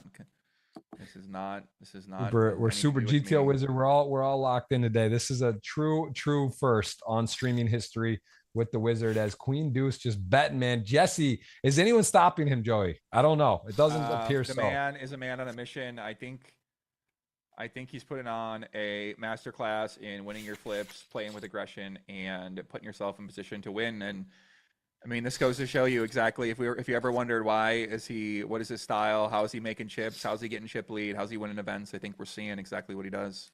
So very impressive to see. Got to run well, got to play well, and get rewarded. Yeah, this is actually actual. I do want to say masterclass to come back. It's like he almost couldn't believe he wasn't chip leader. And he's just right back in it. Yeah, those 2 big hands, like you said, the Queen 4 and then the Ace 10 suited versus the Kings. I think he had 1 double up before that too. And he has a double back door here. He might actually consider check raising this. This would be a little spicy. And he does. Well played. And now gut shot for AT. AT might continue. Just knowing that Jesse probably isn't going to have a lot of strong kings. I guess he could have King Jack, King 10, maybe some King Queen offsuits. The problem with this hand, although, is there's not much when you drill the 3 is you're not bet folding there. Ace 5 with that gut shot on that board, knowing a player is capable with some light hands such as this, but he does connect right away into the second nuts. Yeah, you gotta be willing to give up when you check raise these double back doors and you don't make a turn. At least pick up some equity. Typically, you want to give these up and not blast off with them. So Jesse makes a disciplined check. Now let's see if AT maybe finds like a hidden check back here. But he's gonna go for value. Hope Jesse's got something. Hope he's got a king. Hope he's got some 2 pair. Hope he's got anything. but he doesn't. Nice hand. So we can see Jesse really willing to go for it in almost every spot. Couple pretty hands. 7-3 off. Why not? Right into two real hands though. Jackson, Jack 10 suited. And that will end that. Roland still in it. Shortest AT. 2 Austrian flags. Jesse rocking Mexico. But we know, born and raised in the U.S., he is all over the world. I believe in Monaco. Joey mentioned playing from his phone. He had said, or was on Twitter talking about that. So don't know if anyone's ever won from their phone. Probably in the history, I'm sure it happens, but rare. Yeah, I'm looking at our stats we have for all the players here. So once again, AT, 11 final tables, 88 appearances, no wins in this. So this would be his first win. Roland as well, going for his first win, 73 appearances, only 2 final tables. So AT looks like the more experienced final tabler, and he is going to rip it in Jesse's face here. So Jesse is getting really out of line, very aggressive, putting a lot of pressure on. Unfortunately for him, his opponents are finding some hands, and now they're about even in chips. So anyone's game now. Jesse's aggression not been working out, but he's going to keep it up. And let's see. So roll. I mean, listen, AT's no slouch, Jeff. 11 final tables. Pretty impressive. Second most final tables at anybody at this, at this table to start. So the man definitely knows what he's doing. And he's got a hand. He might want to check raise as well here with a gut shot.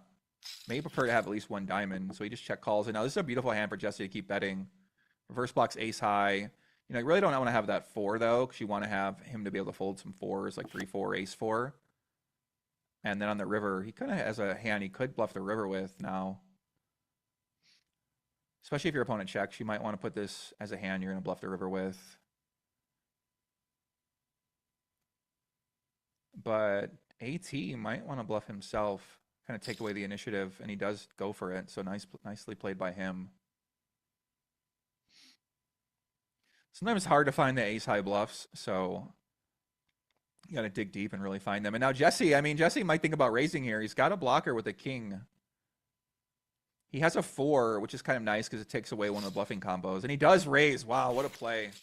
What a play. Sick. What a play. Sick. Wow, he really does go for it. Whenever he sees the opportunity, he does go for it. He might have put up a timing tell or a bet sizing tell maybe on that size, which I don't think so, but having that 4 is kind of nice because I guess, was that I think maybe he made a bet a little bit too big there and maybe he didn't have enough value. So Jesse maybe felt like he could have attacked, but well played by Jesse. What a play. That's a true bluff. That's just to bluff it's frustrating as a player when you make a good play, you make a good bet and it looks like that should end there. And then you actually get like rebluffed. That was high class. That was high level. He's got a different kind of style. It's scary, right? You're like, all right, well, look, I'm gonna get involved. I haven't shown too much aggression. I'm gonna make a play, and then someone just re-raises your aggression. Yeah, it's pretty incredible. But there is something on the river where you really need to choose your size with the right amount of value and bluff, and in certain textures you don't have enough. So those are the kind of spots you want to look for to raise, and that could have been one. I think just that size he chose might have been a little bit big, but I don't know. I'm not sure if that's, I doubt some boards it might not even be that much EV difference to go one or the other. And we might actually see an all in here with Jesse and with pocket 8s from AT. So Jesse's been winning all his all-ins, Jeff Gross. Can he continue? He doesn't seem like the kind of guy to just call here, so I expect him to put the gas down. He does go all in. It's a lot of chips. Calls. This is a big ask for AT. It is 8s 3-handed. I guess at some point you're just gonna you could have a lower pair. Is he gonna play jacks plus like this? Probably not. Maybe induce. So you ultimately roll the dice, take a flip. Oh my gosh! Flip. A lot of chips. 10 mil in the middle. There is the queen. Was there ever a doubt? Needs an 8 on the river, or we will be heads up. Not unreal. Quite. Wow. Jesse with 13 million from 700K with 5 left. And we are heads up. Wow. This Here we go, Joey. He's an all-in machine. 68. We'll stall my shit out of a 13 million chip pot here. We are up to a big deficit. Big deficit right in the 9s for Roland.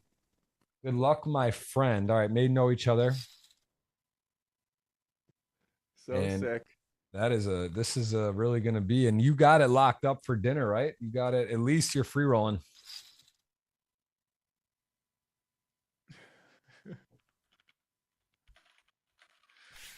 So Jesse Lonis, let's see how he plays heads up. Heads up, obviously, I'm expecting Jesse to play every hand. You know, some players just mix limp and raise, but I expect him to be in every single hand. So this is where the real money is on the line. We see the money at the table. I love that effect. That's nice. I like that. Yep. So let's Jack see, 10, Jeff 5-8. Pros. 5-8 is in the lead. Roland needs a little help. Hey, heads up, man. One double. Things are real tight. So not quite over yet. We are still in it. And Jesse just never gives up on a pot. The Jack 10 with the club here. He's still wheel spinning. Double back door. He might check raise this one, especially on ace high. He does check raise. He's a sicko. He finds them all. He's a double backdoor hunter. This guy is a double backdoor hunter. He's the gorilla looking for the prey in the jungle. And 5-8, I mean, Roland might not want to give this up. You know, when you know you up against a hunter, sometimes you got to fight back. He does fight back with the re-raise. Let's go. Penguin digging deep. These guys are on another level. Let's go. What a play. Nice play by Roland. What a hand. Well, second giveaway, Frankie B, 50 your way, coming GG ticket. You will be dropped into your account from GG. And the third 50 ticket getting underway, Joey. Any you saw some new faces. Saw some people popping in today. Looks like you had a lot of people checking in over here. This is definitely fun. And the GTO Wizard, I think, is here to stay for the add-in plugins. We got a mystery hand GTO Wizard as well. That was cool. Got to get the combo pack there. Shout out to D in the chat. D gets it. I see D. D's definitely one with the 2 card. Wow, what a match. Okay, so let's see if Jesse can close this out. Let's see how he's going to switch it up. I'm expecting an aggressive style. These ace-6 suited hands are a little bit awkward, a little bit uncomfortable, this stack size. Might just call, could go all in. I don't think he's going to use a smaller size. Just go all in. Usually like those like marginal aces, you kind of just want to maximize fold equity. Takes it down. Yeah, Andrew says GTO Wiz plugin's a nice touch. Yeah, I agree. I think it's cool. I'm excited to see where they're going to go with it and how they're going to upgrade it because they got room for more stats. I mean, they've got access to stats and data and everything. So I think there's a lot of potential. So that's what I like about them. They're always innovating, always got some new ideas, always kind of got something in the pipeline, working on all types of new different things and trying to push the game of poker training forward, which I personally love because I'm addicted to poker training right now. So it kind of makes sense. I'm enjoying it. So shout out to them, shout out to Eva, shout out to Matt, shout out to all the team, shout out to Tombos, Josie, all the designers in the back. I know those guys all work hard. They're out there watching, excited to see it in action. So Jesse Lonis going for the W. And once again, in heads up, the game changes because second pairs, third pairs become a lot more valuable. So a hand like this, second pair, typically going to be a lot better of a hand on average. So you could potentially even get 2 streets from some weaker hands. You can see right here, now you have a 7-10. Jesse might actually block bet this because hoping to get called by a 3, by a 4, by a hand like 7-5, by a hand like ace-5. So your value bets on over 2 streets become a lot lighter. And once again, he does find it. So it's a nice play by him. Now Roland actually has a hand he could bluff here with king 7. You might not want to have the king. So kind of, you don't want to have king 9 or king jack, but with that 7 specifically, you could bluff sometimes, but just folds. Nice hand. Yeah, you play a lot of heads up, points. Jeff? No, not big heads up. I like it, but I don't not doing too much. Don't play online much. For heads up, but it's fun to watch. I mean, I've done a lot of these now. I've seen a lot of these each week, and it's definitely never over till it's over. So it is interesting, and it's a momentum thing. It's hard to finish. You got to actually win, get the last chip, and hard. Even here, Jesse is in a great position, but not a lock as we see the last giveaway underway. Good luck, everyone. Let's go. Roland could check raise here. He's got the 6. Kind of maybe prefer to check raise with this one, but maybe not deep enough. But you prefer to check raise because you reverse block queen, king, and ace. So those are hands you want him to fold. Preferably do a check raise, and maybe he would bet those hands. I mean, the jack's kind of bad, but he does lead here. Interesting. Yeah, I like this lead. 6. But I don't think this is going to work. I think Jesse can call the turn and then bluff pretty much pure on the river. And now when you're rolling, you're just in like a world of trouble because are you really going to value bet a 4 or a 3? Maybe you would for block, so maybe he should block here. But Jesse has a pretty interesting hand to bluff, and now Jesse's got a pure bluff. I think he's just going to shove. Just going to polarize his range to a king or a deuce. Or he doesn't, yeah. Kind of, maybe I like a little smaller. Like smaller bet makes sense too because you might not want to polarize. You might want to be able to value bet a 4, or maybe want to value bet a hand like 8s or 9s. So that just seems smart. I like that play.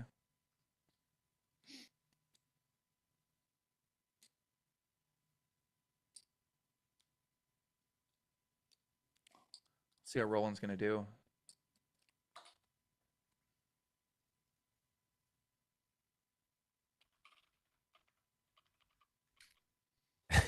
Is there ever? It just looks so strong. Is there a chance he would ever check raise here? He's tanking. Like I got a He call. calls. Oh my God. Wow. He's a sicko. What a call. Wow, sick hand.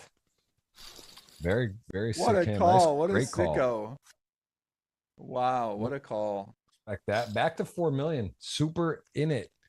Nice hand. Jesse likes it. He digs that. Wow. He respects that. Wow. What a play. Wow. Queen 6 suited, 9-5 off. All right, Queen 6. You know the computer hand, Wow, what a Joey. call. You know the dead middle hand in poker for heads up play. What is it?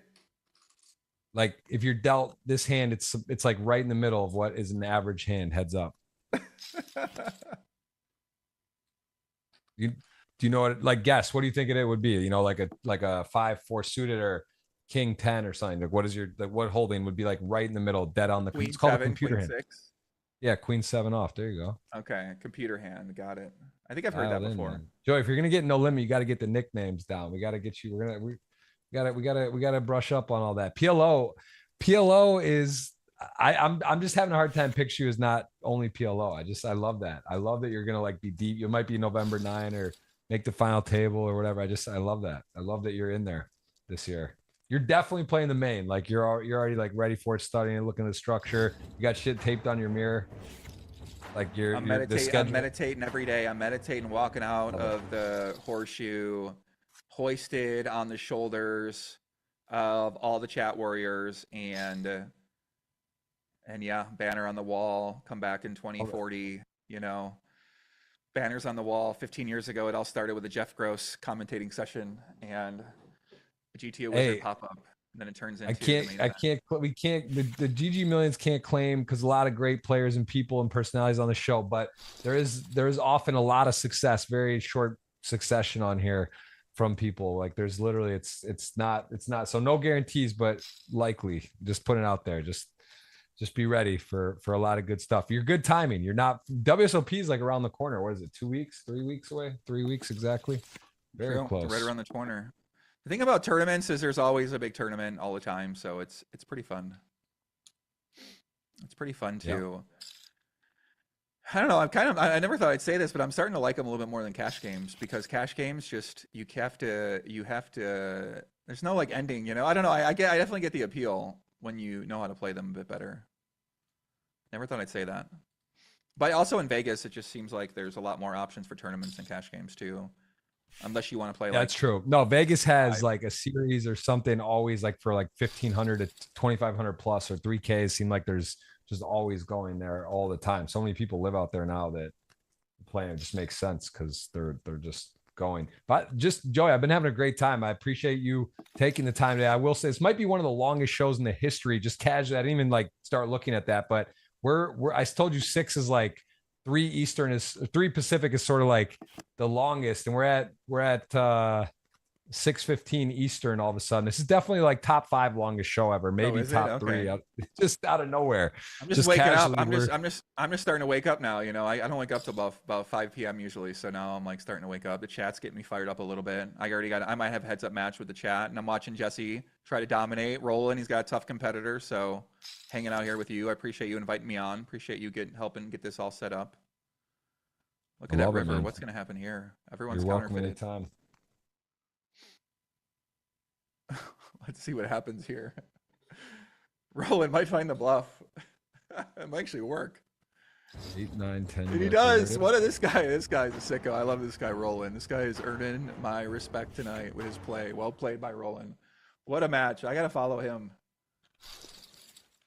I got to see. I got to see about Roland. I like his style. He's got 15 bigs. Still a ways to go. Got the third giveaway. I'm putting it out here right now. And again, thank you to everyone watching and where you are watching from. We've had an epic show, long show today, three and a half hour. Ace 8 gonna jam the limp there. That's something we notice.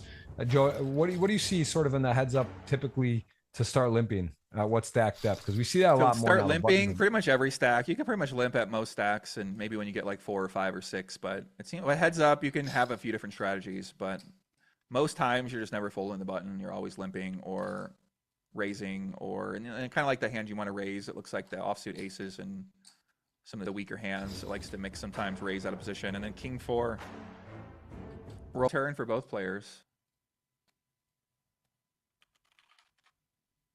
Still likes bet, saying it's it's heads up. It's hard to make a flush. You still have top. It's going to be hard to bet a lot of rivers, so maybe go big, decent bet here. Try to get some value, and then Wizard says bet again, and he does bet. Nice hand. Chat saying it died. Did we die? Are we back? Are we here? Are we live? I think we're live. I think it was on Twitch. There was an issue. We're here. We're live on YouTube. Appreciate everyone tuning in with us. Seen GTO Wizard in the chat as well. Refresh. There it goes. 1,800 on 9-5-5-6. No one with the pair. Gut shot though. Jesse, I like his likelihood to win this hand. Gonna come in with a bet. See if he check raises. I mean, he prefer to have at least one heart to check raise this, but he does check call. Yeah, it's kind of awkward stack size because Roland doesn't really have much behind, so your incentive to check raise, I think, goes down a little bit. And now Jesse has got the most pure bluff. It's just a matter of what size he's going to go with. Might go smaller, represent some 7s, represent some queens. Probably doesn't want to go big size only, but he does check. Interesting. 9 high is going to win. Nice hand. Interesting he didn't bluff that. I would expect him to bluff with 5-6. Yeah, unpredictable. Never. That's one thing Jesse has shown us a few different gears. He's got the command right now. Got to win it though. Got to get all the chips. It's a tournament. No deal making. Playing for that last jump in prize money. Everyone here guaranteed 247. Not bad. About $250,000 locked up. But for the glory, the title, and we will have a first-time winner on GGMillion today, which is pretty cool. That is going to be a new champion of this tournament for this week, and we'll be back next week on Tuesday. Another big show, same time, same place. Joey, first time, hopefully not his last here. Got to be part of. We're gonna have to check it out, but maybe a record length stream, top 5, which is. I got the record length stream. Well, I've been perfect. Kind of wild, yeah. Closing on 3.5 hours right now. Yeah, the good thing about that hand that Jesse didn't bluff is sometimes in heads up you don't always bluff the bottom of your range on the river, because if you always bluff, then you're bluffing too much. So, and now Jesse, this is kind of what I could have expected to see from the other hand from him, but a little different situation where he does go polar, overbet, takes it down, nice hand. We are a little bit deeper too, so. Yeah, heads up. There's just so much money heads up, Jeff, that you really got to know how to play, and it's such a different game, and everything changes. So, kind of have to adjust your mindset. But yeah, he could have been scared. I mean, the chat's kind of wondering, Jesse didn't pull a trigger on one of those. Was he scared? Was he scared of Roland? And I think he definitely respects Roland's game. It'd be hard not to, seeing how well he's been playing and how many moves he's been making. So, he's definitely shown he's very capable of anything. 10-5, take it down. It is 3.5 to 12.5 million. Ace deuce 3-9 offsuits. Getting in the range of some weak aces and kings, stuff like this, where he can just shove. Yeah, 16 blinds. Doesn't really want to be limping that hand. Doesn't want to be raised folding. So he just decided to shove. And here is 2 decent hands, 9 high and 8, 10 high and 9 high, 9 high suited.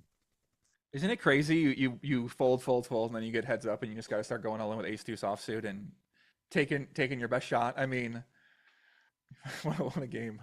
What an interesting game. What's up to Bangladesh in the chat? Shout Dropping out the to flag. Bangladesh. Yeah, we love Bangladesh. That's out there. We'll take it. Respect it. This is a big board right here. 9, 10, 8, 9.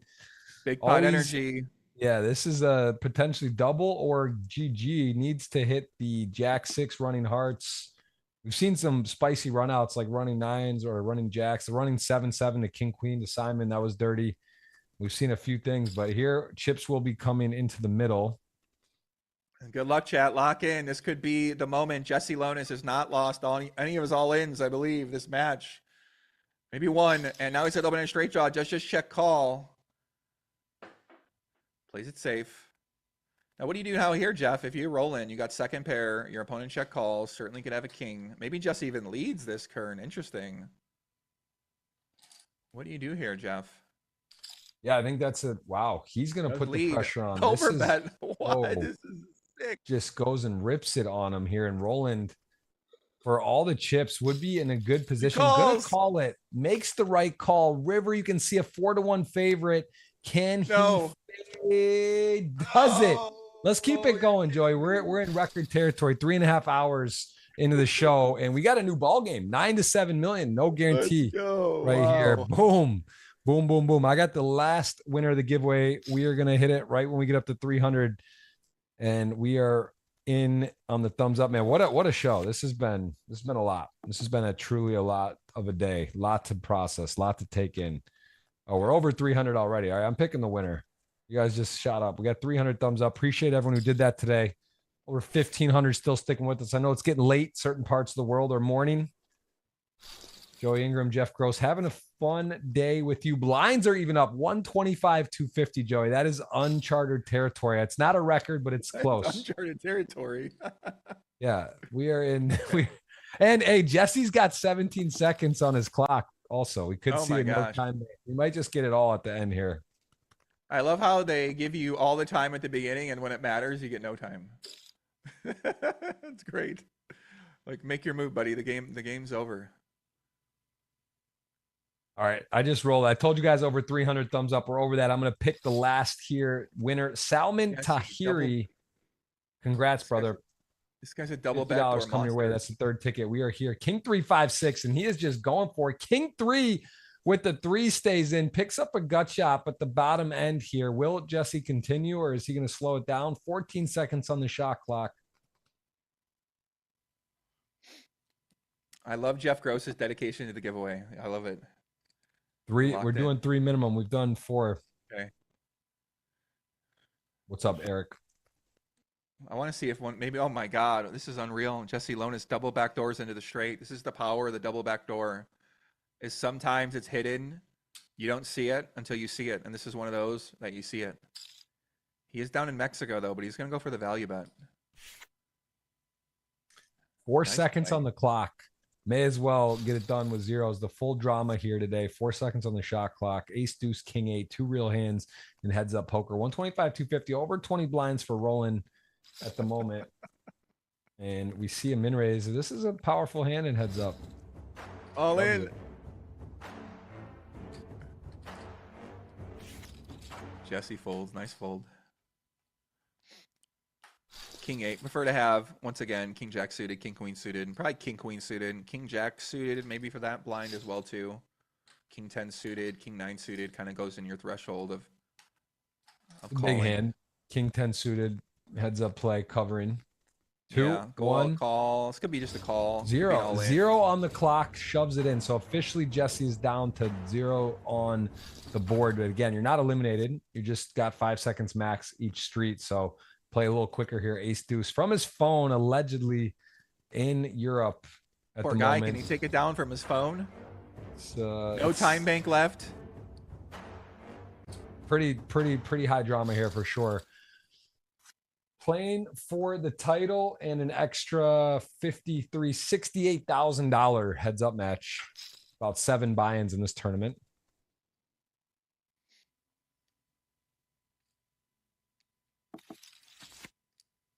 And a 3 versus the 2 over to the 3 flush draw. So both players are engaged on this board, heads up poker.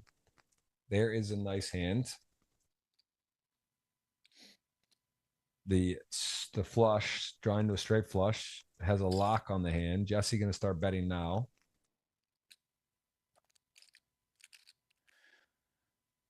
Probably just going to call, have his flush, hope Jesse maybe bluffs it off. He might want to raise here, maybe get some value if Jesse has a hand like a pair and a diamond, but river's a 5. Now if you're rolling, you're hoping he's got a 6, you're hoping he's got an ace. And Jesse doesn't have much time to even think about it. So I bet Roland probably go with the big size here. Hope to get called by an ace. Hope to get called maybe by a 6. He's gonna have some one card hands. Yeah, he does go big size. He's gonna have like queen 9 with a queen of diamonds. So I like that size by him. Well played. Ooh. Pretty looking hands. Ace, king, and 7-8 suited. Jesse Lanis, 0 time bank. Does he want to limp or raise? And he's going to raise. Ace, king, certainly going to play for more. Ace, king. Very strong hand. 9-handed, let alone heads up. These guys look like they only got one size, but he is going to go smaller size. And now Jesse might want to call here, Jeff. This could be a call. 7-8 suited. Oh, yeah. We haven't seen a For call sure. of 3-bet yet. In position, calls, gets middle pair. Roland rolls the dice on the 3-bet, not all in. Can't blame him. Trying to induce, get some action, but now he's got some unwanted action. He's out of position, out chipped, and now out flop. Joey, this is could be it. Big potentially pot the energy, end. lock in, Mr. Gross. This could be it for the game. Oh, he's in there. He's betting. Jesse's not folding. His shot clock could knock him out. That's what he's got to be careful of. 4, 3. It would fold him if he doesn't act. All 2. in. He's all in. Ace, king gonna fall. 7-8 suited in the lead 80% of the time. This is over. 10 on the turn. Needs an ace, a king, or that is it. Clean. That is not an ace. That is not a king. That is GG Jesse from first to 5 of 5 to first. Gave you all the drama today, Joey. What a day. Near a record length in stream, and the first title for Mr. Lanis, the Gorilla Energy. I saw a lot of Jesse fans in the chat. What a day. Talk to me, man. We got to look at the odds. Jesse was your chip leader, was first. There's what it looks like, 315K for that score on that screen. What a beautiful day, man. What an epic final table. Tell me, Joey, how you feeling? Feeling good. Learned a lot. Jesse played well, ran well. What a performance. What a week. The guy's been crushing it. And yeah, what a chance. First time joining here, getting to see Jesse play. Getting to see him dominate, hanging out with the chat. Everyone in the chat's fired up. Shout out to everybody in the chat. Been watching this entire time. Big shout out to Jeff. Big shout out for you guys for inviting me on here. Shout out to GTO Wizard, of course, for helping to set all this up, and all the team there working hard, helping to debut the new graphics. And yeah, really appreciated it. Really enjoyed my time. Really enjoyed your community you got over here, Jeff. Everybody in the chat. Thought we had a lot of cool people out there. Jersey Joe, Eric McClellan, Baxter, Aaron Kramer, Equity Jam, a lot of guys out there. James Stevenson. One of the guys was talking a little shit earlier, but I like him too. Dylan, the PLO man, came in. The Crusher while he was in there. We saw some familiar faces as well. New faces, familiar ones. Appreciate everyone. There's a look at the odds. 3.28 to 1 wasn't much of a price. One of the actual biggest favorites I've seen is that don't think it's really ever less odds. That means if you bet 100 to win 328, or if it's a crazy that he took it down, and there was really no surprises. The short stacks went out early, and we see the chip leader ended up taking it down. So epic day. Appreciate everyone. Big shout out to GTO Wizard, Poppy GTO, all the GTOs out there, and anything we saw GTO Resonator, whatever he's talking about. We got everyone here having a good time. We will have this again in the future. We'll definitely have Joey back. Check out his podcast. Check him on socials. Where can they follow you, Joey? Most active? Twitter, Instagram, what else? Probably like Instagram, Poppy GTO, or Twitter at JoeIngram1. And yeah, shout out to Megan out there, Jesse's wife's account. She's in the chat, showing a lot of love too. Enjoyed the show. Hope you enjoyed the show, Megan. Congratulations, Jesse. Really appreciate everybody out there. Incredible one as well too. All you guys out there, all the love, all the good comments. Jeff, once again, you the man. Appreciate it. I appreciate it. Hello to Jesse's wife. Tell him congrats. Send us a pic. Tag us. We'd love to have him on the show as a guest. He's in top form, one of the top players in the world. Joey mentioned he's got big dreams, and he's on his way. So appreciate you guys and girls. See you next week. Tuesday, same time, same place. Joey, legend, bro. Appreciate you. See you guys later. Peace out.